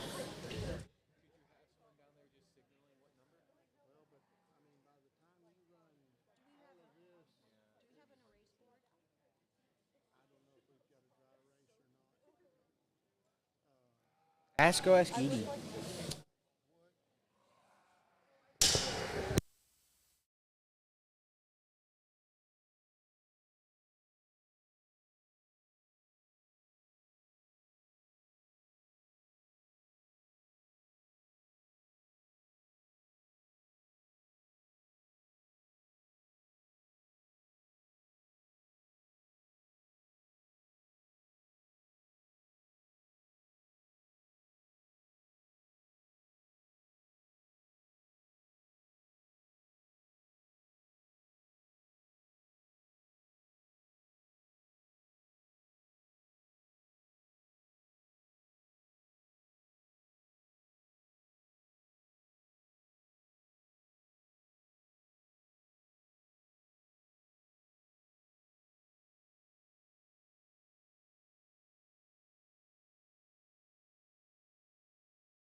Good afternoon, folks. Sorry for the delay in getting back to our commentary. We've already had one class that has gone through.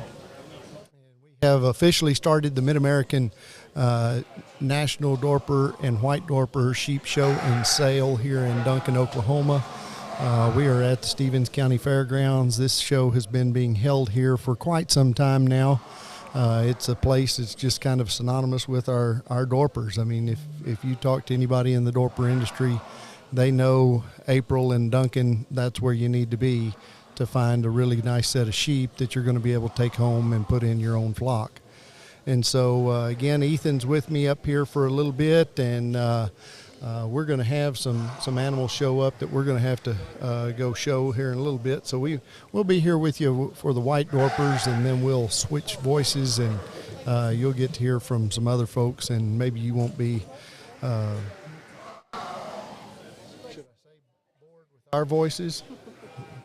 Maybe People shouldn't be getting bored of our voices, you know.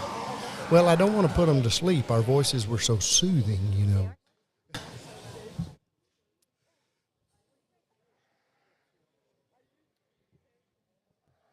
This is a big class of white Dorper Rams.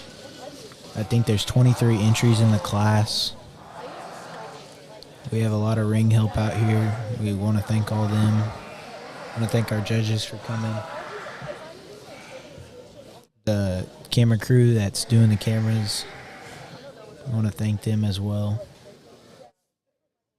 Taylor Fort kind of burst on the scene in amongst the COVID scenario back several years ago when nobody could get out and go, and yet he found a way for people to be able to view our livestock shows, and has just surpassed anything in the industry, I believe, in terms of getting cameras mobile inside the arena. He has a great set of helpers that young ladies and gentlemen that end up carrying cameras around the ring to give you as the audience the best view absolutely possible. And quite honestly, I've equated it to watching sports on television.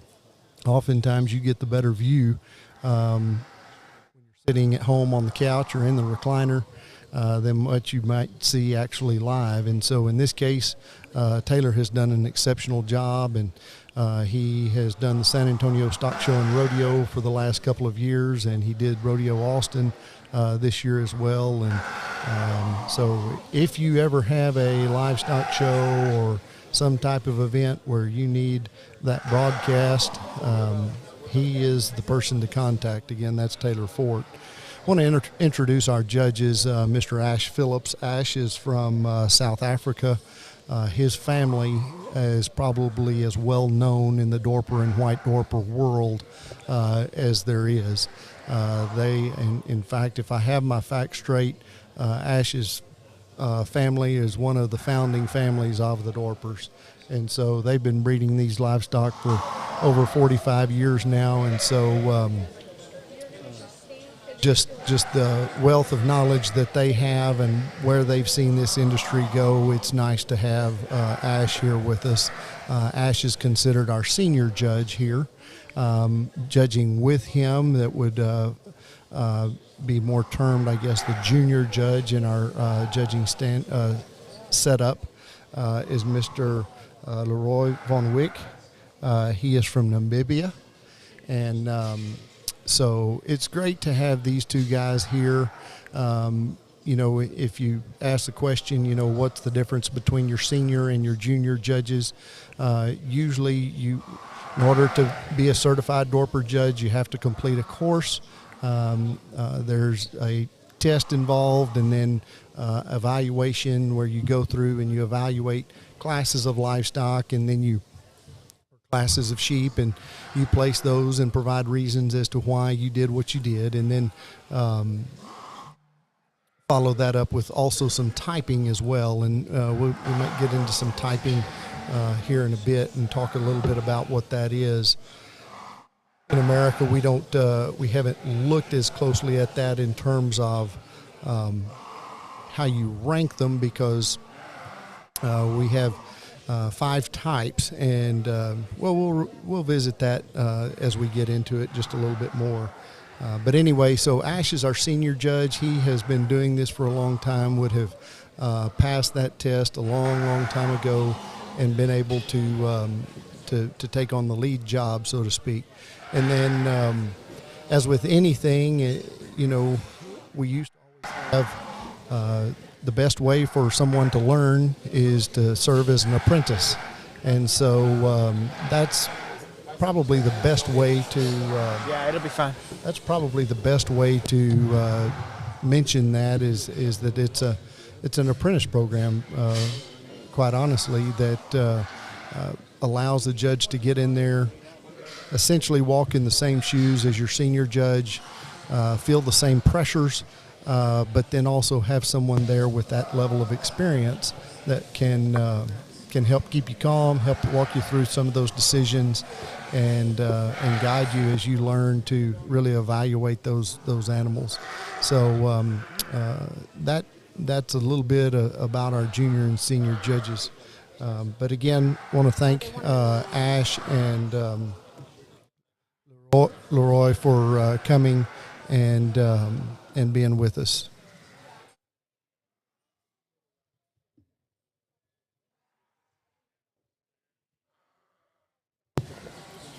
And surely there's a lot of good livestock walking out of this ring, but they're all good, and they're just picking their top best ones. As we were talking about earlier, about the comparative, and they just aren't as comparative to these out here standing in front of them. So this class would have started, I believe, with 24, and we are down to the top 10. And those 14 rams that would have walked out, or the remaining rams in the class anyway, they will be randomly drawn to assign their sale spot. But again, as I had mentioned earlier, just because a ram had just walked out the gate does not mean that he may not be the ram that's best for your program. So we're lining these sheep up today with, by the opinion of our two judges, and that's exactly what that is. That's their opinion, and they are trying to do their best to identify the sheep that are best according to the breed standard, and find the highest quality animal, combining those traits that we would have talked about earlier this morning in regards to structural soundness, muscle, and then the attractiveness of those animals as well.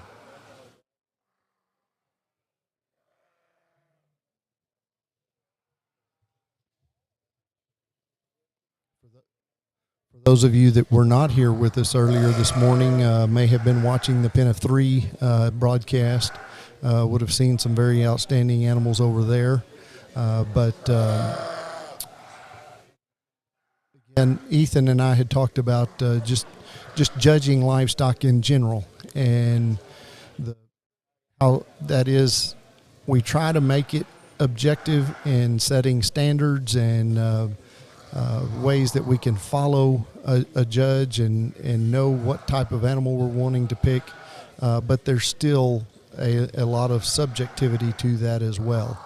And so when we look at what these judges are trying to identify, they're still going to gravitate to those animals that hit them a little stronger in terms of what they like to see in an animal. And so just always be mindful. I think as breeders and as exhibitors, sometimes we can be a little barn blind at times and think that our animals are the best, and that's okay. But at the same time, it's one of those things that we want to make sure that we're opening our minds and looking at everything.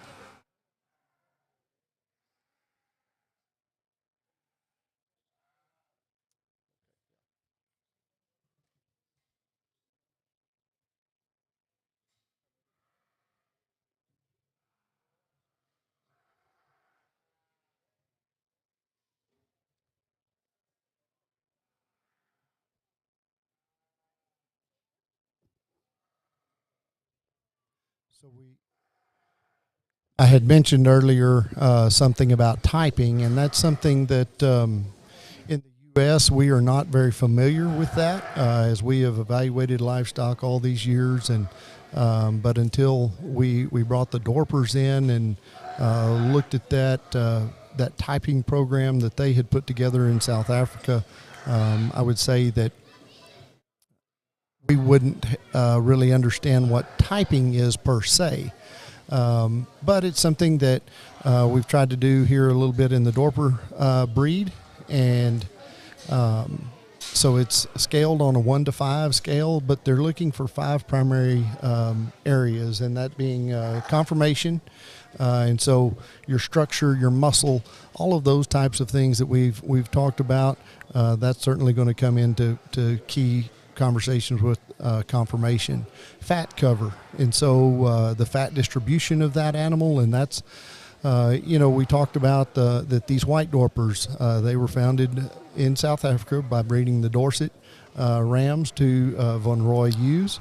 Von Roys are a fat-tailed sheep by nature, and so that's why you're going to see these sheep have a little more fat cover around their dock or their base of their tail. So that all helps with just nutrient management as they're going through their daily lives and maintaining their body. And so you'll see sheep deposit fat around their tail. You'll see them deposit fat in their foreflank right behind their elbow and then in the breastplate area.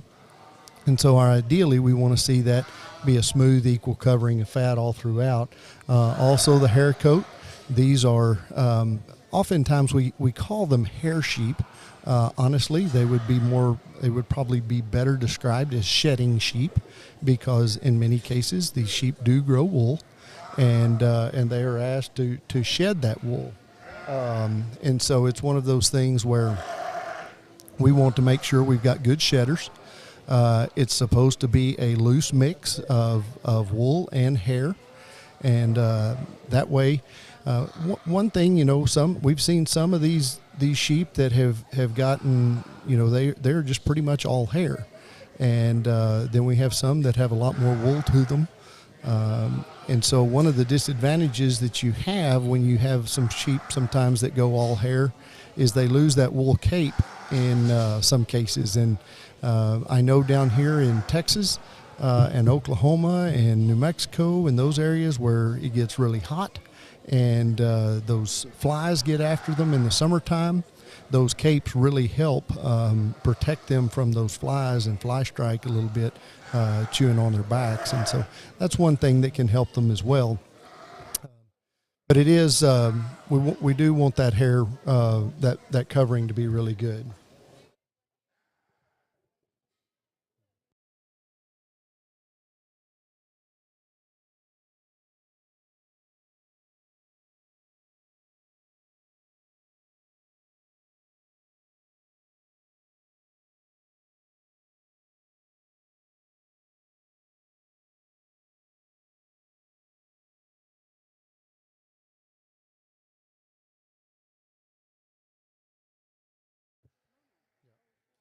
And as we talk about, we talked about hair coat, and then one of the things that we see these sheep as, they are dressed and they are prepared for show, and so everything's smooth. And you ask yourself, well, how on earth do they know if that sheep has the right kind of covering? If they're too heavy wool coat, or if they're all hair,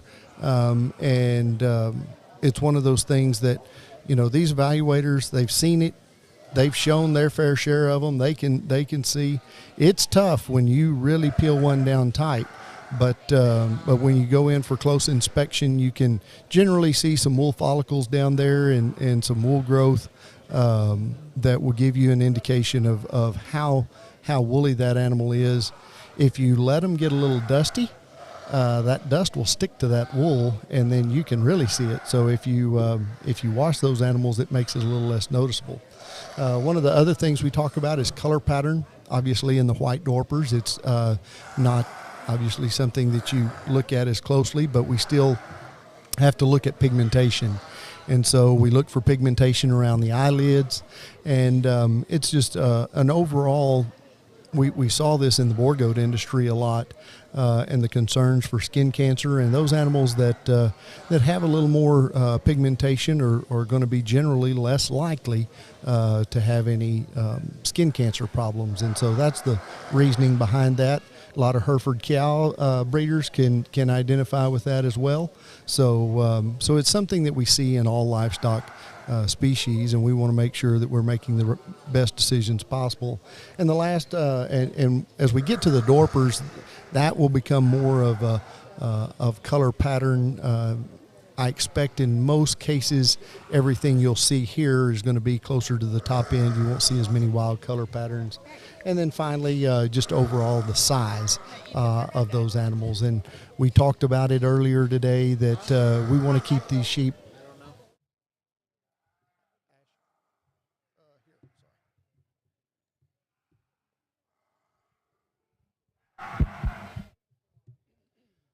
Now we're going to have some comments for our All right, judge. a really strong class here today. We felt like the 5 rams in front of us today were probably the most balanced on the day, most correct. In 5th position, we have ram number 7. We really like his balance. He had a really nice, decent head on him. Touch finer in the bone compared to the rams in front of him. And I've liked him to touch stronger over the top line compared to our 4th place ram, but real well-balanced ram. I really like his pigmentation and his head. Ram 46 for me shows great potential at this stage, perfectly balanced.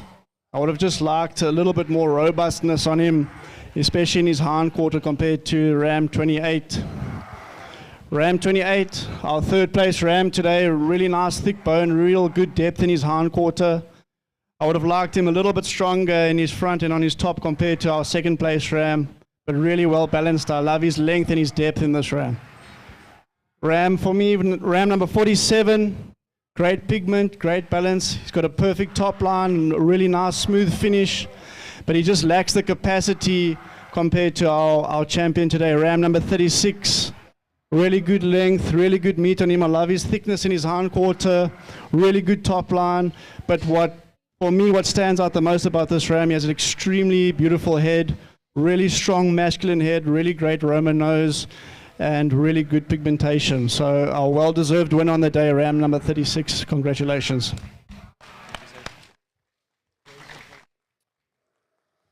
Very nice set of rams there, and good comments by our judge Ashley Phillips. We'll come back to you here shortly with results of that class.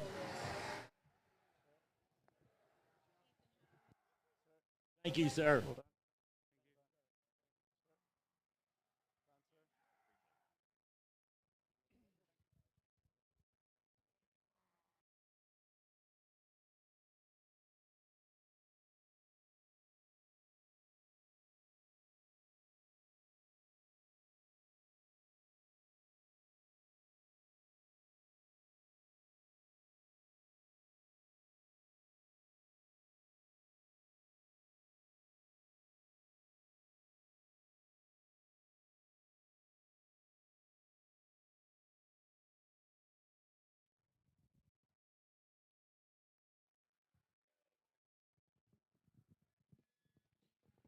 If you are missing a phone or a pair of reading glasses, please come up to the announcer stand. If you're missing a phone or some reading glasses, please come up to the announcer stand.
Lot 57, walking in the ring.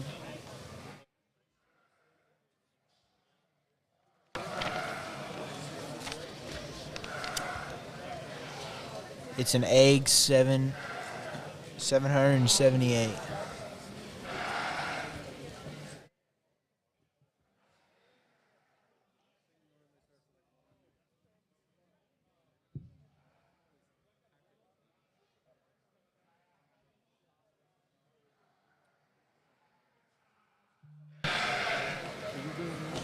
Lot 53, Canucker White Dorper 0380.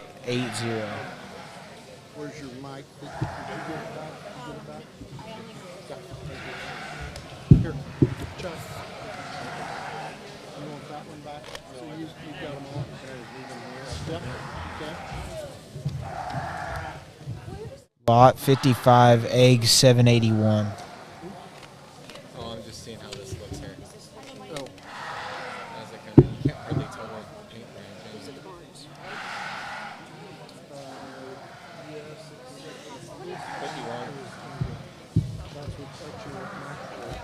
Lot 51, Twin County Dorpers, TCD 1109. The placings of the junior yearling Lot 54. White Dorper Rams. East Star, 10th place, Livestock, John Cahill, 2316. OHR 209. In 9th place, Diane and Bill Moy, Willow Creek Ranch, M515. In 8th place, Wyatt Yeager, WW Yeager 056.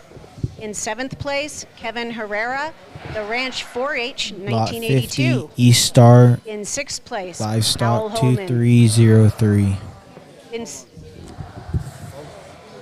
We're going to check on this, y'all. Is one of them 5? Hit me the south one.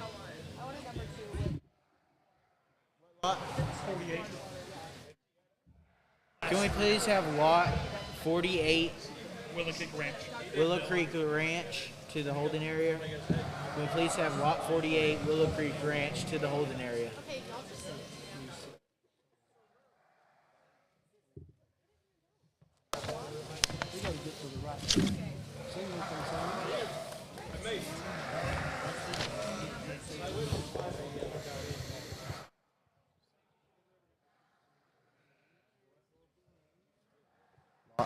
Lot 59, L&K Sheep Company, 2312. Lot 49, BW3, F236.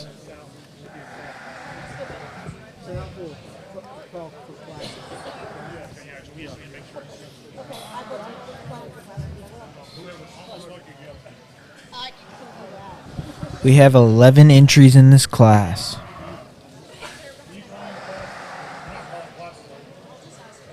She is.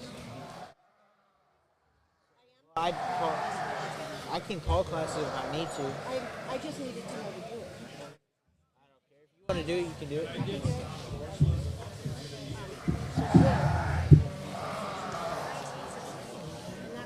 it. So we just had lot 48 walk in Willow Creek Ranch.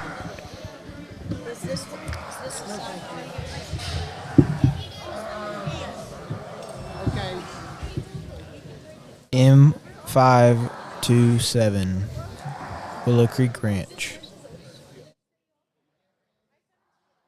It looks like we got a little wild one in the ring.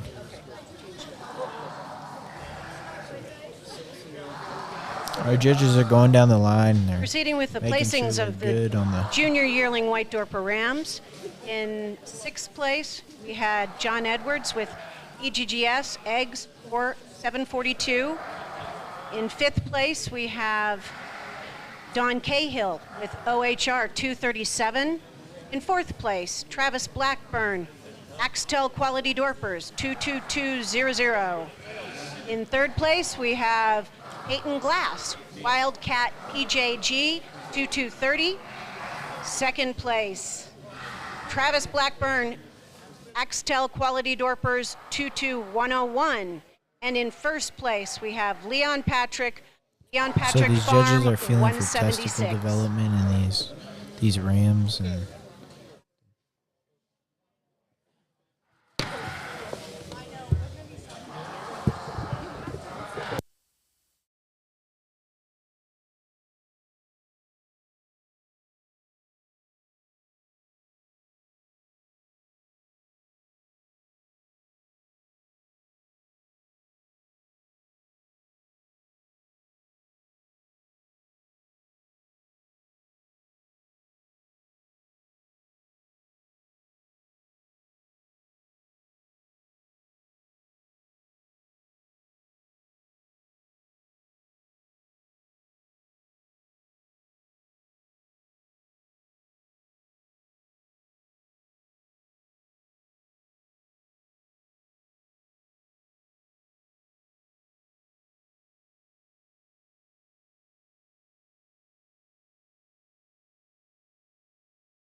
So in this class, we have our early fall white Dorper Ram lambs. These rams are born between September 1st of 2022 and October 31st of 2022. Looks like we've got 11 head in this class. Big difference as you move from those first two classes into this class. These rams, just obviously aren't as mature yet. They are just fallborns, and so about 6 months old in most cases, 7.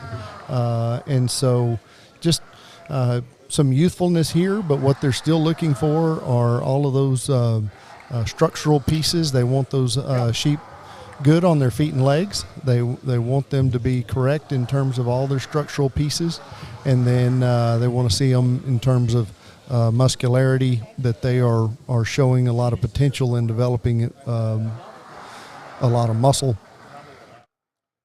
These sheep aren't near as thick as they will be as they mature and get to be a yearling 18-month-old ram.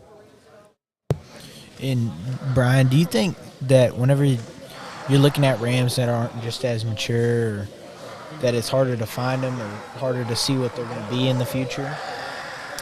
I actually love looking at sheep, kind of at this stage,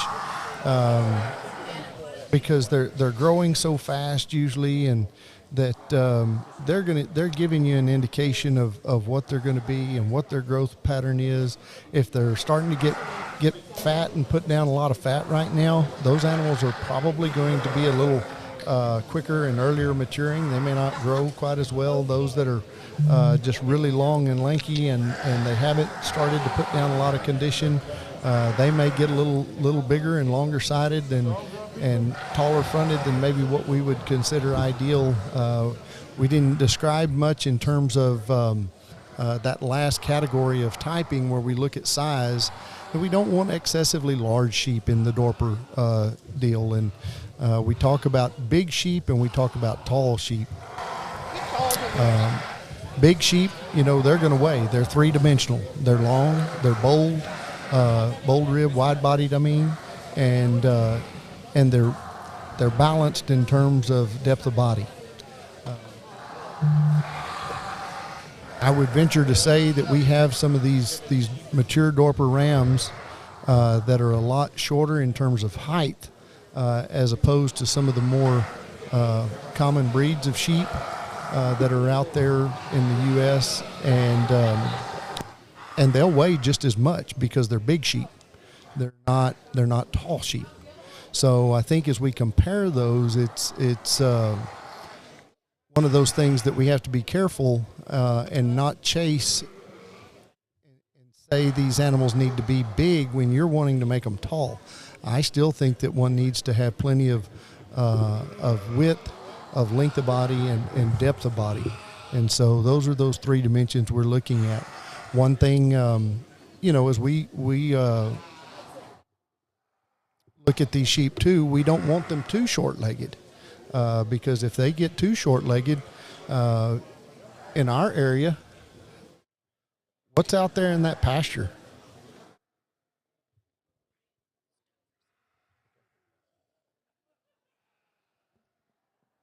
The last class of white Dorper rams is in the ring.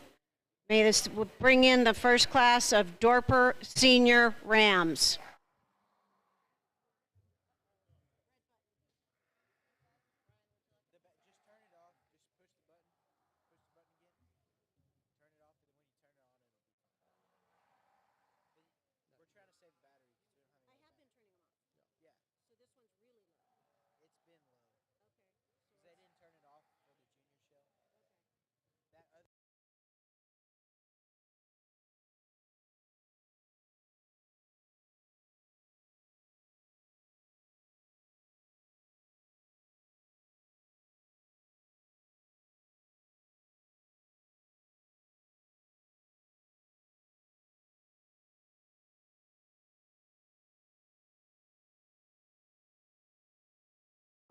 And back to your conversation, Brian, about them short-legged sheep they also don't hit their stride as they're walking around the pasture, and they just tend to fall apart and break down as they stand out there in my country where there's a lot more rocks, and they break down in their back pastures, and they just don't have the longevity that some of the good structured ones do. What's growing out there in amidst all those rocks? A bunch of cactus and. Amen. Right there, you hit it. And so we've got to be. We think about that on these rams and ewes.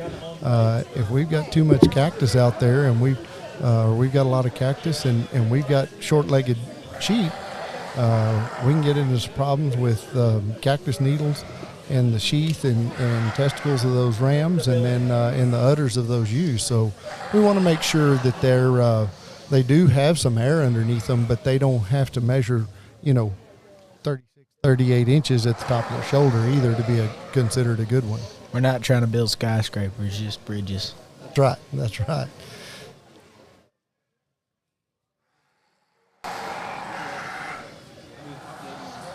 Looks like we're almost lined up here. He's just switching them around, which ones he likes.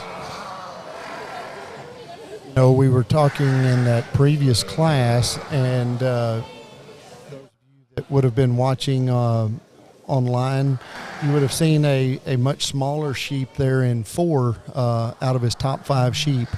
And that's one of those things where I really admire somebody that reach down there. They recognize that ram is very youthful. Unless they ask us, there's no way they know the birth dates, but they could tell that ram was more immature in his look. And so he was one that they probably gave a little bit of the benefit of the doubt to, and Ashley made the comment that that sheep was very well put together.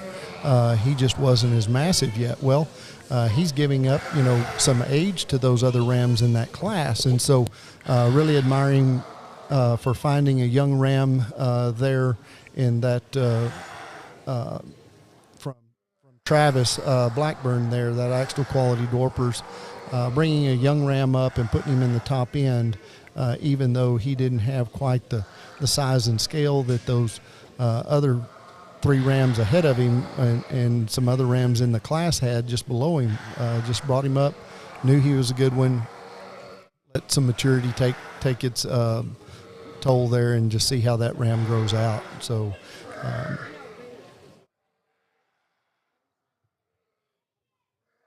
we try to set these classes up in a way that makes the most sense in terms of age. And so early we start with those oldest rams, and a lot of those are fall-born rams, and then move into some other yearling rams that would have been typically the springs from year before last, and or last year, and then now we're looking at the fall-borns from last year. Is there a specific age you like to breed or to get babies that do the best for you over there in Blake County? The great thing about these Dorpers is, sheep as a whole are recognized as seasonal breeders. And so meaning that from a seasonality standpoint, they are typically sheep that are going to breed in the fall, most often August, September, October, and going to lamb in January, February, March. So they're going to lamb in the spring and breed in the fall. That's just kind of nature's natural production cycle for these sheep. And and there's, the good Lord, he kind of has all this stuff figured out, obviously, and he knows he's going to be sending some rains and growing grass in the springtime, and that's when ideally we try to have those animals born. But the advantages that we also have with these Dorpers are they are out-of-season breeders, and so they will breed both in the fall and in the spring times. And so when we have an opportunity to, our bankers like to see diverse income, so bank dollars coming in from different times of the year. Looks like Ash is about to give a set of reasons on these sheep, so we're going to let him talk. All right. Really pleasing to see a class with great depth in the young animals. I feel the depth of quality right down to ram number 5 right through to 10 is really decent. And these are the future breeding stock going forward in America, and I feel like they're in a really good place. So today our ram number 5, ram 54. We felt a ram with really nice balance, but just lacked really the length that the other rams placed ahead of him had. That was his slight downfall, but really good top line, really well balanced, nice depth in his hind quarter. I think as he grows, he'll grow out and fill out into a decent ram. The next 4 rams were really, really close. We really battled to find a winner. But on our day, ram 52, we just wanted a little bit more strength in the head, a little bit better behind the shoulders. But all in all, great depth in his hind quarter, really good length, really, really safe in his forequarter and his hind legs. Ram 50, real smooth finish. Can't really fault the ram in many areas. I would have just liked him touch strong, more masculinity in the head compared to ram 27 and 55. For us, between the first and second place, ram 55 just had a touch more robustness, thickness in the bone and masculinity compared to 27, but really 2 evenly contested rams. But I feel on today our champion just had a touch more capacity and masculinity. So congratulations. Lot 55.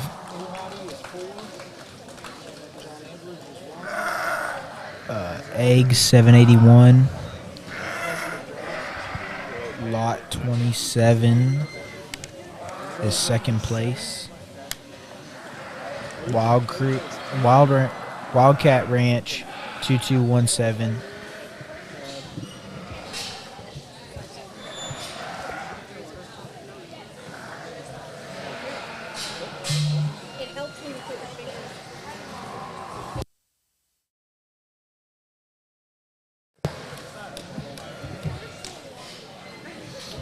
Third place, Eastar Livestock 2303. Placings for the early fall white Dorper Ram class. In 10th place was Luca Kayla Inbody, L&K Sheep CO 2312. In 9th place, Diane and Bill Moy, Willow Creek Ranch, M527. And now we are in lining up 8th for place, John Edwards, Dorper Ram Eggs Drive. 778. We're gonna 7th let place, Ash and Narrowgate Mr. Farm, Narrowgate Farm 767. We're going to In let 5th them place, sort in these 6th livestock place, we got. Bill Cooker White Dorpers 0380. In 5th place, Ron Waldron, East Star Livestock 2316. In 4th place, Luke and Kayla Inbody, L&K Sheep Company 2307. In 3rd place, Ron Waldron, East Star Livestock 2303. In 2nd place, Wesley Glass, Wildcat Ranch 2257. In 1st place for the early fall white Dorper Ram is John Edwards with Eggs 781. We're now in our championship drive for the white Dorper Rams. So our first place in class number 1 was lot 3. Okay. He was a High Joe Dorper 1578. Okay, just want to make sure. Our second place in class 2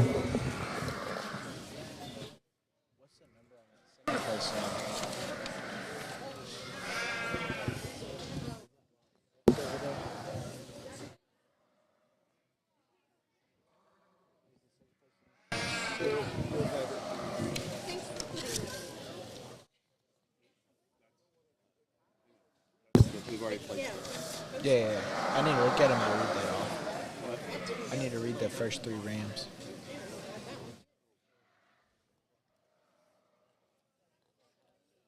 Second place, or first place in class 2. Or first place in class 3 is Eggs 781. First place in class 2 is Leon Patrick Farms with Leon Patrick Farms 176. First place in class 1 was Travis and Darla Turley with the SPRT Livestock 157 1P.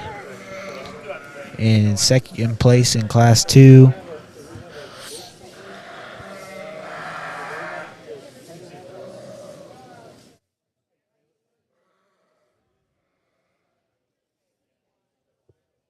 Narrowgate Farms, 707.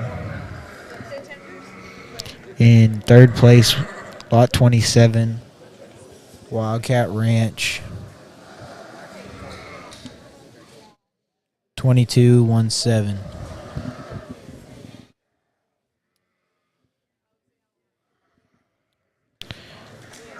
As we wrap up our White Ram show here, White Dorper Ram show, I'm sure we'll get some comments from our judges as we get through our champion in reserve, and we'll bow out for a moment and going to show some Dorper sheep, and then I'll join you again for the White Dorper Ewes.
Bill, yeah, can we just face forward?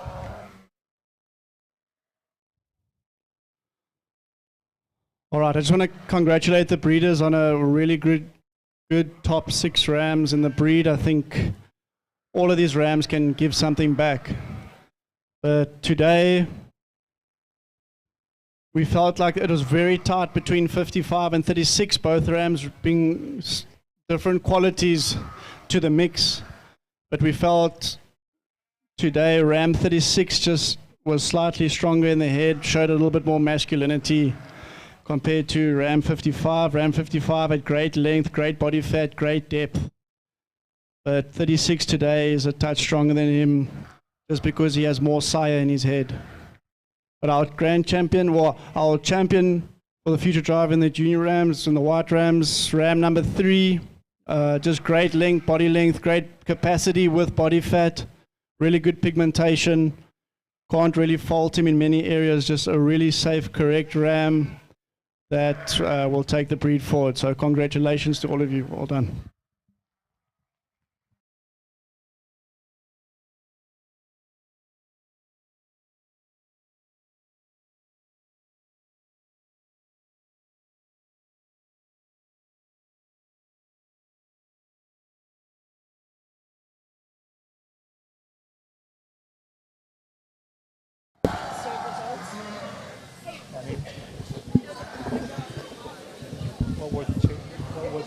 Who's reserved?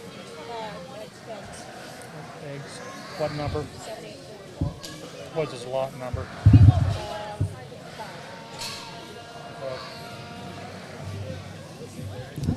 Okay, online, our champion White Dorper Ram was Willow Creek Ranch lot number 3. In reserve was Eggs. Excuse me, okay, champion was Dianum and Bill Moy, Hydro Dorpers 1578s. 1578. In reserve was John Edwards, eggs 781.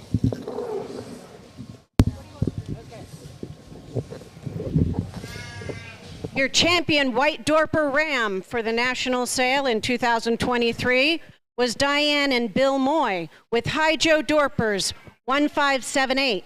Your reserve champion white Dorper Ram was John Edwards with eggs 781. Thank you all very much for your participation. What?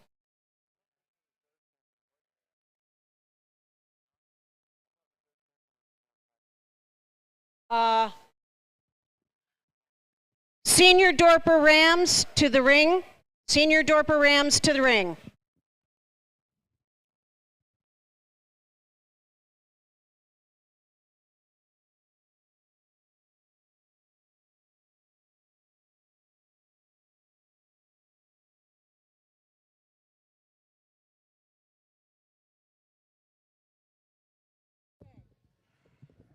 Correction. Leon Patrick was reserve with lot number 36. Just a lot number.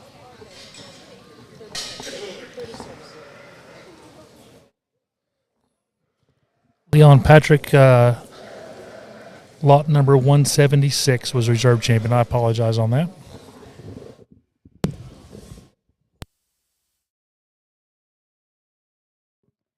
I apologize for a mistake. Your reserve champion white Dorper Ram was Leon Patrick with Leon Patrick Farm 176.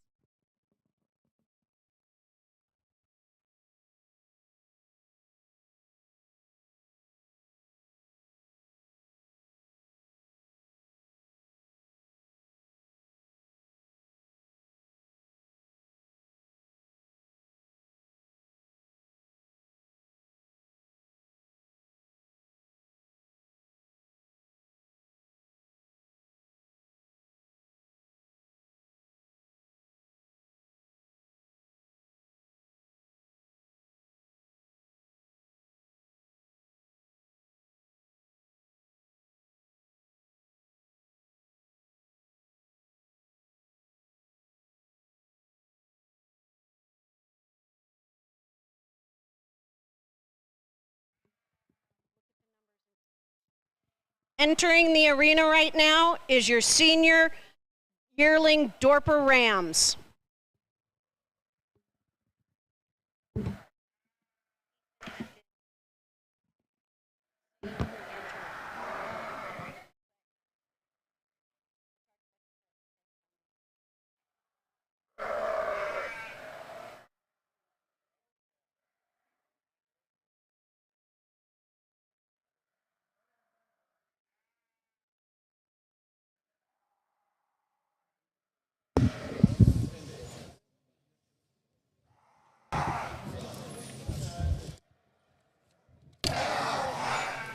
Okay, that is back to the live stream on, now we're on class 4, senior yearling Dorper Rams.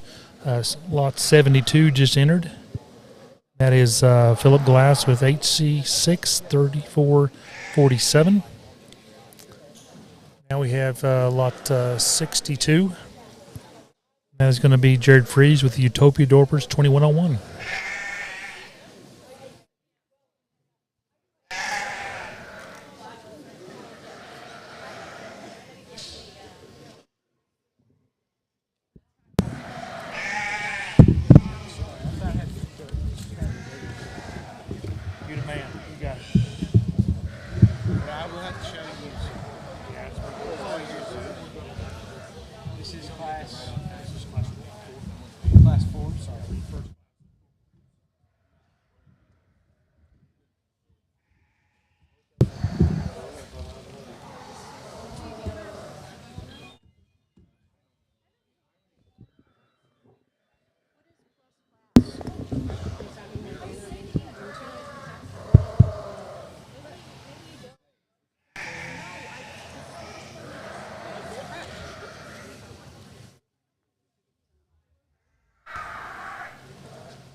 Lot 63, RR Dorpers 2107. Lot 61, Century Dale Farms 241.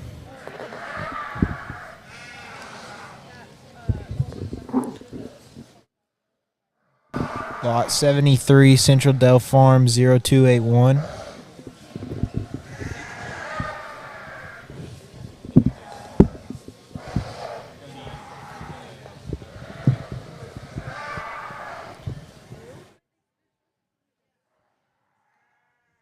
Lot 76, B Cook Dorpers 2122-B. Lot 74, Justin and Stephanie Marshall Ranch R107.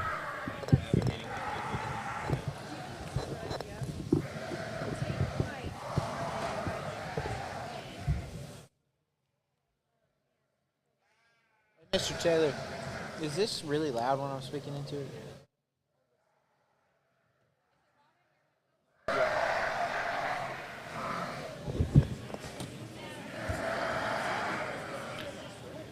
Lot 66, KY Proud Dorpers 2169.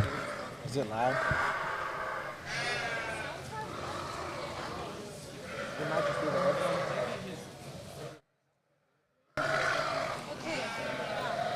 So it's just my headphones?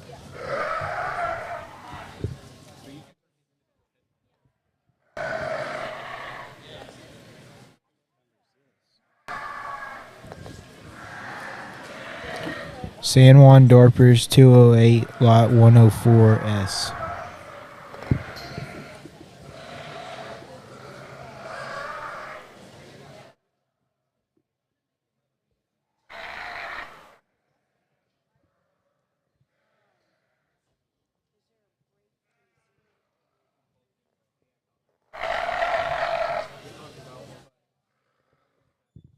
Lot 69, Zermino Ranches 1400.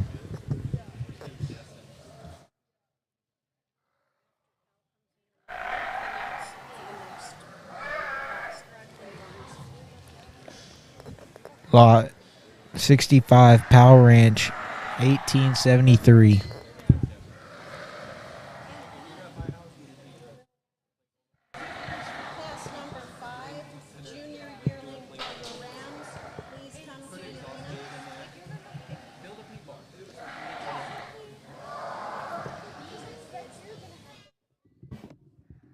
Lot 68, Brad Raider Ranch Icon DO28.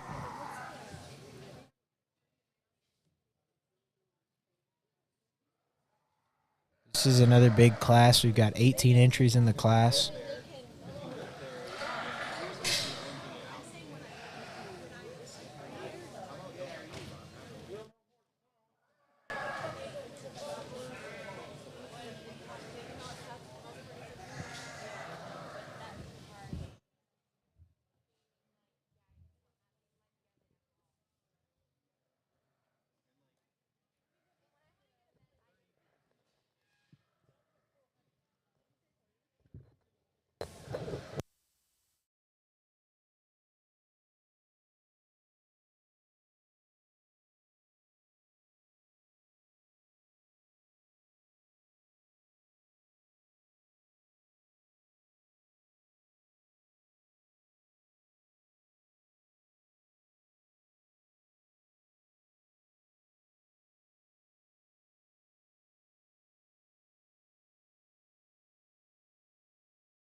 All right, ladies and gentlemen, I'd just like to commend the breeders on a really nice class, a good start to the Dorper Rams. Our first 5 Rams, I think they pretty much speak for themselves. 5th place, really nice head on the ram. I think he could have just had a slightly better finish to him. Good thickness in the bone, but he just lacks a little bit of capacity compared to the 4 rams in front of him.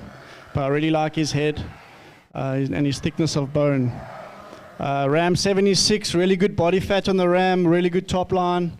Would have liked a little bit more robustness on him and length compared to the 3 rams in front of him. Ram 62, a ram that we overlooked in the beginning, but as soon as we went through our judging, he just came up and up. So really good length on him. I really like his thickness of bone. Really good top line. Would have just liked slight more length on him compared to our 2 rams there in front and slightly better in the head. Ram 70, excellent size on him. Brilliant body length. I love his black color. Really good hindquarter. Really nice and deep in his hindquarter as well. Would have liked a touch more definition in his hocks. But I think today, ram number 69 speaks for himself. Just really outstanding ram. Great capacity, brilliant sire head, really good pigmentation. I feel on the day our well-deserved winner, ram number 69. Congratulations to the breeders.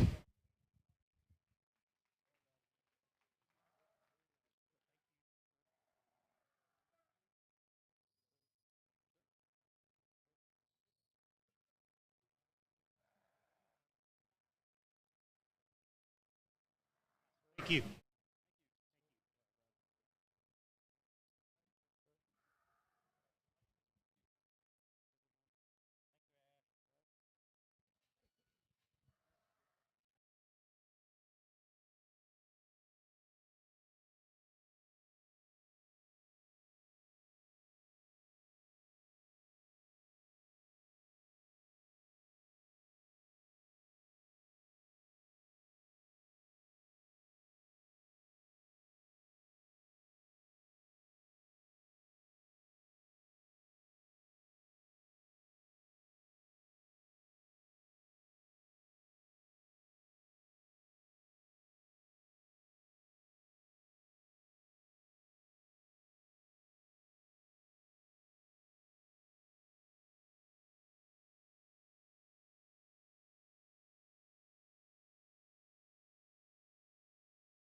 Lot 89, Sharon Holman, Holman Ranches, 2201.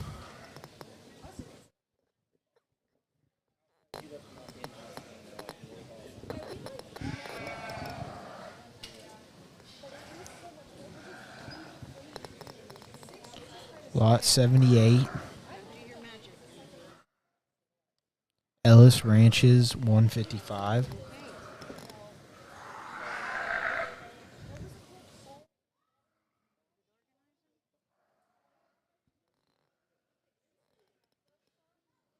Lot 82, Triple F Showstock, Craddock Ferris.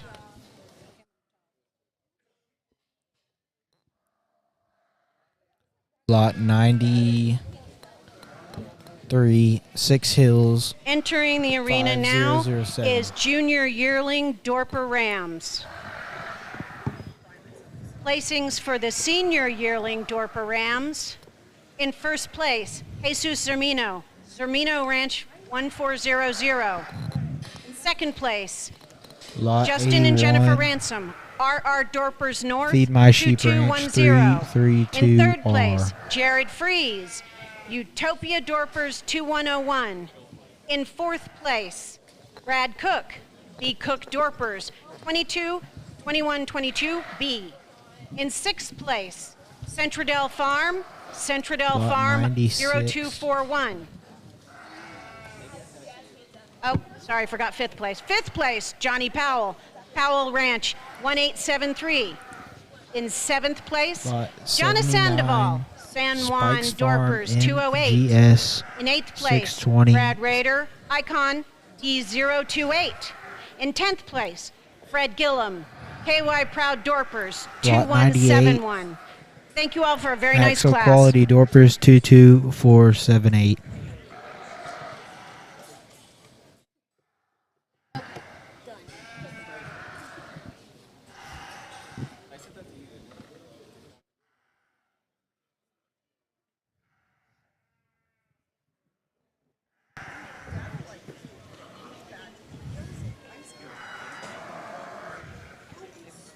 Lot 97.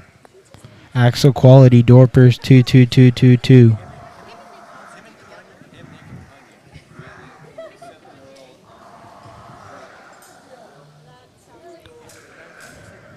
Lot 108. Deer Creek Dorpers Freddie Russo DC 231. Coming in the ring next is Lot 84 Drennan Sisters BJH 235.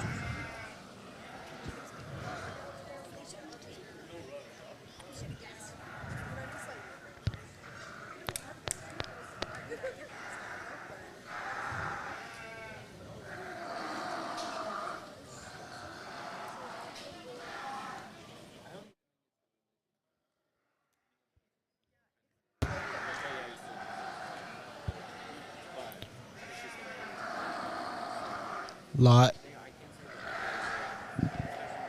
87 Toll Livestock 131.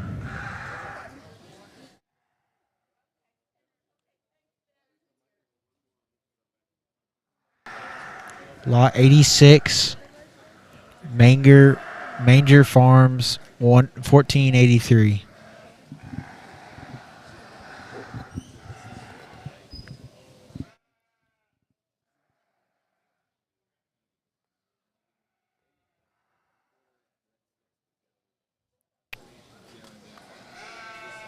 Coming in the ring next is Lot 99. RJ Ranch 2585 or 2085.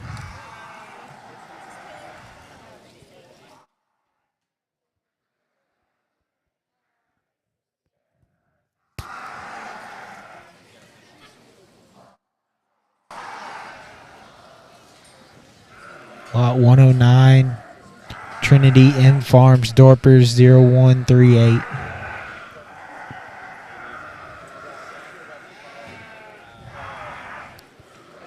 Coming in the deal next is Lot 105, Sanchez Dorpers R1022.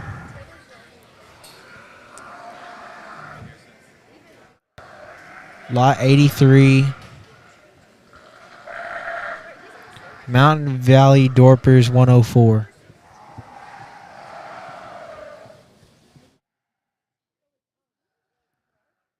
Coming in the ring next is Lot 100 Mountain Valley Dorpers MV 110.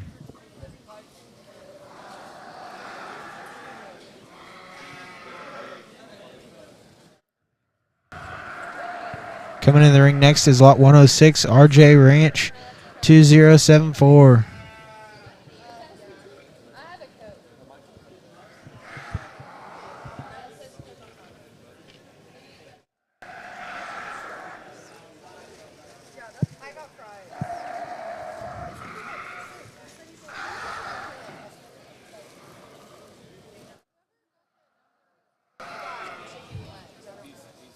Lot 88, Narrowgate Farm 711.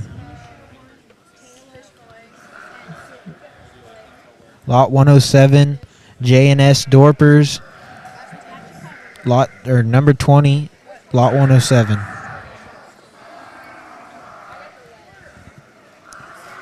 Lot 90.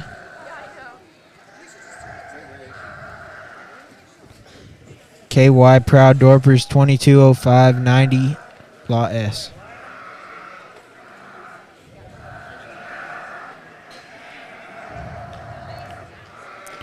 Coming in the ring next is Lot 92. Garrett Dorpers 1127.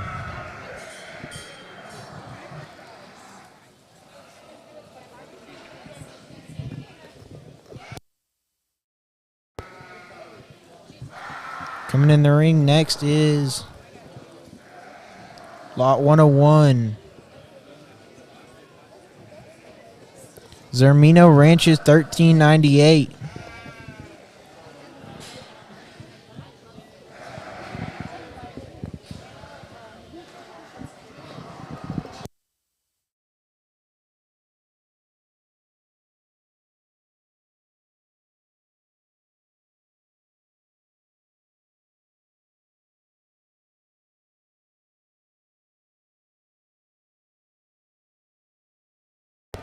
There's 24 entries in the Class 5 Junior Yearling Dorper Rams, born between 2/1 of 22 and 8/31 of 22.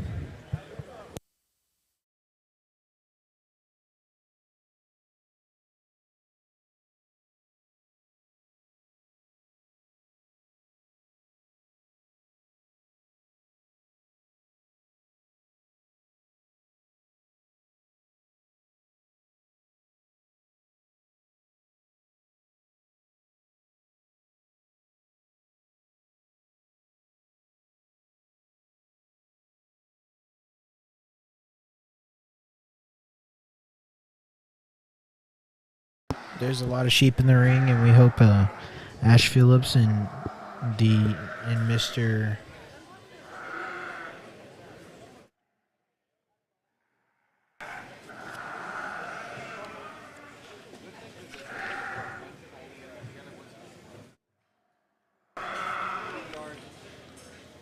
Mr. Lee Ruxvan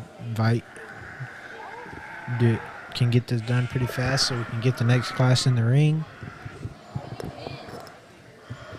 Our auctioneers here at the Duncan sale will be Andy Baumeister from Goldsweight, Texas, and Mr. Gabe Spikes from Early, Texas.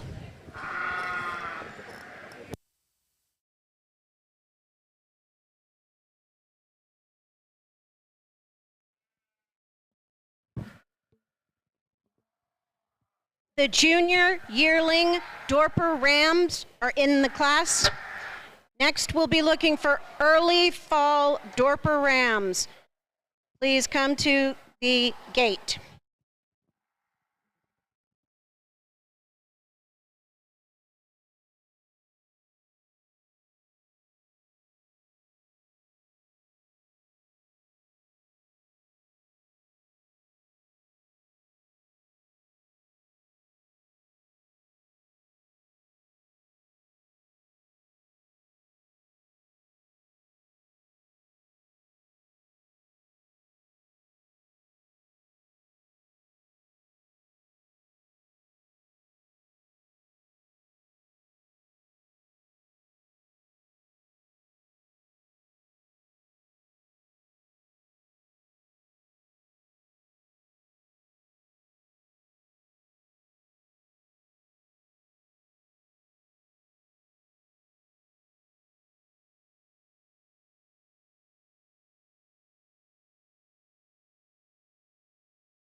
Early fall Dorper Ram class. You're be prepared to enter the ring after our junior yearling Dorpers.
Test. Test. Test.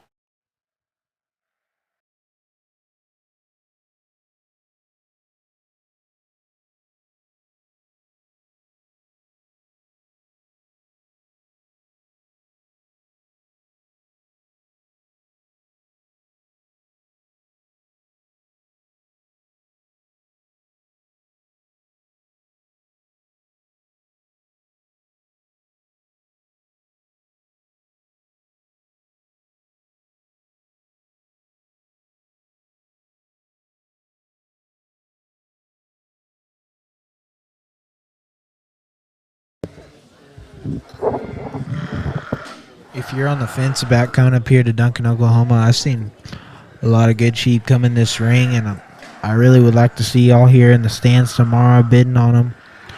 So if you're on the fence about coming, or you're like it's not going to be a good drive for what the sheep are there, trust me, there's some good sheep here, and I'm pretty sure if you come, you'll find you one that can go home and make you some good winners and some backdrop babies. So bring them on.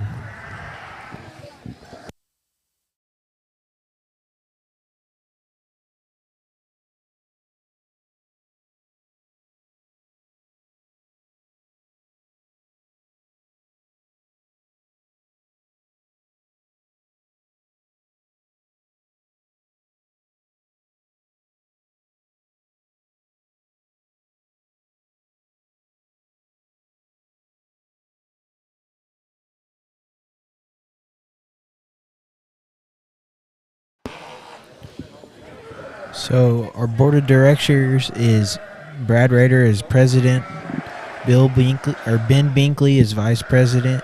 And then other members of the board are Sharon Holman, Danny Jones, Carrie Paul, Justin Ransom, Leanne Winters, J.R. Howard, Charlie Taylor. So if you have any questions or concerns about the sale or anything going on here, please be free to give them a call. I'm more than sure they would be happy to talk to you about it. So if you need anything, please call them.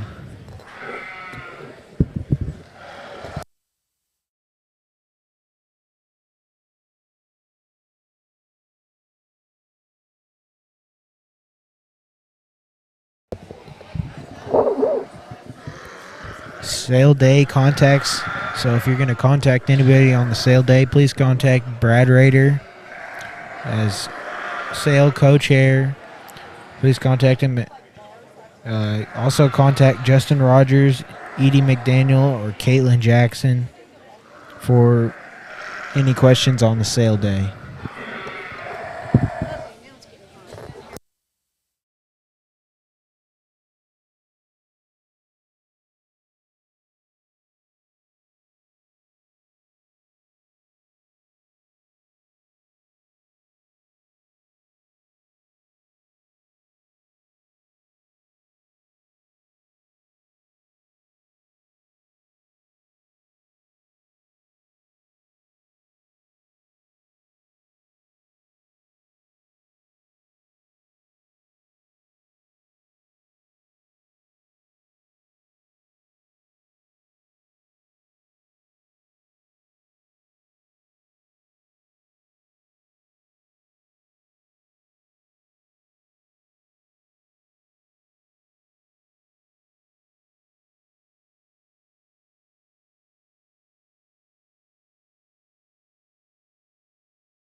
All right, guys, a real big class, which is nice to see. But our first 5 places was really difficult to place. But I think each ram has a quality to bring of its own. But we feel today, ram in 5th place is ram 86. Real good size on him, nice top line. Would have just liked a little bit more length on him and size compared to our ram in 4th place. Maybe a little bit more sigh in the head. But still a really good ram, really good length. I love his depth in the hindquarter. Nice thick bone. Ram 98 for us had an extremely good hindquarter. We would have liked him a touch better on his top compared to the 3 rams ahead of him. And maybe a little bit more in his head. But we loved his size and length and his depthness in his hindquarter. Ram 101, really great balance on him. Good top line, has a good hindquarter, really good head. But I feel like the 2 rams in front of him have a little bit more length in the body, touch longer in the necks, and a little bit more sigh in the head. Ram 97, we really like this ram from the beginning. Really good size, really good capacity, nice bone on him. But today our champion, ram number 84, just has a beautiful sire head, extremely good top line, really good depth in the hindquarter, really safe in his forequarter, and brilliant bone. So on today, in our class, ram number 84 is the well-deserved champion. Congratulations.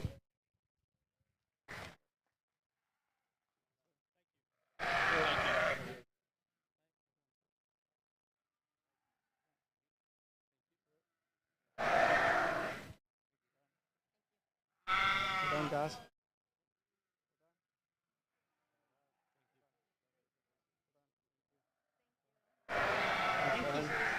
Thank you, sir.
That was your junior yearling Dorper Ram class.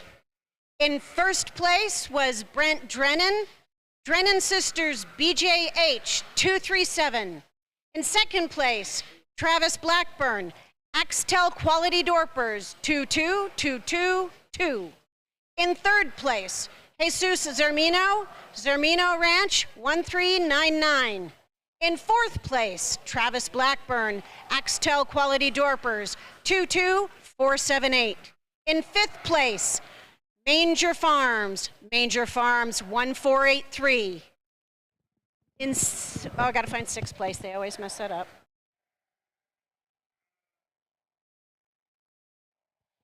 In 6th place, Kyle McKee, Mountain Valley Dorpers MV100.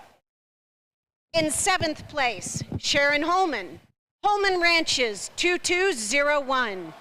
In 8th place, Stephanie de los Santos, JNS Dorpers 0020. In 9th place, Juan Sanchez, Sanchez Dorpers R1022. In 10th place, Narrowgate Farm. Narrowgate Farm 711. Entering the ring now is Early Fall Dorper Ram Lambs.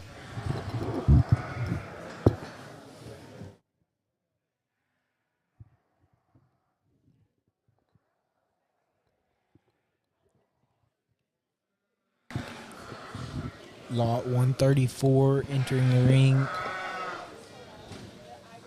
Triple F show stock. Tag number 135.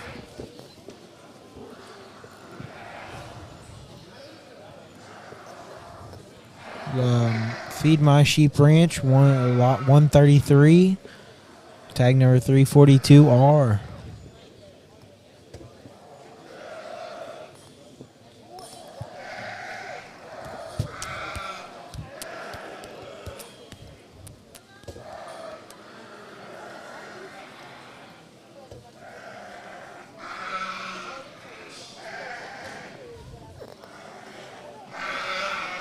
Lot 113, Central Dell Farms.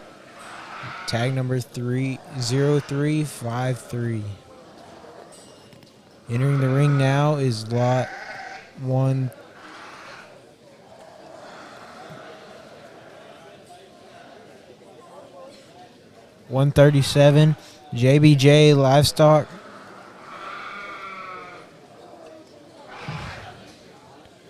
2236. Entering the ring now is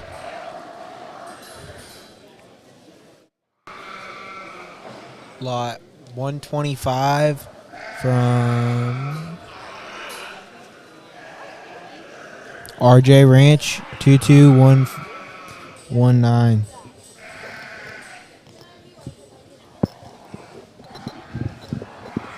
Entering the ring now is lot 131, JBJ Livestock, JB 2229.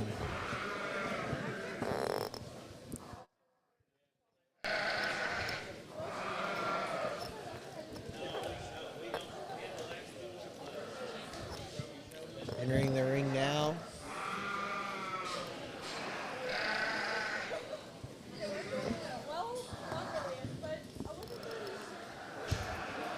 Lot 123, San Juan Dorpers, tag number 238. Hey, can you switch the camera view to over there?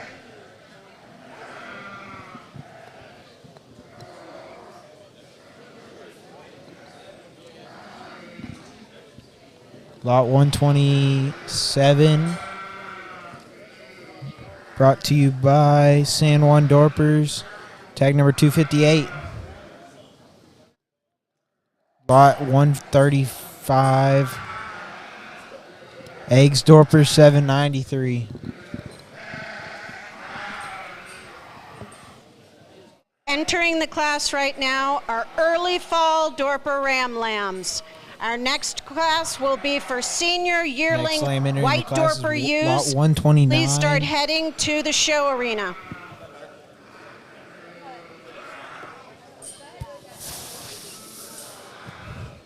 Walnut Ridge 0423. Entering the ring, lot 128. Walnut Ridge 0251.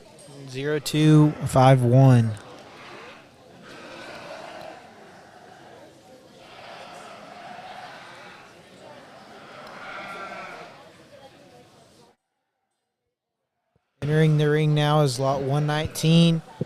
Brought to you by Major Farms 1501.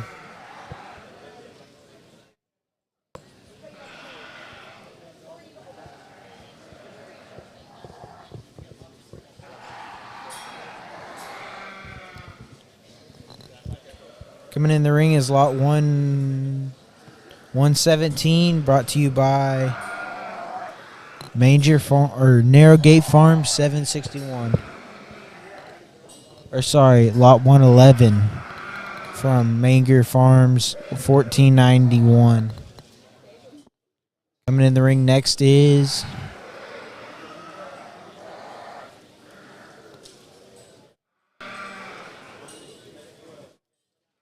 Lot 126 from Cider Dorpers, tag number 161.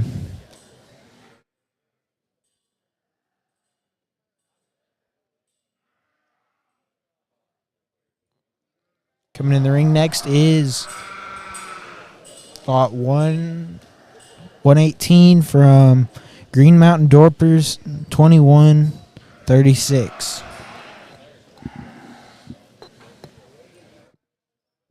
Coming in the ring next is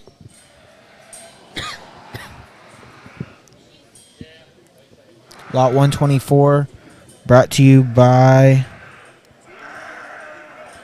Half Circle 6, tag number 3494. Coming in the ring next is lot 117, brought to you by Narrow Gate Farms, 761.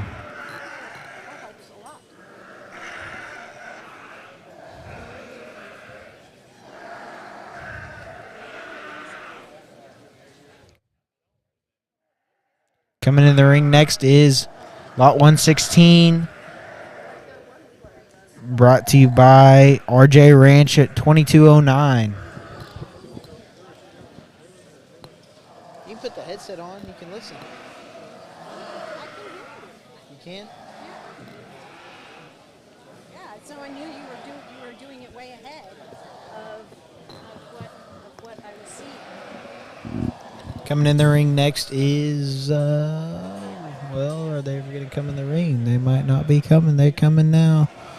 What number are we going to have here? Looks like we got lot 120 coming in the ring. Zermino Ranches, 1398. Coming in the ring next here shortly.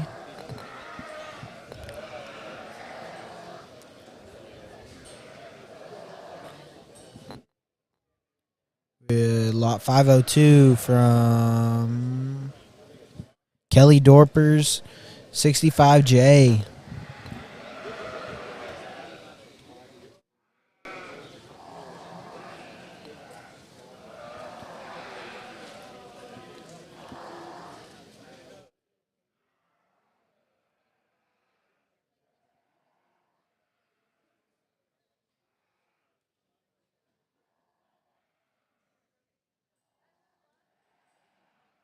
Coming in the ring next should be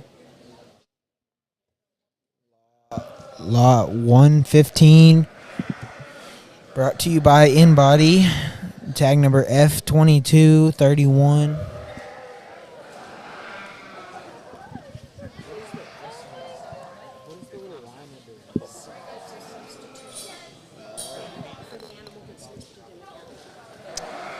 So that one right there is a substitution. It is not the animal that is listed in the catalog, but is a substitution.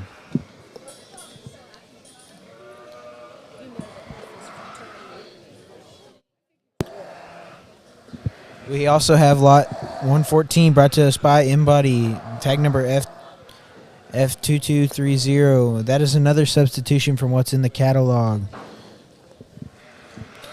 Next we have lot 112 brought to us by Willow Creek Ranch, tag number M534. And I believe that is all in our class. We have 25 entries in this class, and we're going to hope to get it done pretty soon so we can roll the next class in here.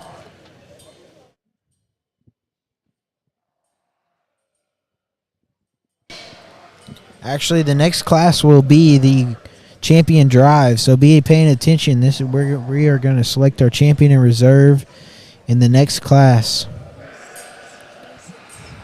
And if you haven't seen a good one yet, there's been multiple good ones walk into this ring, so you should be able to find one. And if you're not going to be here, be sure to check in with us online, and we can get you bidding online and buying some sheep.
So this is an early fall ram lamb class that we don't really have any lambs that are any smaller than this because we want to make sure these rams are developed in their testicular size and their ability to go out there and function on some females as we put them out in the pasture. We don't want you to get them out there and them start shooting blanks and you not get anything whenever you wait 5 months later. So that's why we don't have any younger classes than these. So this is our youngest class, and then we'll finish this class and we'll have our champion drive for the Dorper breed of rams.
I want to thank all of our sponsors that have sponsored the show today and are helping us help us producers get in, like Ring Out and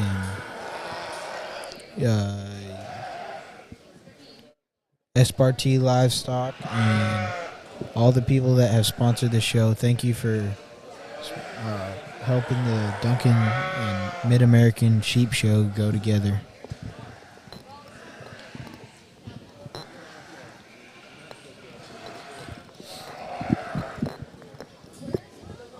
If you were here this morning, you remember us talking about structure, and these guys are evaluating these sheep and making sure that there's not any structure problems, and if they have any structure problems, that they're more likely putting them down in the class, or if they're very bad, they're they're disqualifying them from the class. So structure should not be a horrible problem tomorrow whenever we run them through the sale.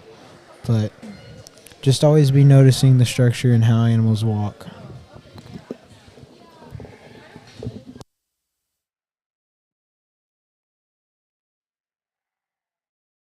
The judges are looking at the final 10 in the early fall Dorper Ram class. Following will be the championship drive. Please make sure that championship drive animals are by the ring.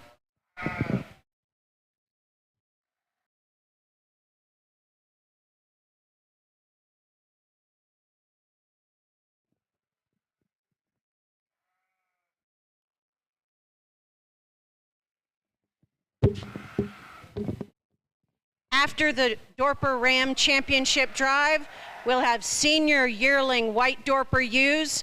Please start heading up to the arena.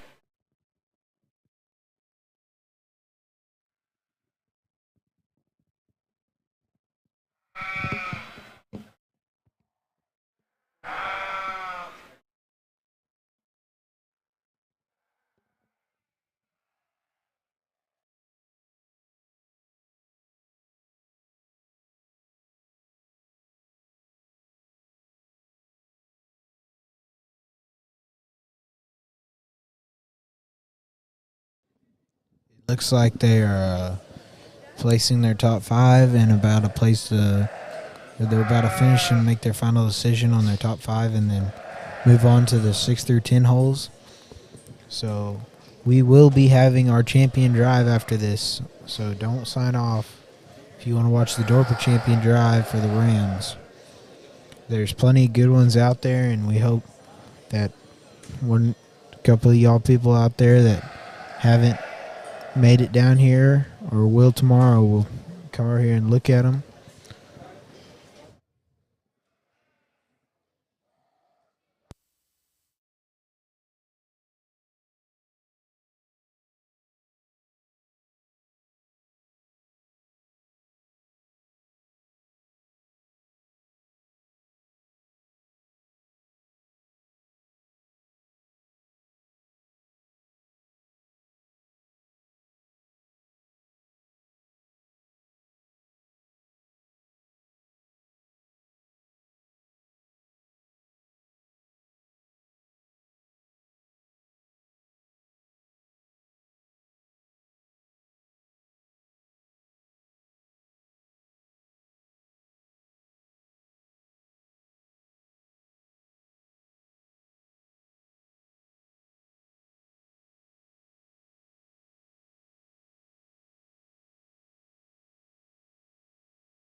If you're looking for more information on the Dorper sheep breed or anything that relative to the Dorpers, please check out the Dorper website, www.dorper.org.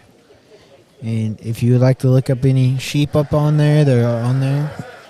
So if you would like to do that, feel free to.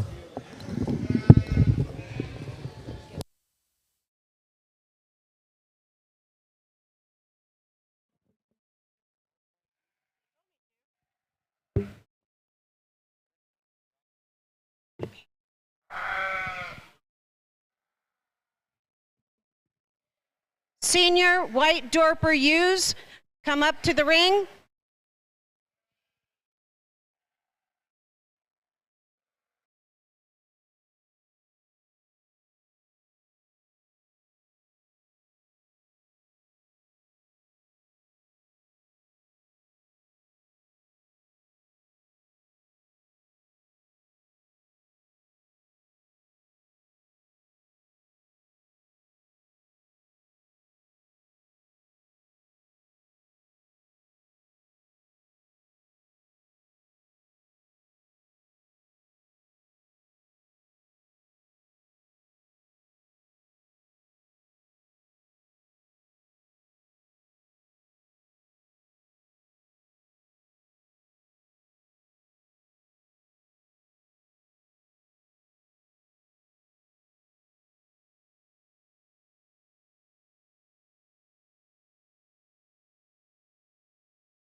We need the senior yearling white Dorper Ewes to the ring, please.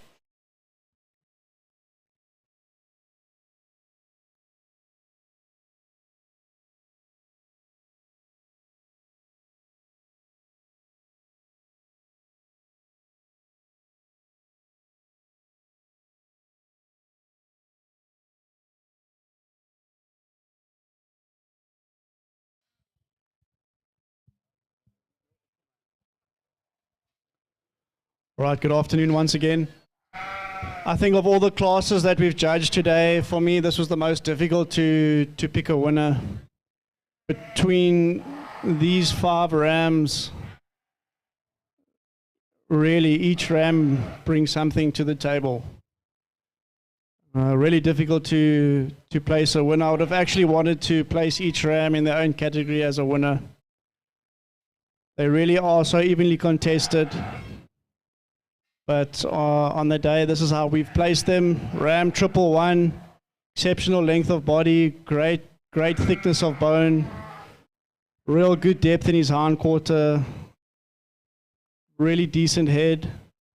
We just felt he fell a little bit away behind the shoulders, but I'm being really critical on him. 130, just had a little bit more size and length on him compared to 111. Also really exceptional length, great depth in his hind quarter, thickness of bone. I would have liked him a touch better in his head, touch stronger behind the shoulders. Ram 124, we really liked him. He's one of the most correct rams in the class. Exceptional head. When we're looking at heads in Dorpers, as young rams, I think he's got the ideal head at this age. Really exceptional quality in the head. Really good in his top line. But today in the class, we felt he just needed a little bit more capacity in his hind quarter and a little bit more length in the body. But besides that, one of the most correct rams that we've seen here today. Ram 135, just had a touch more robustness and length. A little bit more stretch to him than 124, so today we'll place him above 124. But today, Ram 112, just the most balanced ram for us. Really good top line, length, everything is in place. Great forequarter, really good hind legs, really good color on him, great top line. So today our Ram 112 takes the winner. Thank you very much and congratulations.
Entering the arena now is the champion, reserve champion, Dorper Ram Drive. From Class 1, lot 90, no, 89. Lot 89 from Class 1 goes to Mazarmino Ranches.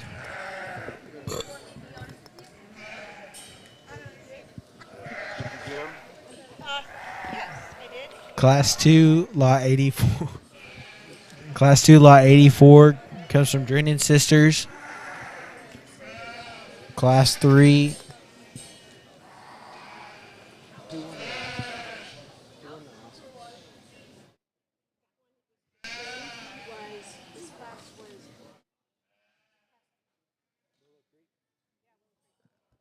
And in the last class of Dorper Rams, Willow Creek Ranch won it.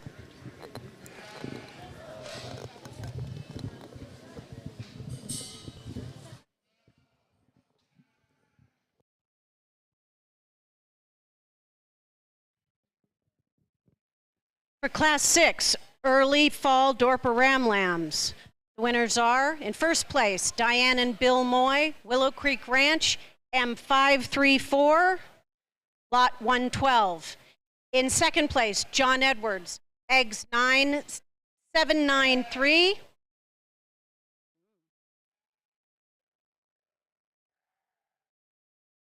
Looking for lot. Oh, there it is. Lot 135. In third place, Philip Glass, HC6 3494. Lot 124. In fifth place, Manger Farms. Farms 1491. Lot 111. In seventh place, Mark Inbody. Inbody F2231. Lot 115S. In eighth place, Jonna Sandoval, San Juan Dorpers, 258. Lot 123. In ninth place, Jesus Zermino, Zermino Ranch, 1398. Lot 120. In 10th place, Presley Ferris, Triple F Showstock, 135.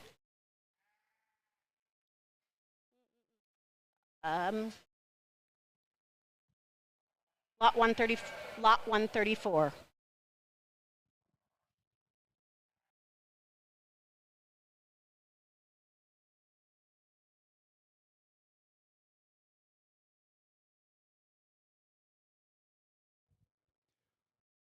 All right, a really strong championship. I feel like all four of the Rams that stood, or all six of the Rams that stood, can take the Dorper breed forward. But we feel today our champion Ram, just the capacity that he has with a sire head, with the body fat, was just our out-and-out winner today. Really exceptional Ram, really solid on his hind quarter, walks like a dream. Just really one of the best Rams on show today. Ram 112, take nothing away from him. For a young Ram, he shows exceptional promise at this age. Really good length, really good type in his head, really good balance. But today, I'd just like to congratulate both of the breeders on these two Rams, really two Dorper Rams to look forward to take the Dorper breed forward in the future. So congratulations.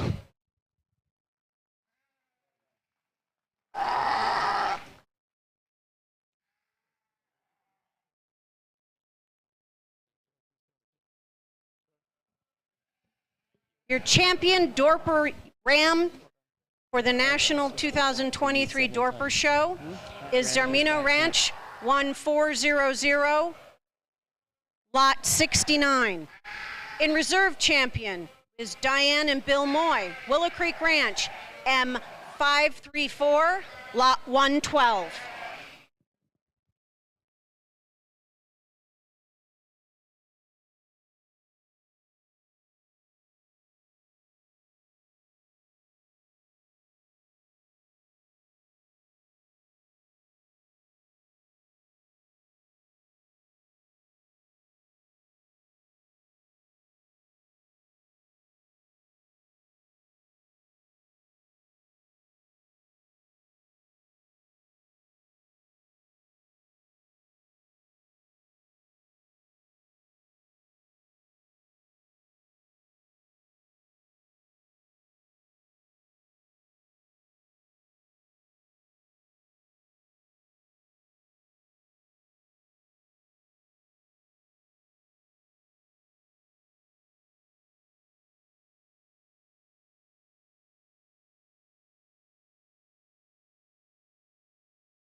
Entering the show ring now are your senior yearling white Dorper Ewes. We need the junior yearling white Dorper Ewes to come up ringside.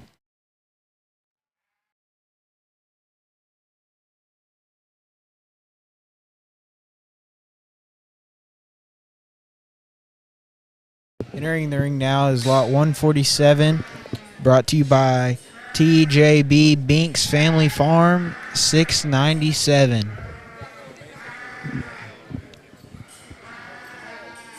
Coming in the ring next,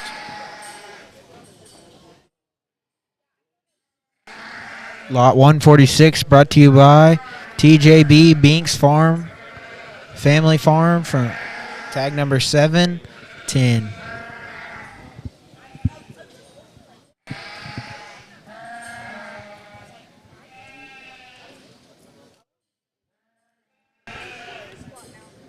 Lot 151, brought to you by TJB Binks Family Farm, 742.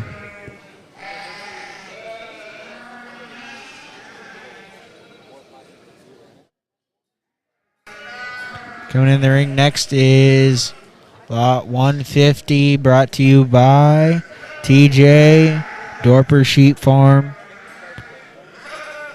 Number 22121.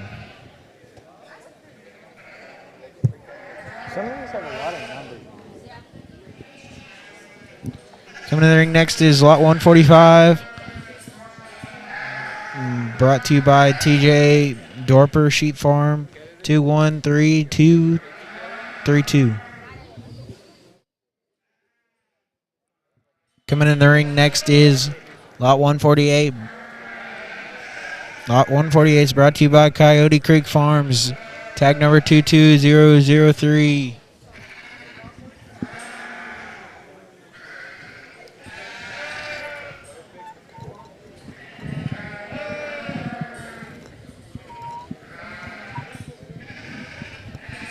Coming in the ring next is lot 153, brought to you by Coyote Creek Farms, 22025. Coming in the ring next. Coming in. And the gates are closed. We're about to open them. Coming out of chute number 1. Here comes lot 139. Lot 139 is brought to you by Rock Solid Ranch, tag number 0311. And chute number 2.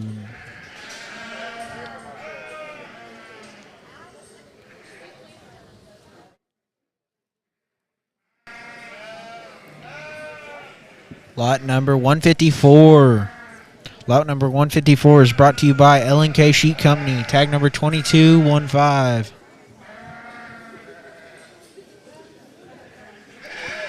Coming in the ring next is... once they step in the ring and take off, we're going to find out. Here we go. Sure is bad. Lot 149 comes in the ring. Lot 149 is brought to you by Leon Patrick Farms, tag number 151. Coming in the ring next should be... lot 150.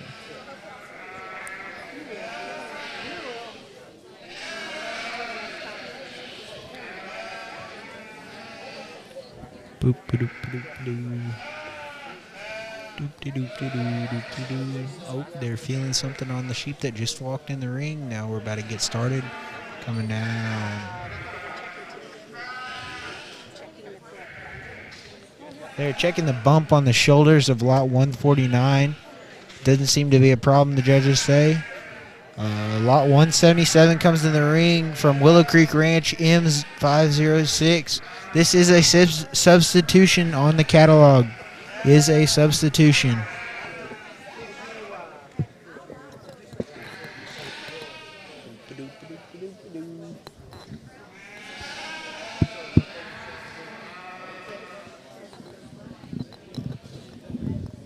And that looks like that is all the lambs in this class. We only have 18 entries in this class.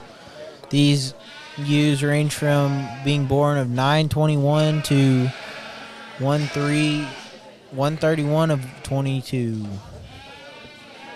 Senior white Dorper Ewes.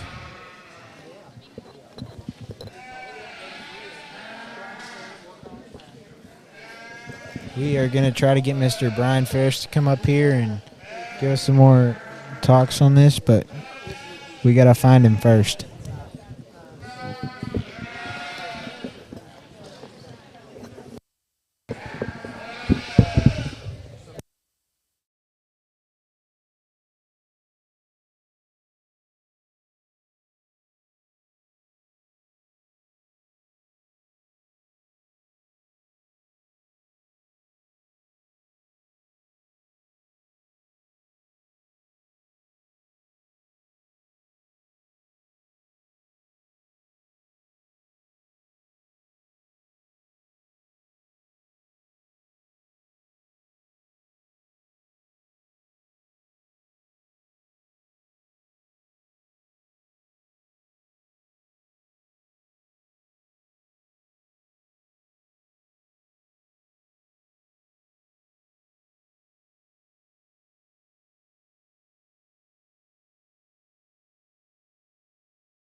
Brad Rader. If you're close to the show ring or around here, please come to the announcer stand.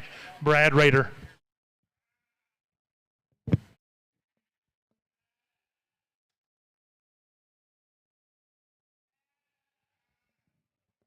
All the still pictures taken yesterday and today through the White Dorper Ram classes are already posted online.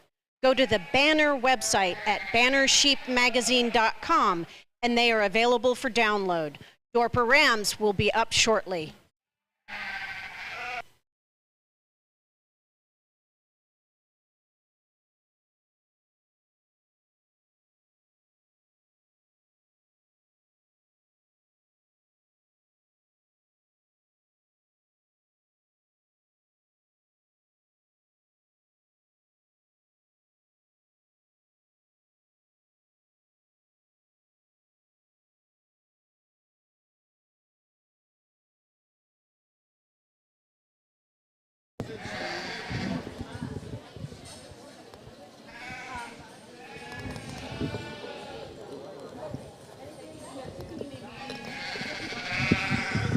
We want to thank our sponsors on our live stream. Sharon Holman Ranches, LP. SBRT Livestock. All right, good afternoon once again. Really good class of white Dorper ewes. But for us on the day, the 5 girls in front of you just had something a bit extra. We'll start at number 5, U153. Really exceptionally correct ewe. She's got an excellent top line, real nice feminine neck. Maybe would have liked her a touch stronger in the head, but I can't really fault her. Just on the day, she lacked a bit of capacity compared to the ewes ahead of her. But really one ewe to watch for the future. I really like what quality this ewe brings to the table. U140, excellent capacity on her, really nice strong head. I would have just liked her balance a little bit better compared to the 3 in the front. She's just behind the shoulders, would have liked her a touch stronger. But other than that, a really exceptional ewe with extremely good capacity and good femininity in the head. U148, for a smaller ewe, she shows extreme promise. Really beautiful ewe, really good top line, really beautiful femininity and length. She just didn't quite have what the 2 ewes in front of her had when it comes to capacity. U149 and 139, 2 really tightly contested ewes. 149, extremely good balance, very beautiful head and neck. But today, 139 for me is one of the most outstanding white ewes I've seen in a long time. Really excellent head. If you need a picture in your head what a white Dorper ewe should head like, that is extreme femininity, really beautiful, nice Roman nose on her, exceptional body length, beautiful balance, really nice deep in her hindquarter, but she's not overdone. So on the day for us, we felt like U139 was the out-and-out winner, and really congratulations to the breeder.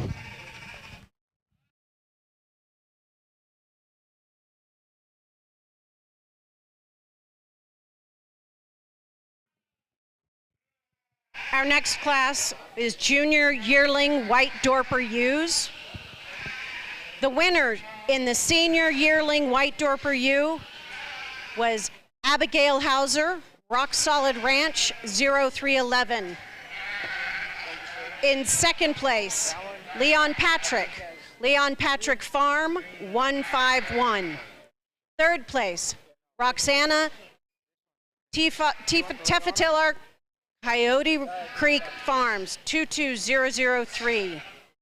In fourth place, John Edwards, EF672. In fifth place, Thomas Tiefeller, Coyote Creek Farms, 22025. In sixth place, Luke and Kayla Inbody, L&K Sheep Company, 2215. In seventh place, Lloyd Wendell, Twin County Dorpers, TCD, 1053. In eighth place, Don Cahill, OHR, F112. In ninth place, Tim Barman, TJ Dorper Sheep Farm, 21232. In 10th place, Diane and Bill Moy, Willow Creek Ranch, M506.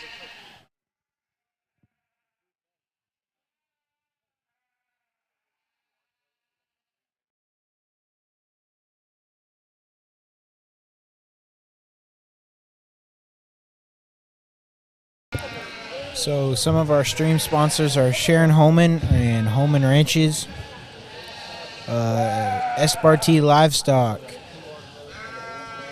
in Inderdale Dorper Nation, R&R Dorpers, Show-Me Classic Show, Yowski Feed. Entering the ring is your Class 8 Junior Yearling White Dorper Ewes, born between 2-1-22 and 831-22.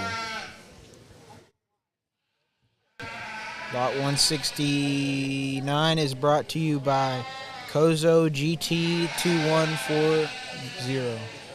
Lot 162 is brought to you by WW Jagger, tag number 095. The next sheep brought to you is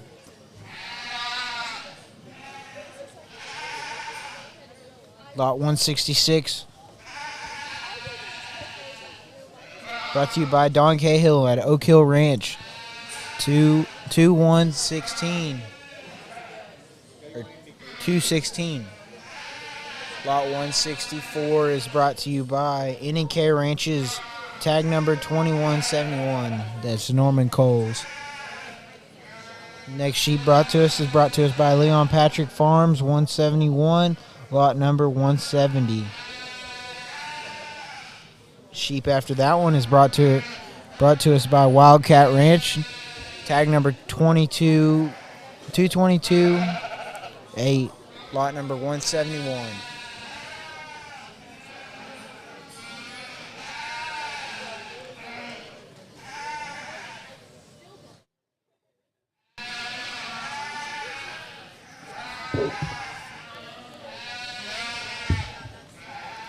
Next sheep brought to us by Wildcat Ranch, tag number 2231, lot number 161. Next sheep brought to us is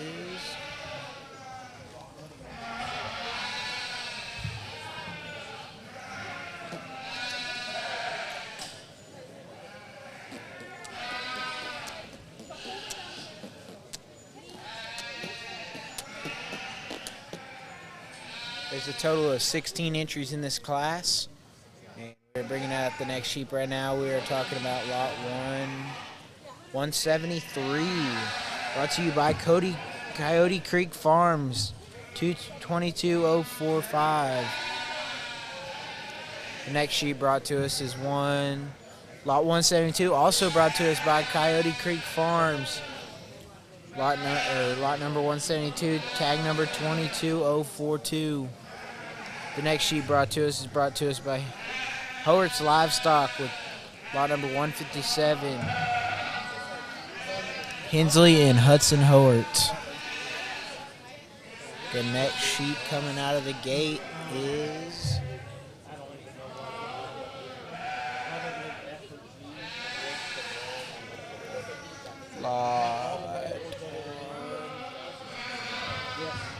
Lot 158 is brought to us.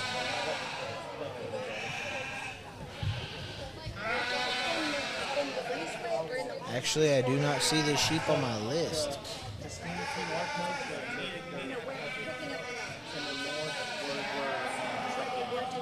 I do not see this sheep on our list, so I have no idea who it is from at this moment in time. The next sheep brought to us by JBJ Livestock. You're on my.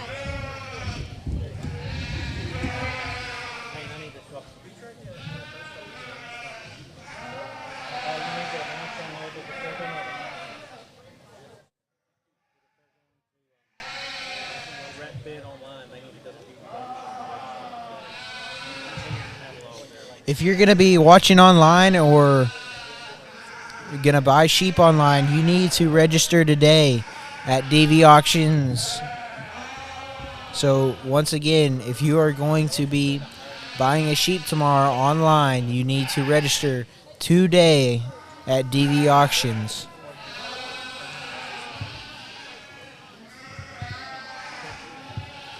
We want to thank one of our sponsors, Yowski Feed here. We also want to thank another one of our sponsors, SPRT Livestock and Holman Ranches and RR Dorpers. My turn. If you're going to be present for tomorrow's National Dorper White Dorper sale and you need a bidder number, in the breezeways are QR codes for you to scan. It will take you to a site to fill out the data to get your bidder number. You can pick up bidders cards starting at 8:30 a.m. tomorrow morning in the North Barn in the same location where you checked in your sheep.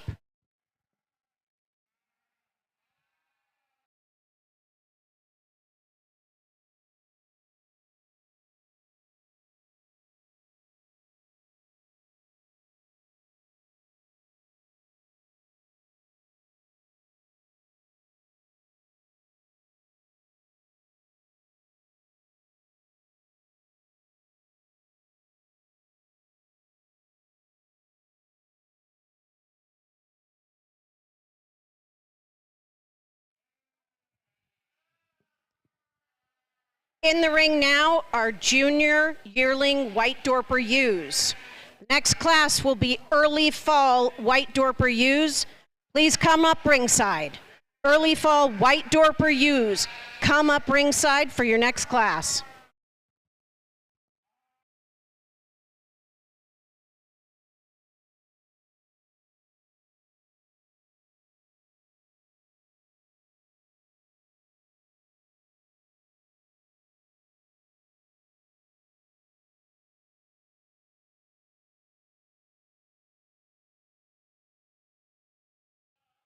For those of you that couldn't hear me because of all the sheep talking, we've got QR codes located in the breezeways. You're going to scan those and fill out the data to get your bidder number for tomorrow's National Dorper and White Dorper sale.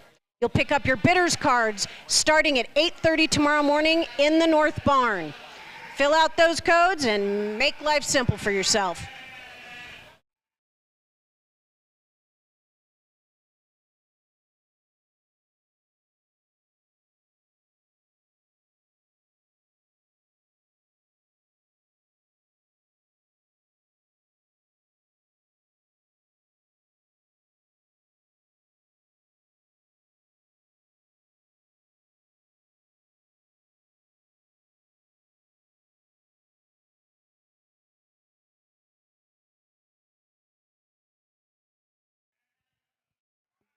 I apologize.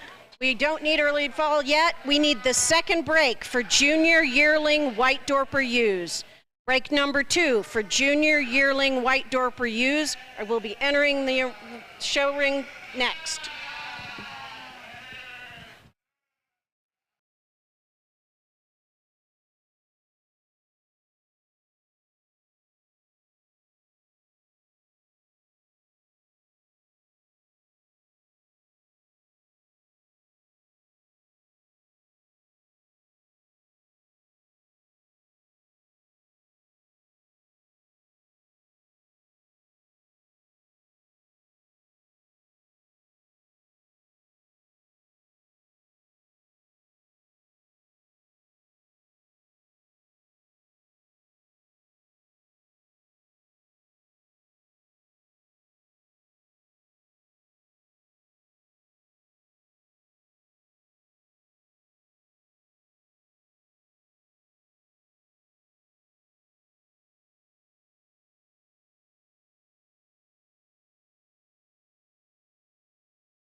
If you are interested in hearing the lot numbers of the winning sheep, be sure to listen to what the judges' comments have to say.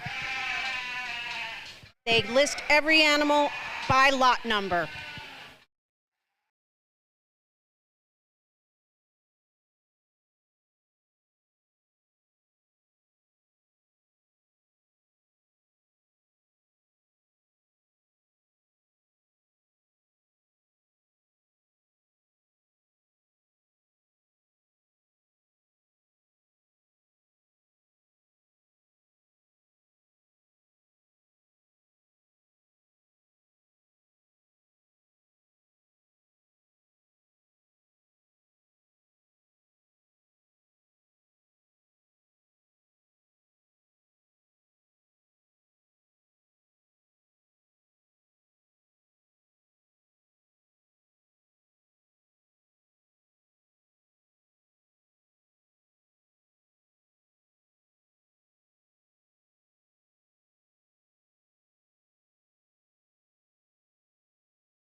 early fall White Dorper Ewes. It's really your turn this time. Please come up ringside.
All right, a really nice white Dorper class to judge.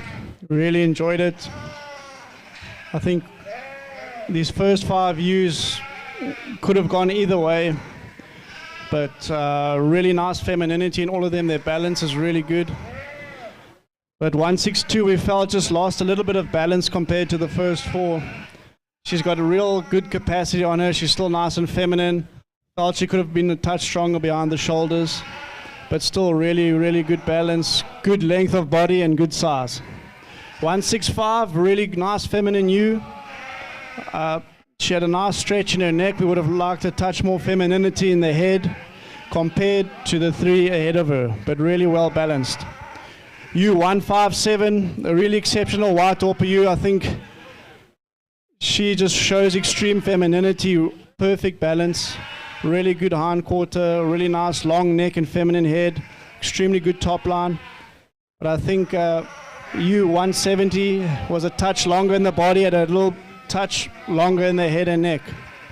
Really good lengths, nice size. But for us, the one ewe that really stood out is Ewe 161. She shows great femininity with capacity. So today, our out-and-out winner is Ewe 161. Congratulations.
Lot 193 coming in the ring. And now we got lot number 189. Let me flip my sheet real quick. Lot 189 is brought to us by Zermino Ranches. Lot 190. Lot 190 is brought to us by Actual Quality Dorpers. The next sheep is also brought to us by Actual Quality Dorpers.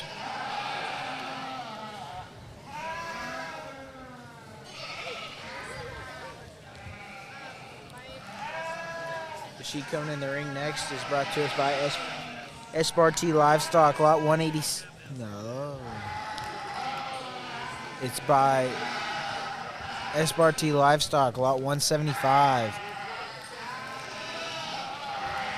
Travis and Darla Turley. They're also one of our sponsors, so we need to just go ahead and thank them while we're at it. We got lot 176 coming in the ring. 176 is brought to us by Day Livestock, LLC.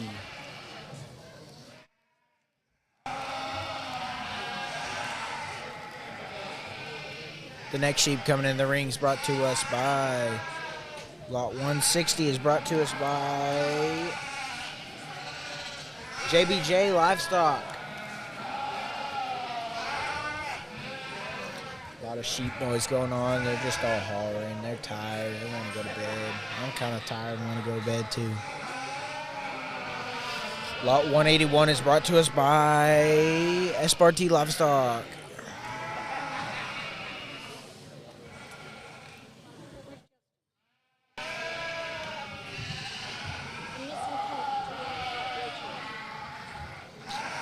The next lot coming in the ring is brought to us by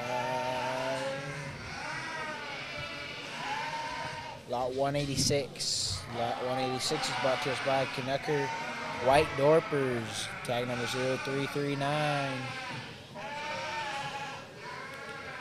The next sheep coming in the ring, lot 1. It's got a 9 on the end. 179. Taylor Dunn Dorpers. She showed in the junior show and did pretty good. Let's hope she does good in this show too. Another Espartee Livestock coming in the ring. We got lot 187 coming in the ring.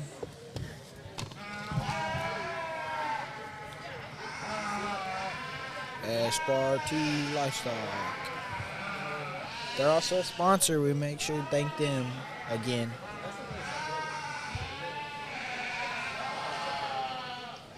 Sheep coming in the ring, lot 182. Missouri Dorpers with tag number 2410. Oh, lot 183, sorry. Missouri Dorpers, 2412. Another Espartee Livestock coming in the ring.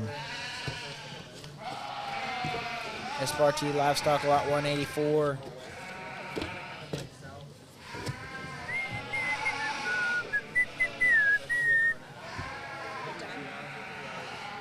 I don't know.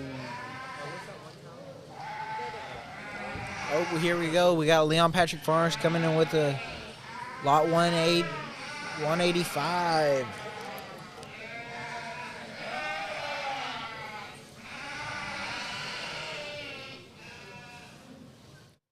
Next one coming in the ring, brought to us by Willow Creek Ranch. Willow Creek Ranch is... Oh, maybe not. It's not a Willow Creek Ranch. I didn't get to see the number. They put it on the hip, and I didn't see it. Next one coming in the ring, lot 178. Lot 178 is brought to you by yours truly, Smalley 962.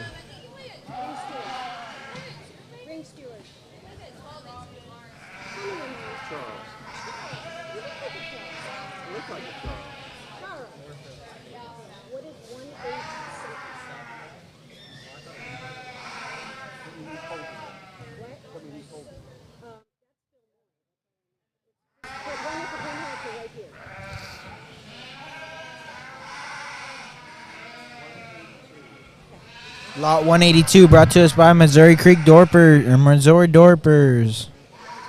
Number 2, 2410. And we have 16 entries in this class. Signing off for now.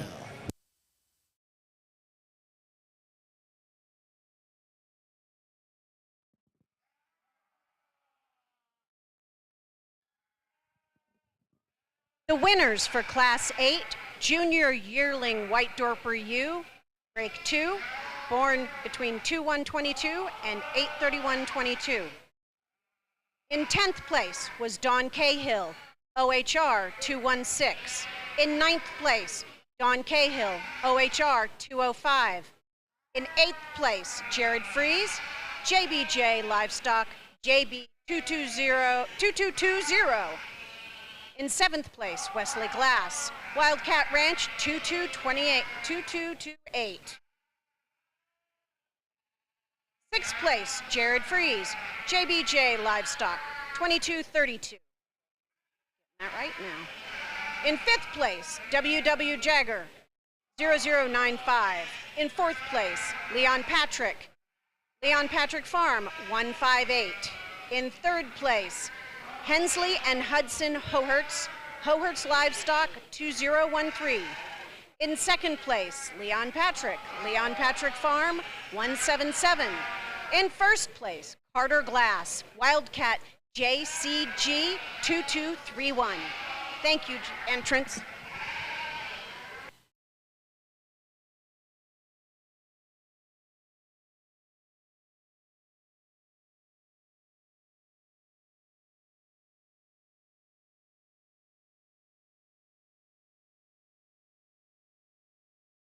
Yes.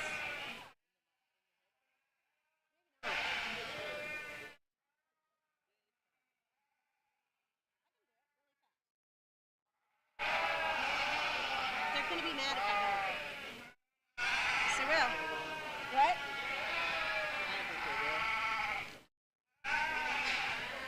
Winners for the Junior Yearling White Dorper Ewe, break number 2. In 10th place, Dawn Cahill, OHR 216. In 9th place, Dawn Cahill, OHR 205. In 8th place, Jared Fries, JBJ Livestock, JB 2220. In 7th place, Wesley Glass, Wildcat Ranch 2228.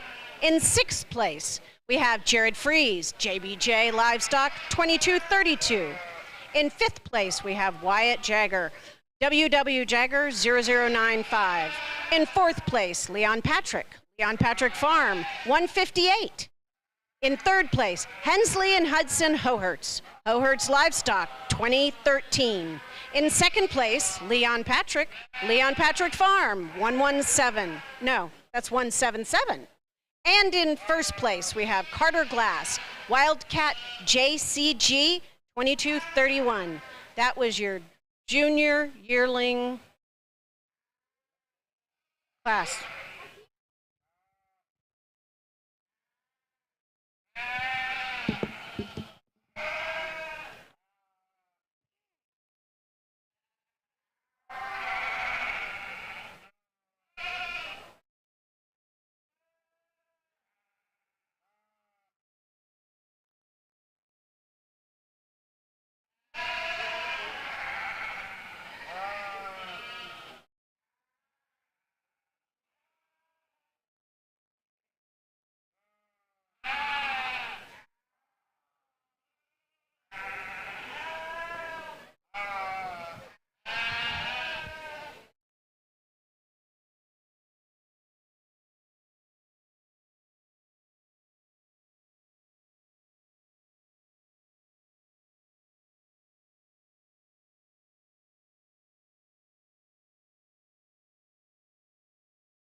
Hey, all you early fall white Dorper Ewes, we need you to come ringside.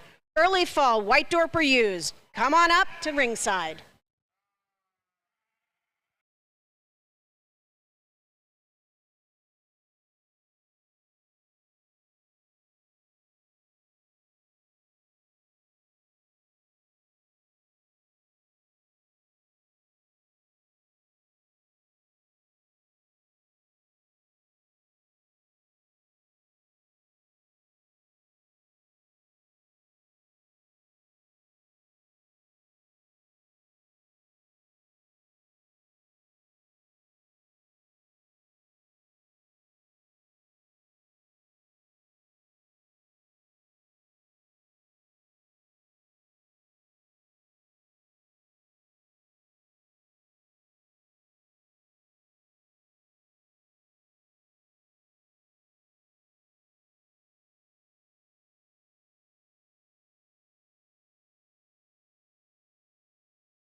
Another reminder, bidders for tomorrow's sale. If you haven't already got your bidder number, there are QR scans in the breezeways. Just snap a shot, fill out the information, and you will have a bidder number ready for you tomorrow morning at 8:30 in the North Barn.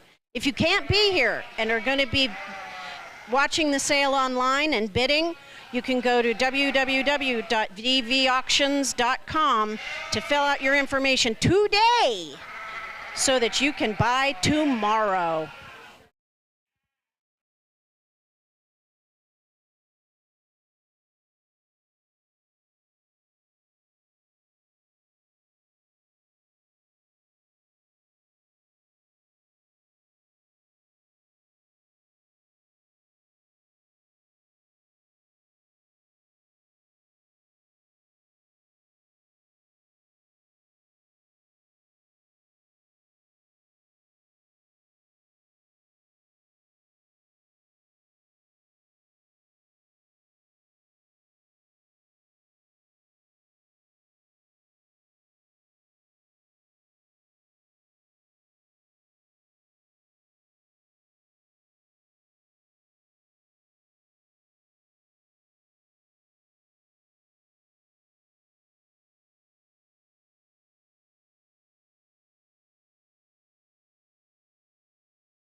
All right, another enjoyable class to judge.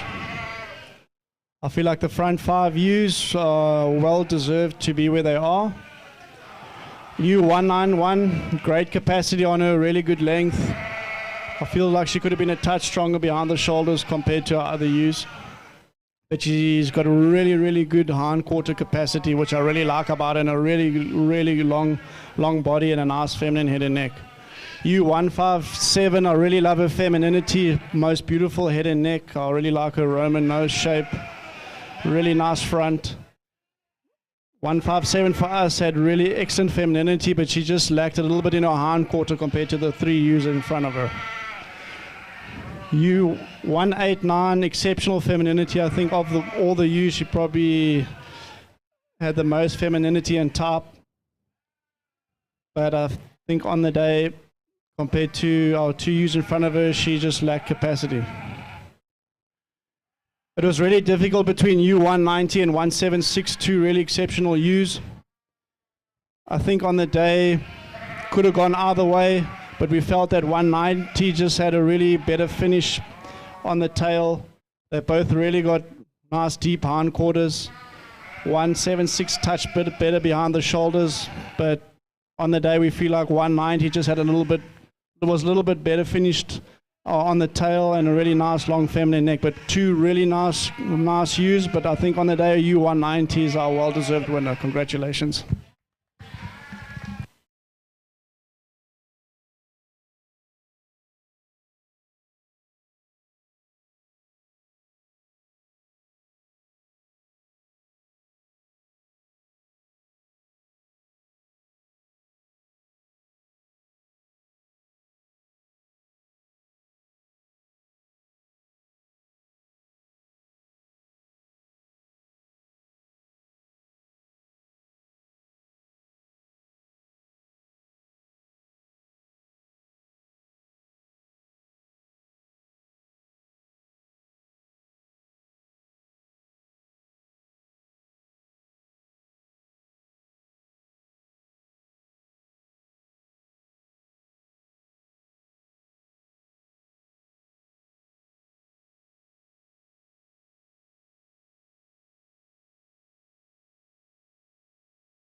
Entering the ring right now is finally our early fall white Dorper Ewe lambs.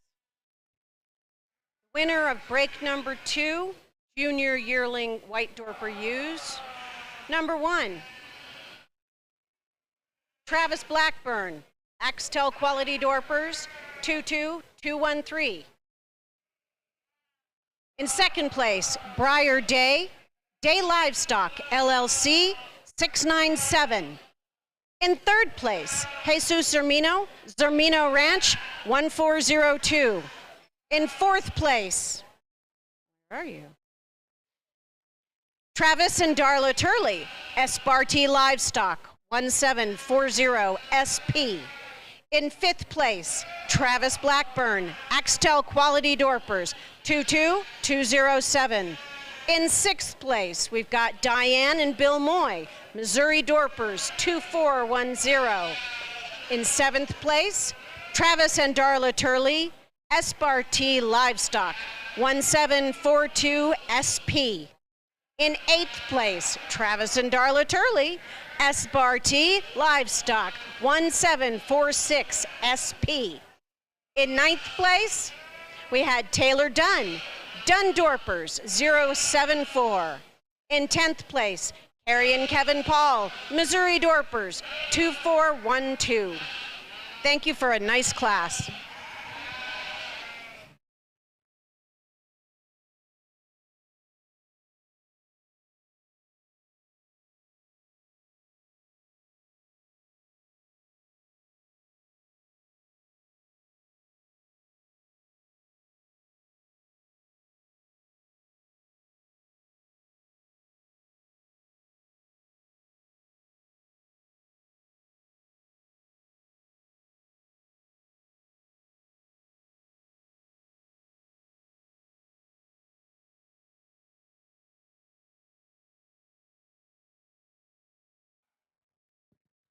Late fall ewe, white Dorper ewe lambs, please come up ringside. Your class is next.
Guess what, folks? Tiffany has been hard at work taking pictures and getting them online all ready for you. She has got all classes through the beginning of the White Dorper Ewe Show online at bannersheepmagazine.com, and they are available for download. In addition to her ring photos, Tiffany is also available to take backdrop pictures of any sheep here. If you have a champion, please make sure to take a backdrop picture for the association before the end of today. However, you do not have to be a breed or division champion to take pictures at the backdrop. All are welcome.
We have our early fall white Dorper ewe lambs in the ring. The next class will be late fall white Dorper ewe lambs. Please be ringside.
For those of you that need sheep supplies, sheep clothing, sheep materials, we have vendors here, sheep equipment, sheep anything, you name it. We have it over in the north barn. We also have clipper blade sharpening at the end of the south barn. So feel free to visit our vendors and see what you never knew you needed.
All right, a really nice U class. Really enjoyed judging this class. I think they had depth right through until 10. But these top 5 U's really exceptional. There's not much between them. 203, excellent capacity, really good length. Balance is perfect. Would have just liked her a touch more feminine in the head compared to 206. 206, really nice soft U, good length, great top line, nice depth in her hindquarters. She just lacks the capacity that the 3 U's in front of her have. U211, excellent capacity and length on her. I would have just liked her a touch more feminine compared to the 2 U's in front of her. It was really a tough decision between 204 and 210. I feel 204's got excellent top. Beautiful top line, really good length and midsection. A really fantastic U, but I think today our well-deserved champion is U210. She just has extreme capacity with femininity, and I think our well-deserved winner on the day. Congratulations.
Our next class is the late fall white Dorper ewe lamb class.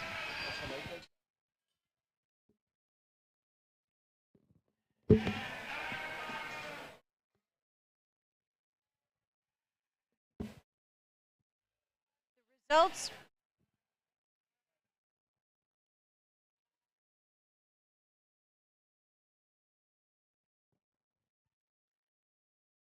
The results of the early fall white Dorper ewe lamb class. In first place, Wesley Glass, Wildcat Ranch, 2265.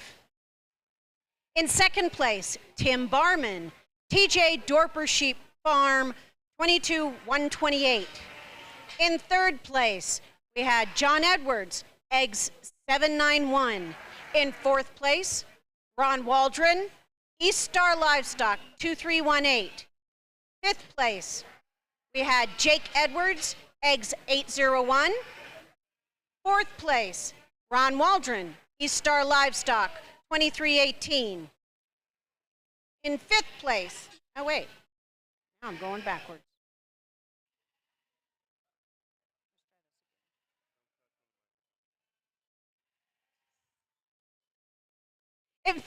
In sixth place, Billy Wade, BW3, F237.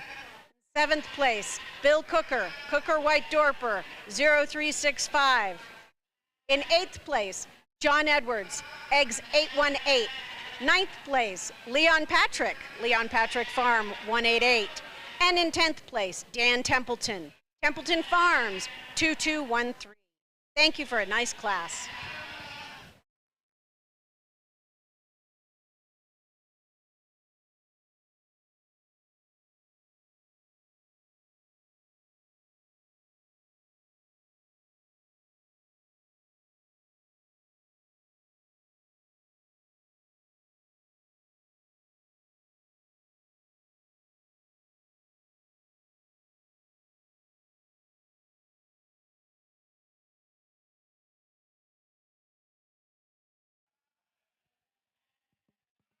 Our next class will be January White Dorper Ewe Lambs. Please come ringside. January White Dorper Ewe Lambs.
Right, the young ewes.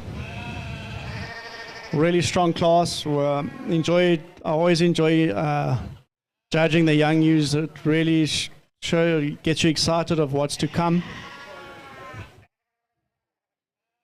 These first 5 ewes, I think, have got great potential for the future. 226, we might have slipped her. She slipped by us. But she's well deserved to come up into the top 5. Really nice feminine ewe, good top line.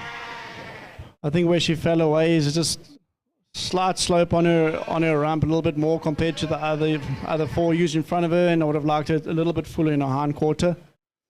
Ewe 222, really great balance on her. Really good top line. I would have liked her also a touch fuller in her hind quarter and a little bit more feminine in the head. But besides that, really well balanced ewe. 221, really nice ewe.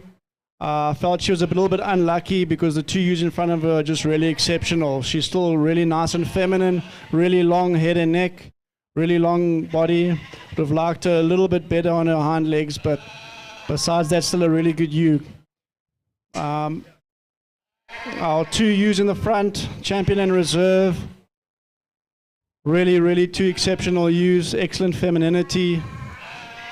225, really, I love her beautiful long neck.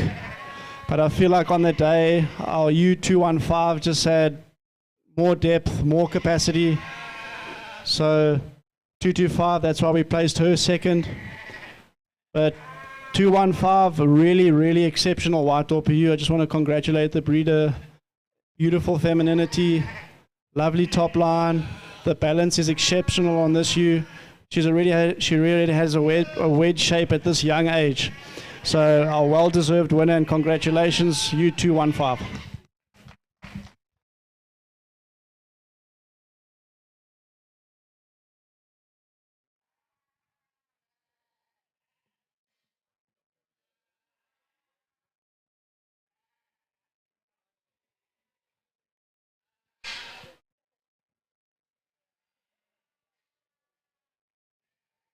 Next is the white Dorper ewe class we've all been waiting for, especially Ashley, because these are the young'uns. We've got January ewe lambs coming in the ring.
Winners for our late fall white Dorper ewe lamb class.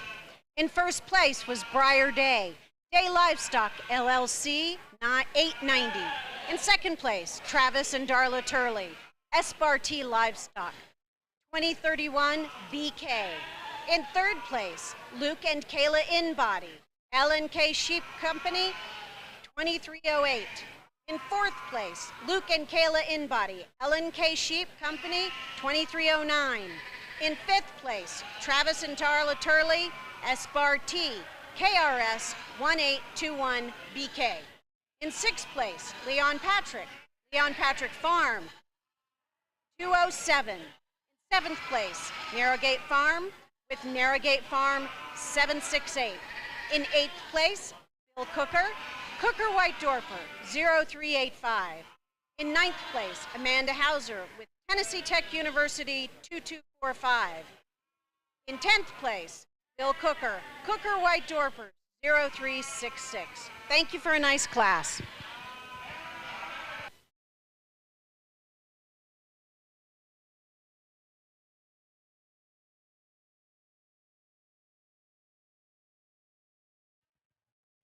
Next will be our championship White Dorper Ewe drive. Please have your first and second place sheep in next to the ring.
Senior yearling Dorper Ewes. You'll be coming up, so start getting those sheep ready and coming up ringside. Thank you.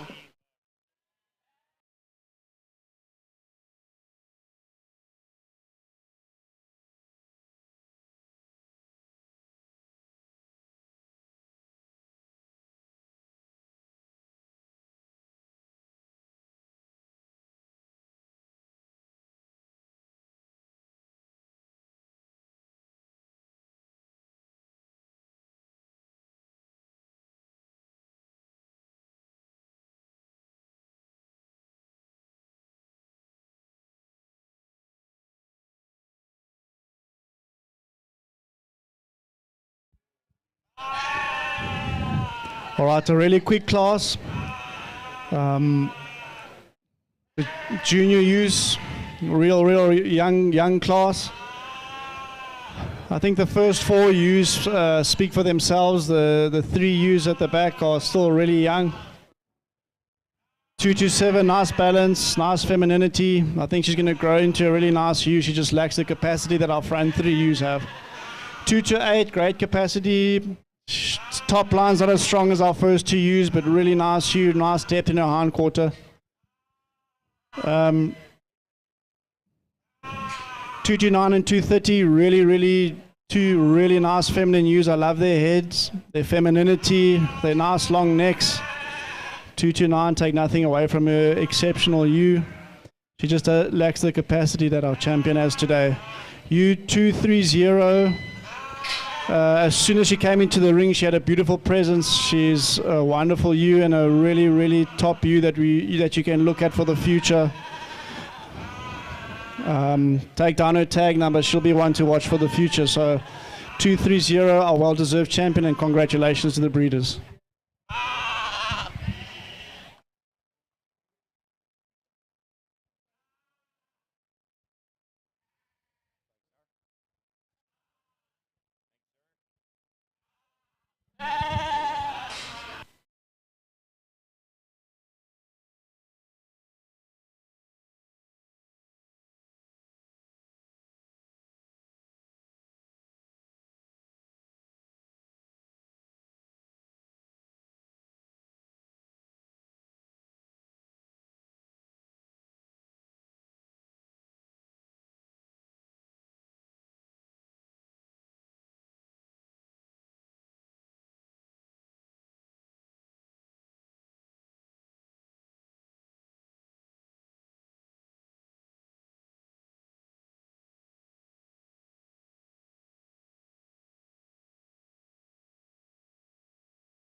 In the ring now is the championship white Dorper U class.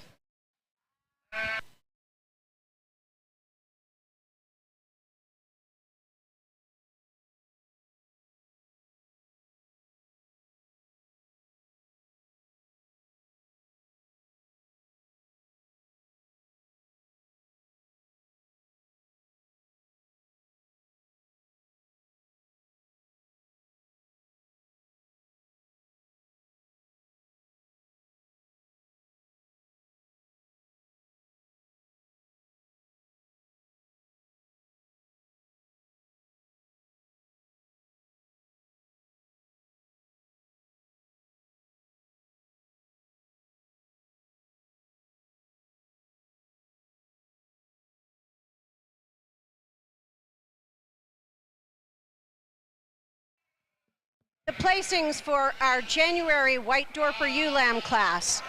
In first place, Travis and Darla Turley, Espartee Livestock, 1855 BK. In second place, Travis and Darla Turley, Espartee Livestock, 1848 BK. In third place, guess what? Travis and Darla Turley, Espartee Livestock, 1822 BK. In fourth place, Maggie Spikes, Spikes Farm, 690. In fifth place, Amanda Hauser with Tennessee Tech University, 2259. In sixth place, Bill Cooker, Cooker White Dorper, 0390. In seventh place, Amanda Hauser, Tennessee Tech University, 2300. And that was your class.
All right.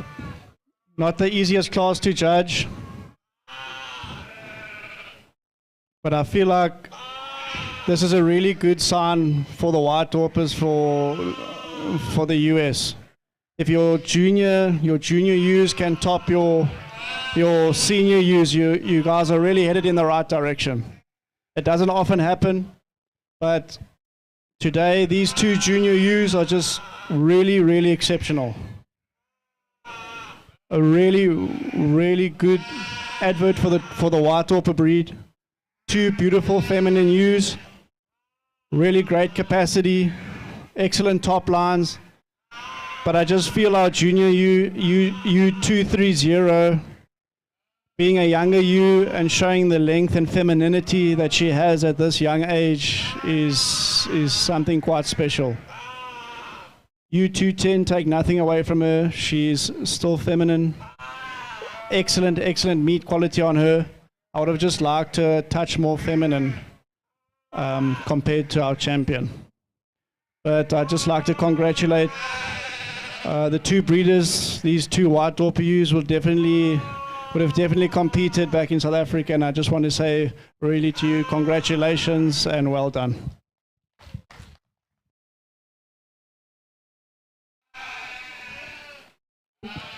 Our champion White Dorper ewe is Travis and Darla Turley, SBRT Livestock, 1855 BK. Our reserve champion White Dorper ewe is Wesley Glass, Wildcat Ranch, 2265. Thank you for an excellent division. Next into the ring is going to be senior yearling Dorper ewes.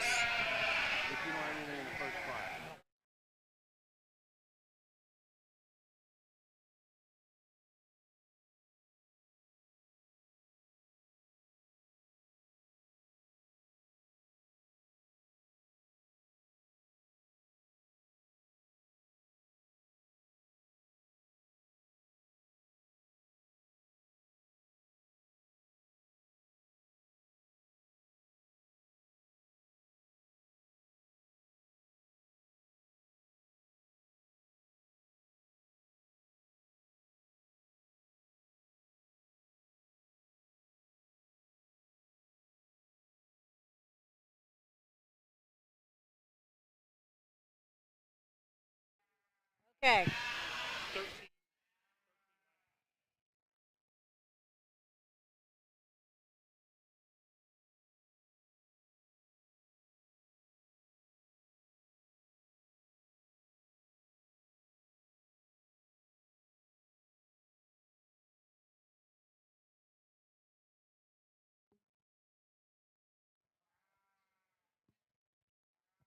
If you are not already up here as a senior yearling Dorper ewe, we need you ringside as soon as possible.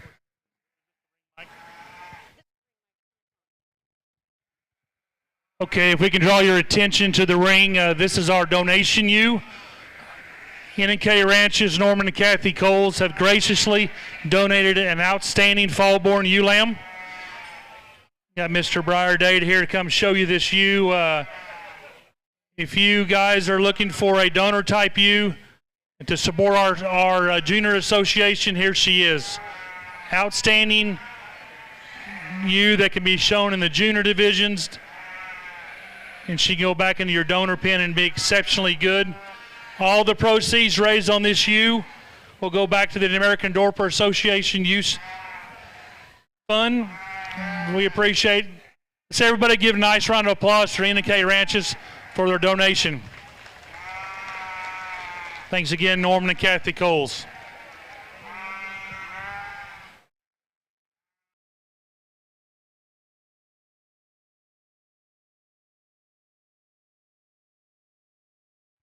The question's been raised. She is fraternity nominated, so she can receive those fraternity points.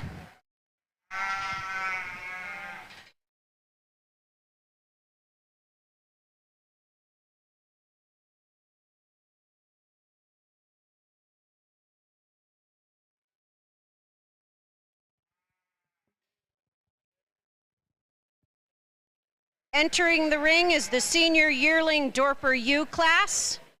We'll need the first break of the junior yearling Dorper Ewes to head up to ringside.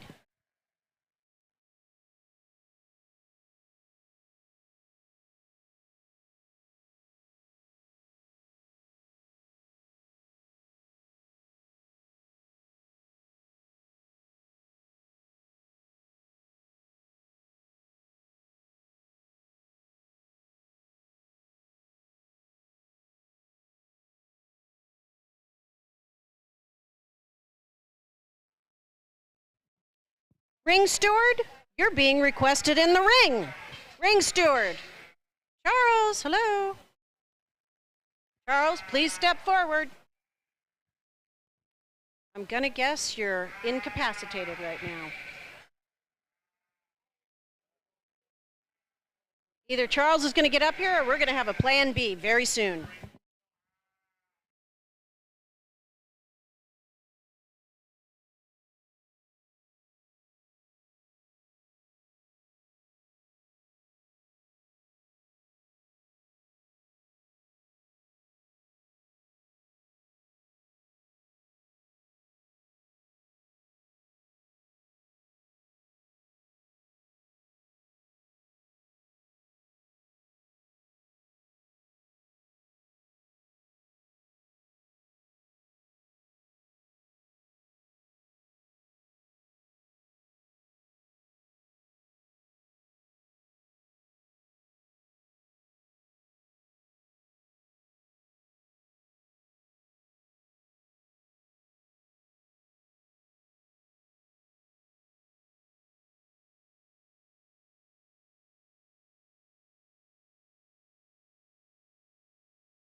For all our exhibitors and attendees to this show, tonight we have a Lamba Jamboree. Starting at 7 p.m., we'll have a delicious dinner featuring Dorper lamb across the menu. We'll start dinner even if the show is still going on. Ouch. Ram Alley will also be open, and this is a special time to visit with our vendors.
If this national show has just whet your appetite to attend Dorper events, we've got a calendar on our dorpersheep.org website. Our next show is going to be May 12th, the Great Lakes Dorper Show and Sale in Ohio. May 19th and 20th, Hutchinson, Kansas, is the Sunflower Classic Dorper Show and Sale and Youth Show. May 25th through 28th, the Western States Dorper Show and Sale in Reno, Nevada. In June, the Mid-South Dorper White Dorper Breeding Show, followed by a market lamb show at the Murray State University Expo Center. June 15th to 17th, Dorper and White Dorper Show and Sale at the Midwest Stud Ram Sale, plus a youth show. We look forward to seeing you there.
If there are those of you that would like to bid tomorrow and are not a fan of scanning QR codes, feel free to come up here and I will be glad to help you get your information entered into the website. Thank you.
class in the ring right now is senior yearling Dorper Ewes. Please, we need the first break of junior yearling Dorper Ewes by the ringside.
All right, nice class to start for the Dorper Ewes. Top 5 Ewes to me quality was quite far above the Ewes after 252. But yeah, 252 on the day, a really nice feminine ewe, well balanced, good top line, nothing wrong with her. I think she just lacked the length what our other 4 ewes had today. 240. Really nice capacity, robust ewe. Would have liked to touch better behind the shoulders compared to the 3 ewes in front of us, but still really nice long neck, great capacity in her hind quarter. Our first 3 ewes really tightly contested, not much between all 3 of them. Great femininity, great top lines. 242 was just a touch shorter than our front 2 ewes. It's the only place where she could have been a slightly better compared to the 2 ewes. And then our first and second ewe really tightly contested. But 254 for us on the day just had a touch more femininity. And that's why she's today our well-deserved champion, ewe number 245. Congratulations.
Entering the arena now is the first break of the junior yearling Dorper Ewe classes.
In the ring now is our first break of junior yearling Dorper Ewes.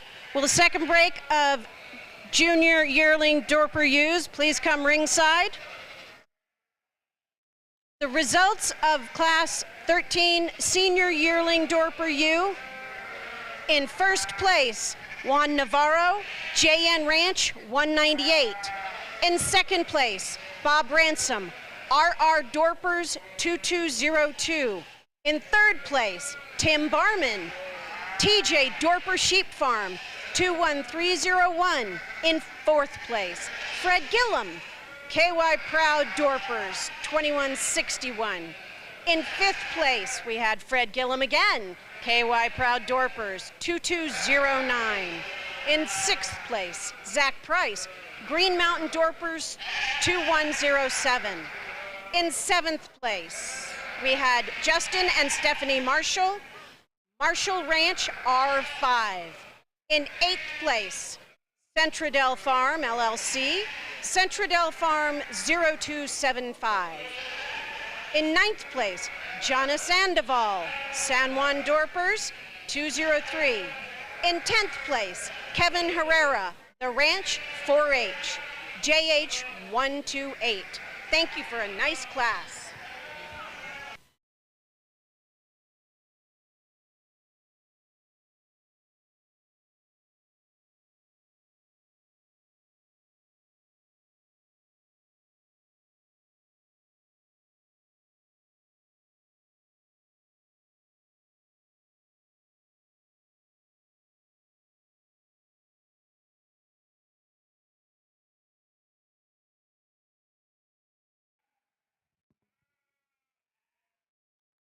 Some of those vendors that I was talking about earlier include Double H Mercantile, Harlan and Lori Horhertz.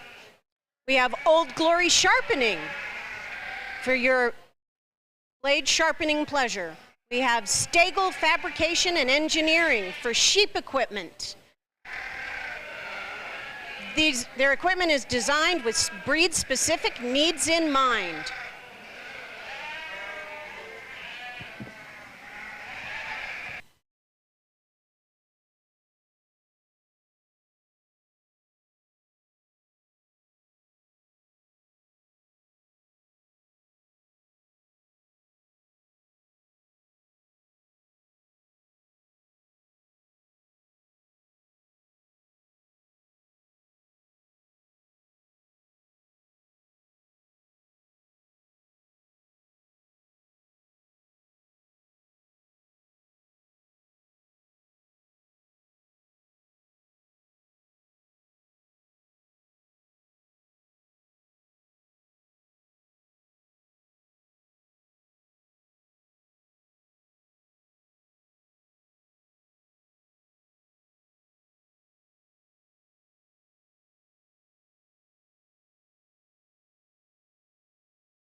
At this time, we would certainly like to thank our live streaming sponsors, Sharon Holman Ranches, LP, Espartee Livestock, Elmdale Dorpers, Dorper Nation, R&R Dorpers, Show Me Classic Show, Yoski Feeds, and Horhertz Family. And there's one that I cannot read. I am sorry. We'll get that to you in just a moment. Thank you so much for your contribution to this show.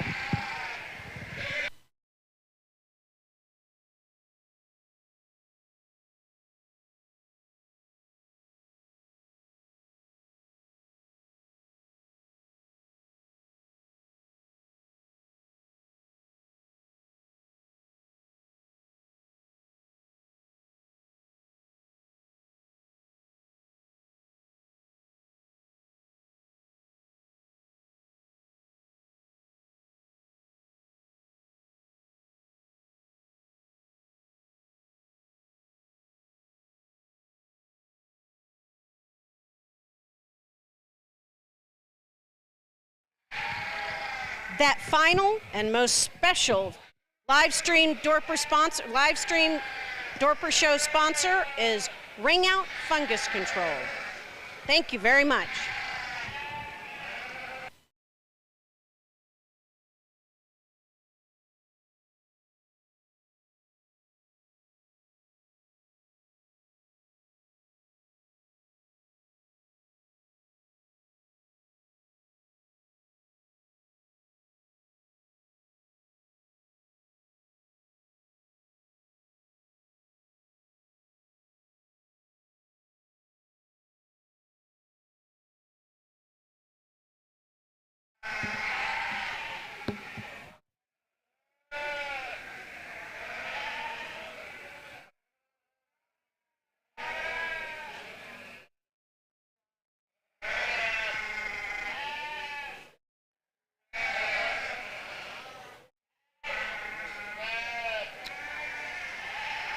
For those of you staying around this evening, please join us for dinner tonight during our Lamb Jamboree. Dinner is at 7 p.m., even if the show is still going on. We will have Ram Alley, and also there will be events for youth and adults for everyone to join in on. Thank you very much.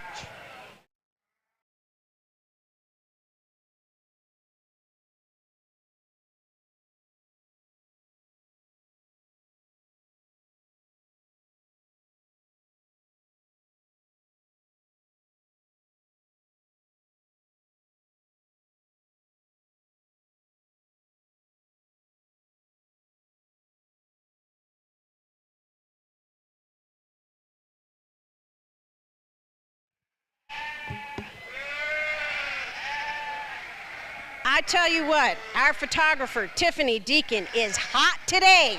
She has uploaded all of the White Dorper show onto the banner website so you can take a look and download. You possibly may need to refresh your browser if you've already taken a look.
In the ring is Class 14, Junior Yearling Dorper Ewe, break 1. At ringside, we're looking for Class 15, Junior Yearling Dorper Ewe, break 2. If you're in Class 16, Junior Yearling Dorper Ewe, break 3, we'd love to have you join us up here. Thank you.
All right. Dorper Ewe second class, not the easiest class for us to judge today. Real mixed bag. But each of the ewes are quite uniform, really well muscled. 270, really well muscled ewe, like her size. Would have just liked her color a little bit more black around her face. But excellent capacity on the ewe. 265, really well balanced, excellent top line. Really nice long feminine neck. Would have just liked a little bit more body fat on her. 272, really nice and feminine. Really good top line, well balanced ewe. We would have liked her just a little bit stronger on her back legs compared to 260 and 264. 260, we love her size, great length, nice beautiful head. But today our champion 264 is just the most well balanced with capacity and feminine ewe on the day. So congratulations to you 264.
Entering the ring right now is Class 15, Break 2 of Junior Yearling Dorper Ewes.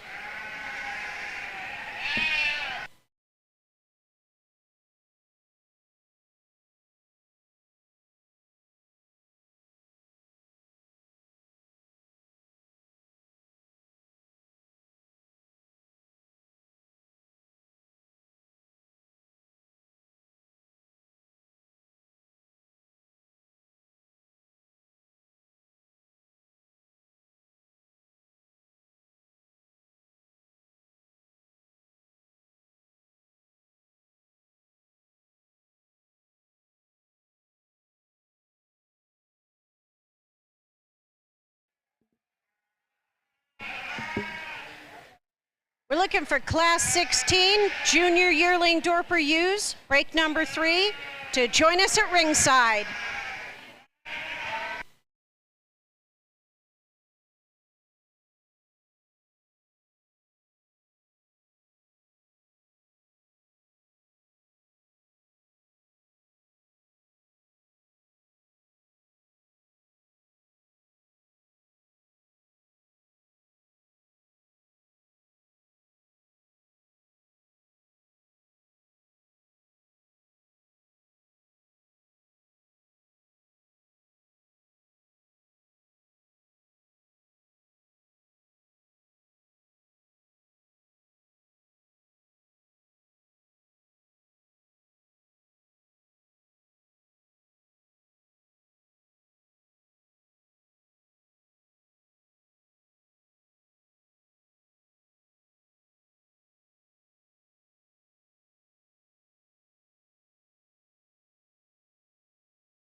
I'd like to take another moment to recognize our live stream sponsors. It would be the Hohertz family, Yoshi Feeds, Show Me Classic Show, R&R Dorpers, Ring Out Fungus Control, Dorper Nation, Elmdale Dorpers, Espartee Livestock, and Sharon Holman Ranches LP.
All right, the Dorper class, the third Dorper U class, also once again not an easy class. I feel like the 5 U's in front are the U's in the class that deserve to be here. 296, nice size on a U. I just feel like her balance isn't quite there compared to the front 4 U's. Really nice feminine head. Got a slight dip behind the shoulder. Could have been a touch strong on her back legs, but still really nice size, good length, really nice long feminine neck. 286 for us, really good top line, long neck. Just lacked a little bit of depth in her hind quarter compared to the first 3 U's. 282 for us was one of the most balanced U's in the group. Really good top. Nice head and neck. Would have just liked her a little bit bigger and a touch longer compared to our first 2 U's. 285. Really good size on her. Really good top line. Just wanted her a touch more feminine in the head. And today our champion U, we feel like it's just the most feminine U on the day. Really nice body fat on her with capacity. And a beautiful, nice head and feminine neck. So on the day, we've decided our well-deserved champion is U number 298. Congratulations.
Justin, we need more water for the judges.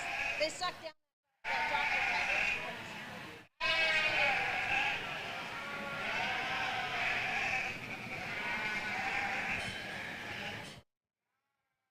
Entering the ring is Class 16, break number 3, Junior Yearling Dorper Ewes. For Class 15, Junior Yearling Dorper Ewes, Our winners were, in first place, Stefan Potgeider, Q50067. In second place, Jim Hill, 6 Hills 3093. In third place, Wesley Glass, Wildcat Ranch 2264. In fourth place, Jim Hill, 6 Hills 5002. In fifth place, Jackson Garrett, Garrett Dorpers 1136. In sixth place, BJ Norred, BJ Dorpers 80. In seventh place,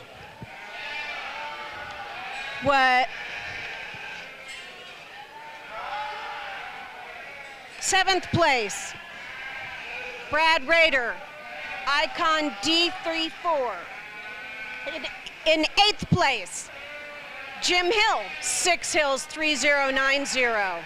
In ninth place, Kevin and Carrie Paul, Missouri Dorpers 2320. In 10th place, Kyle McKee, Mountain Valley Dorpers 117. Thank you for a nice class.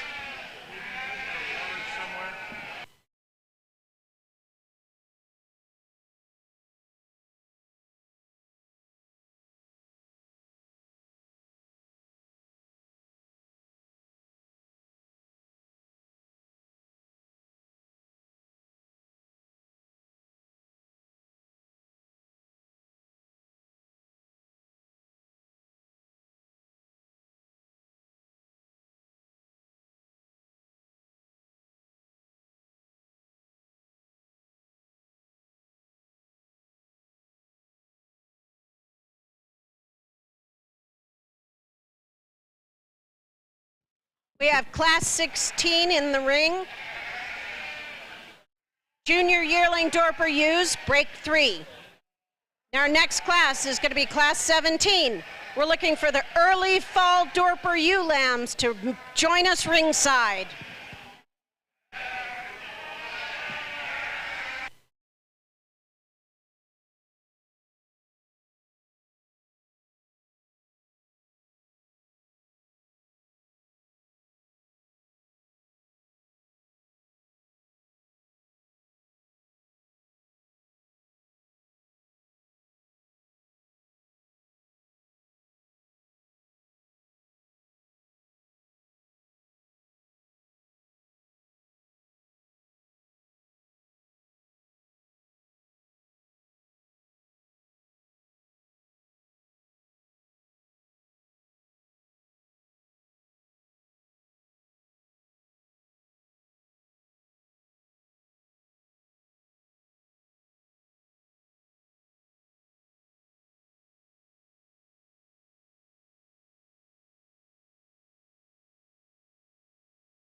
All right, a little bit easier class to judge. One ewe at a slightly stronger point than the other. But today in 5th place, 313, beautiful capacity on the ewe, nice feminine head. Would have just liked her a touch better behind the shoulders compared to the first 4 ewes. 306, I like the size on her, she's beautiful feminine head. Really good top line, I like her length. We would have liked her a little bit squarer on her back legs compared to the first 3 ewes. 309 for us, exceptional balance in this ewe. She fits together real nicely. I would have just liked a little bit more length on her compared to our first 2 ewes. The first 2 ewes, real similar looking. But I think 304 on the day just has a touch more length, touch more femininity, and a touch more capacity. But 2 really, really good ewes. So congratulations, our well-deserved winner, ewe 304.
Entering the ring right now, we have early fall Dorper Ewe lambs.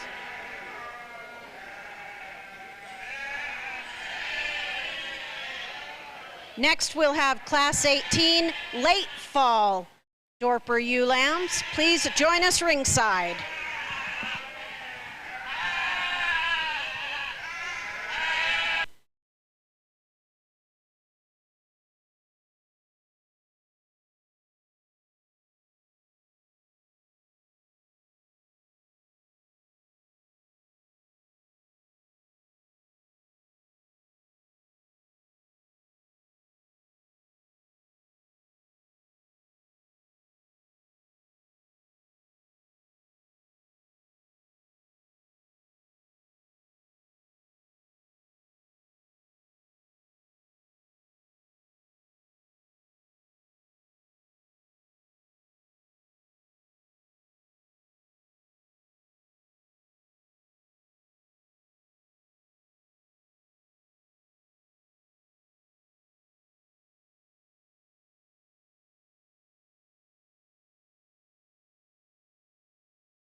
Remember, folks, if you all are hungry after this show, even if it isn't finished, at 7 p.m. we will be having a catered dinner and our Lamba Jamboree.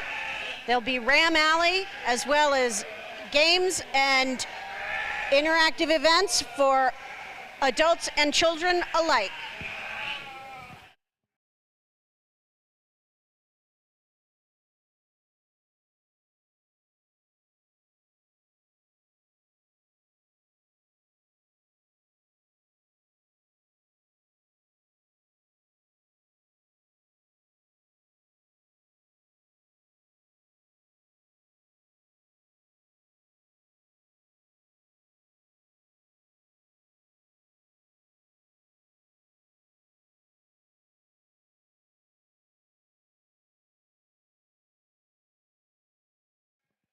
Vendors that will be present during that dinner will be Old Glory Sharpening for your blade needs, Double H Mercantile, the Harlan and Hallory Hoherts. We have Stagel Fabrication and Engineering for breed-specific sheep equipment. We have Chisholm Trail Youth Dorper Association. Learn more about that group for our young people.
We're waiting for one more entry for our early fall Dorper Ewe class.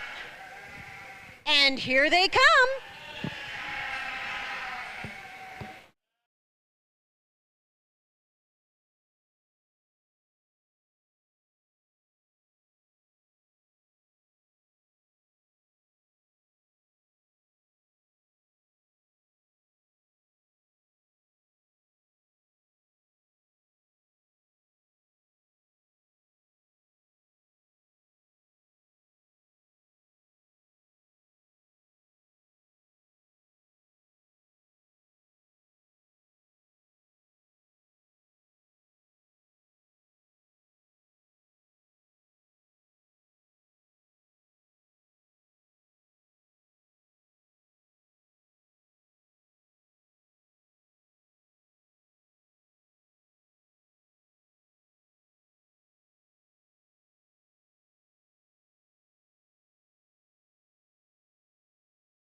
For those of you that are staying at Quality Inn, somebody turned in a room key card for room 123.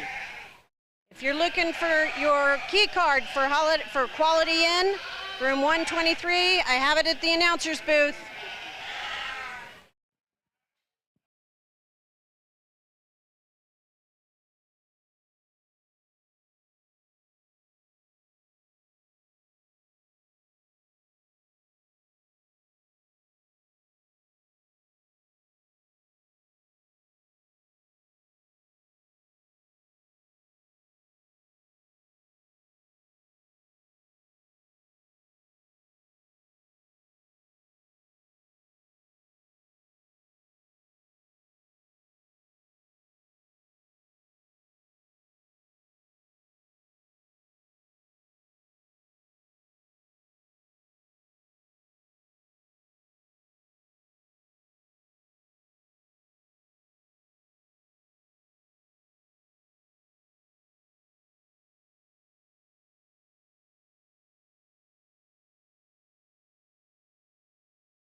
In the ring now, we have the early fall Dorper Ewe Lamb class. Next class will be number 18, late fall Dorper Ewe Lambs. Please join us at ringside for class 18, late fall Dorper Ewe Lambs.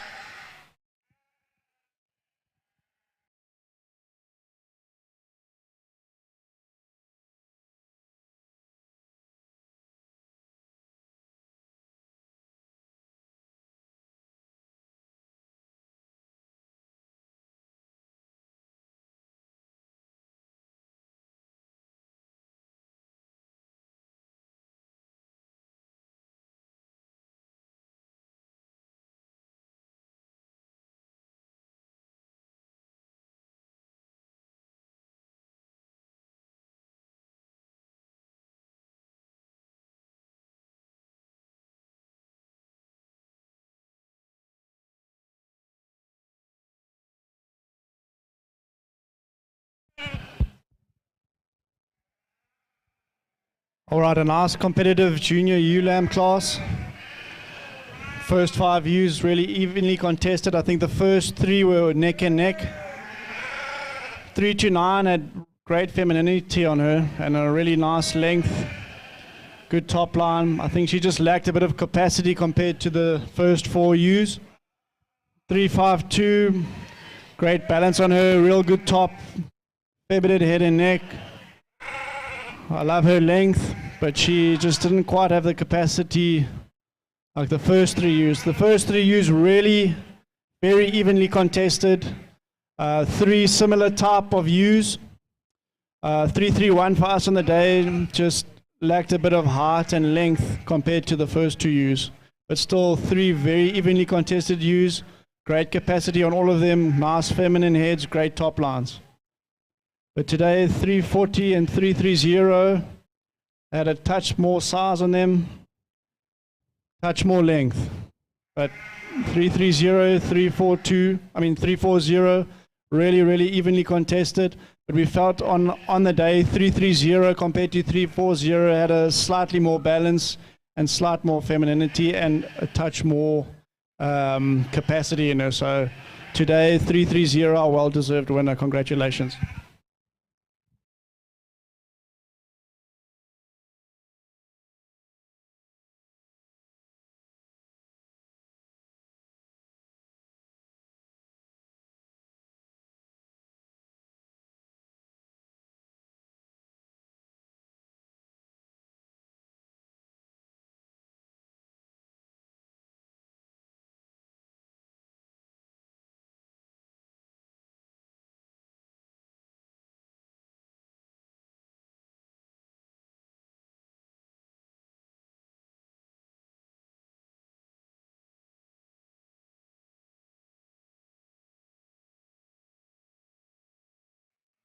Now entering the ring will be our late fall Dorper Ewe class.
Our winners for Class 17 Early Fall Dorper Ewe Lambs.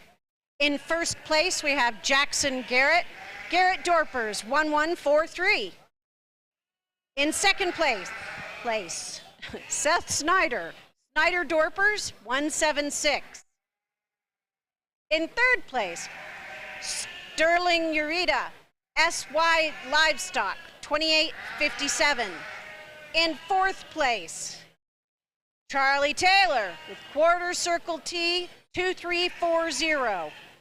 In fifth place, Billy Wade with BW3, F221.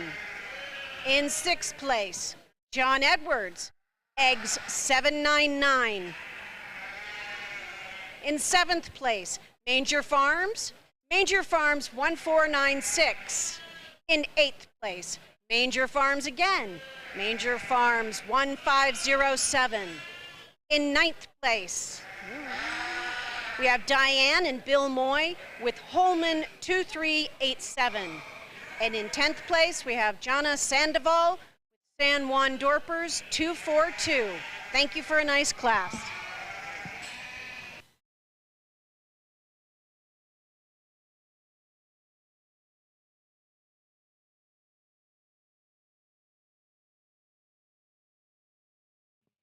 In the ring is a small class of late fall ewe Dorper lambs. So we will definitely need our January Dorper ewe lambs to be ringside very, very soon.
First and second Dorper ewes, please stay close to the ring so we can do our championship drive after the January lambs.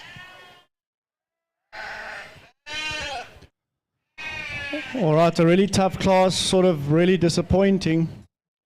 But I'll give you the reason now. 5 not bad ewes at all. But ewe number 360, we really liked her. She's got a great feminine head, but she does have a spot of color on her body, so unfortunately she can't stud. So we'd have to place her second at best. Takes nothing away, 357. She's the most well-balanced ewe. Nice and feminine, great top line.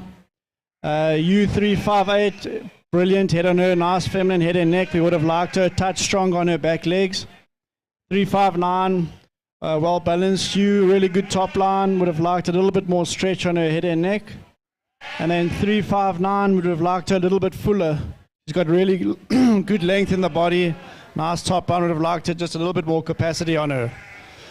So 357, the well-deserved winner today. Congratulations.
Oh,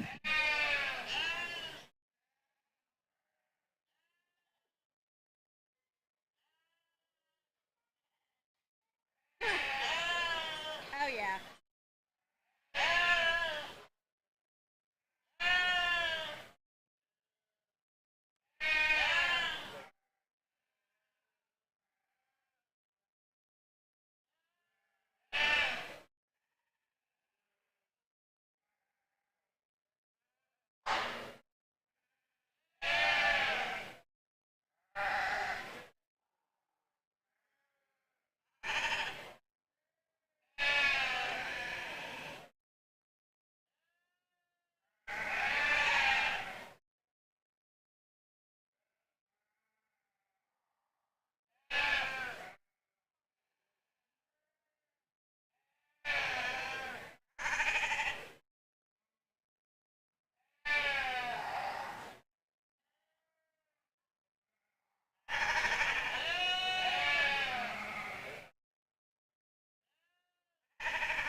All right, not an extremely large group, but yeah, our champion ewe today, I just think she's the most feminine and balanced ewe with great capacity for a young ewe. We really liked 365's femininity in her head. Her back legs just let her down a little bit compared to 364. 363, good length, good top line. Would have liked a little bit more capacity on her, a little bit more femininity in the head. And 370, really well balanced little ewe. Would have just liked a little bit more size on her compared to the first three ewes. So our well-deserved winner, 364, congratulations.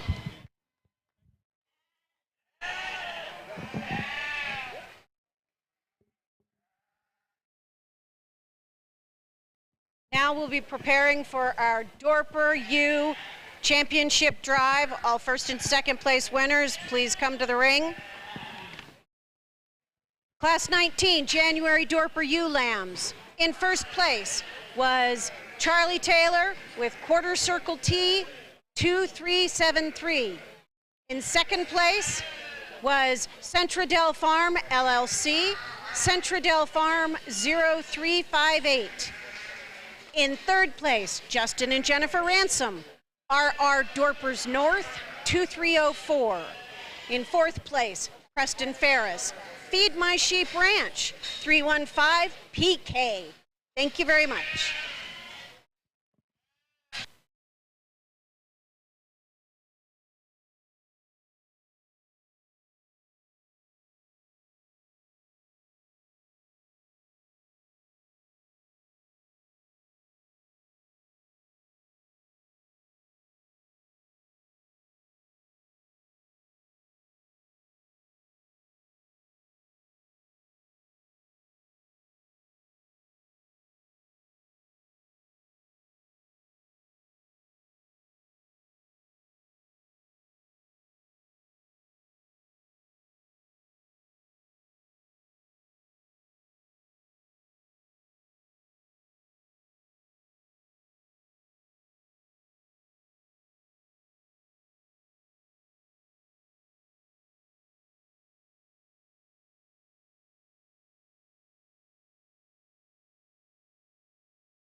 For those of you that are still with us, please remember our vendors back in the North Barn. Hohertz, Double H, Mercantile for all those sheep supplies you never knew you needed. Old Glory Blade Sharpening, South Barn. Stagel Fabrication and Engineering for breed-specific sheep equipment. Chisholm Trail Youth Dorper Association, promoting our young sheep breeders.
Before we complete this 2023 National Dorper Show, I'd like to thank our live stream sponsors.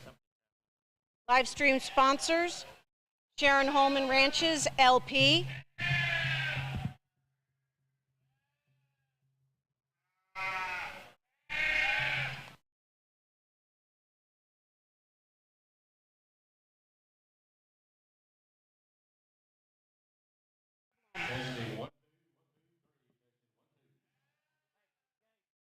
Oh, thank the judges. Okay. I'm going to change horses in midstream here, and I am going to thank our South African judges, Ashley Phillips and LaRue Van Wyk. Okay, close enough. A little later, I'll get it schooled up, I'm sure. Thank you both very much for making the journey and making this national show such a success. We look forward to seeing your choices here.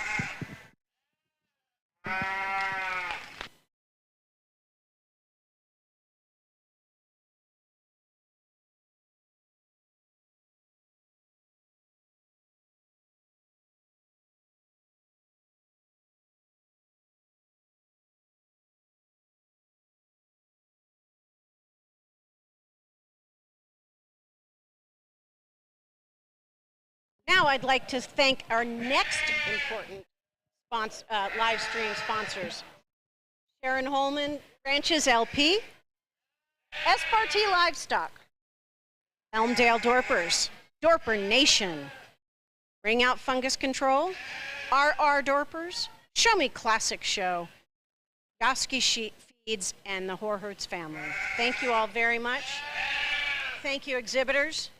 Thank you, judges. Vendors, thank you, sponsors, and thank you to all those of us that were helpful. In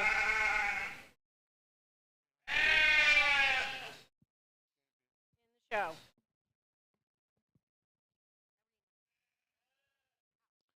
Thank you for all the people that helped line up. The Lori Hortz back there, Charles Seidensticker here. We had 330 head. Very, very good show.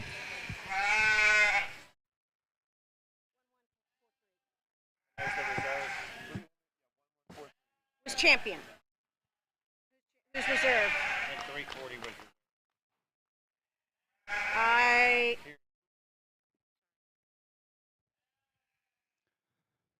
All right. Our Dorper Ewes made us sweat a little bit, but in the end, I think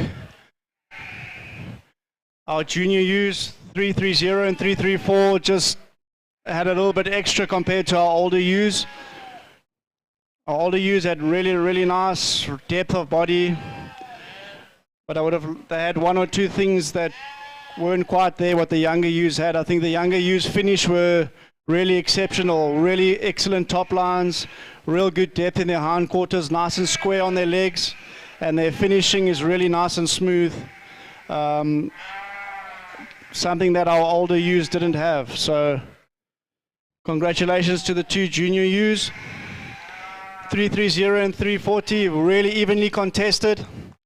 But I think today our champion just had a touch more capacity compared to 340, but really two exceptional Dorper Ewes that I think will take the Dorper breed forward. And I'd just like to say a really big congratulations to the breeders. Well done.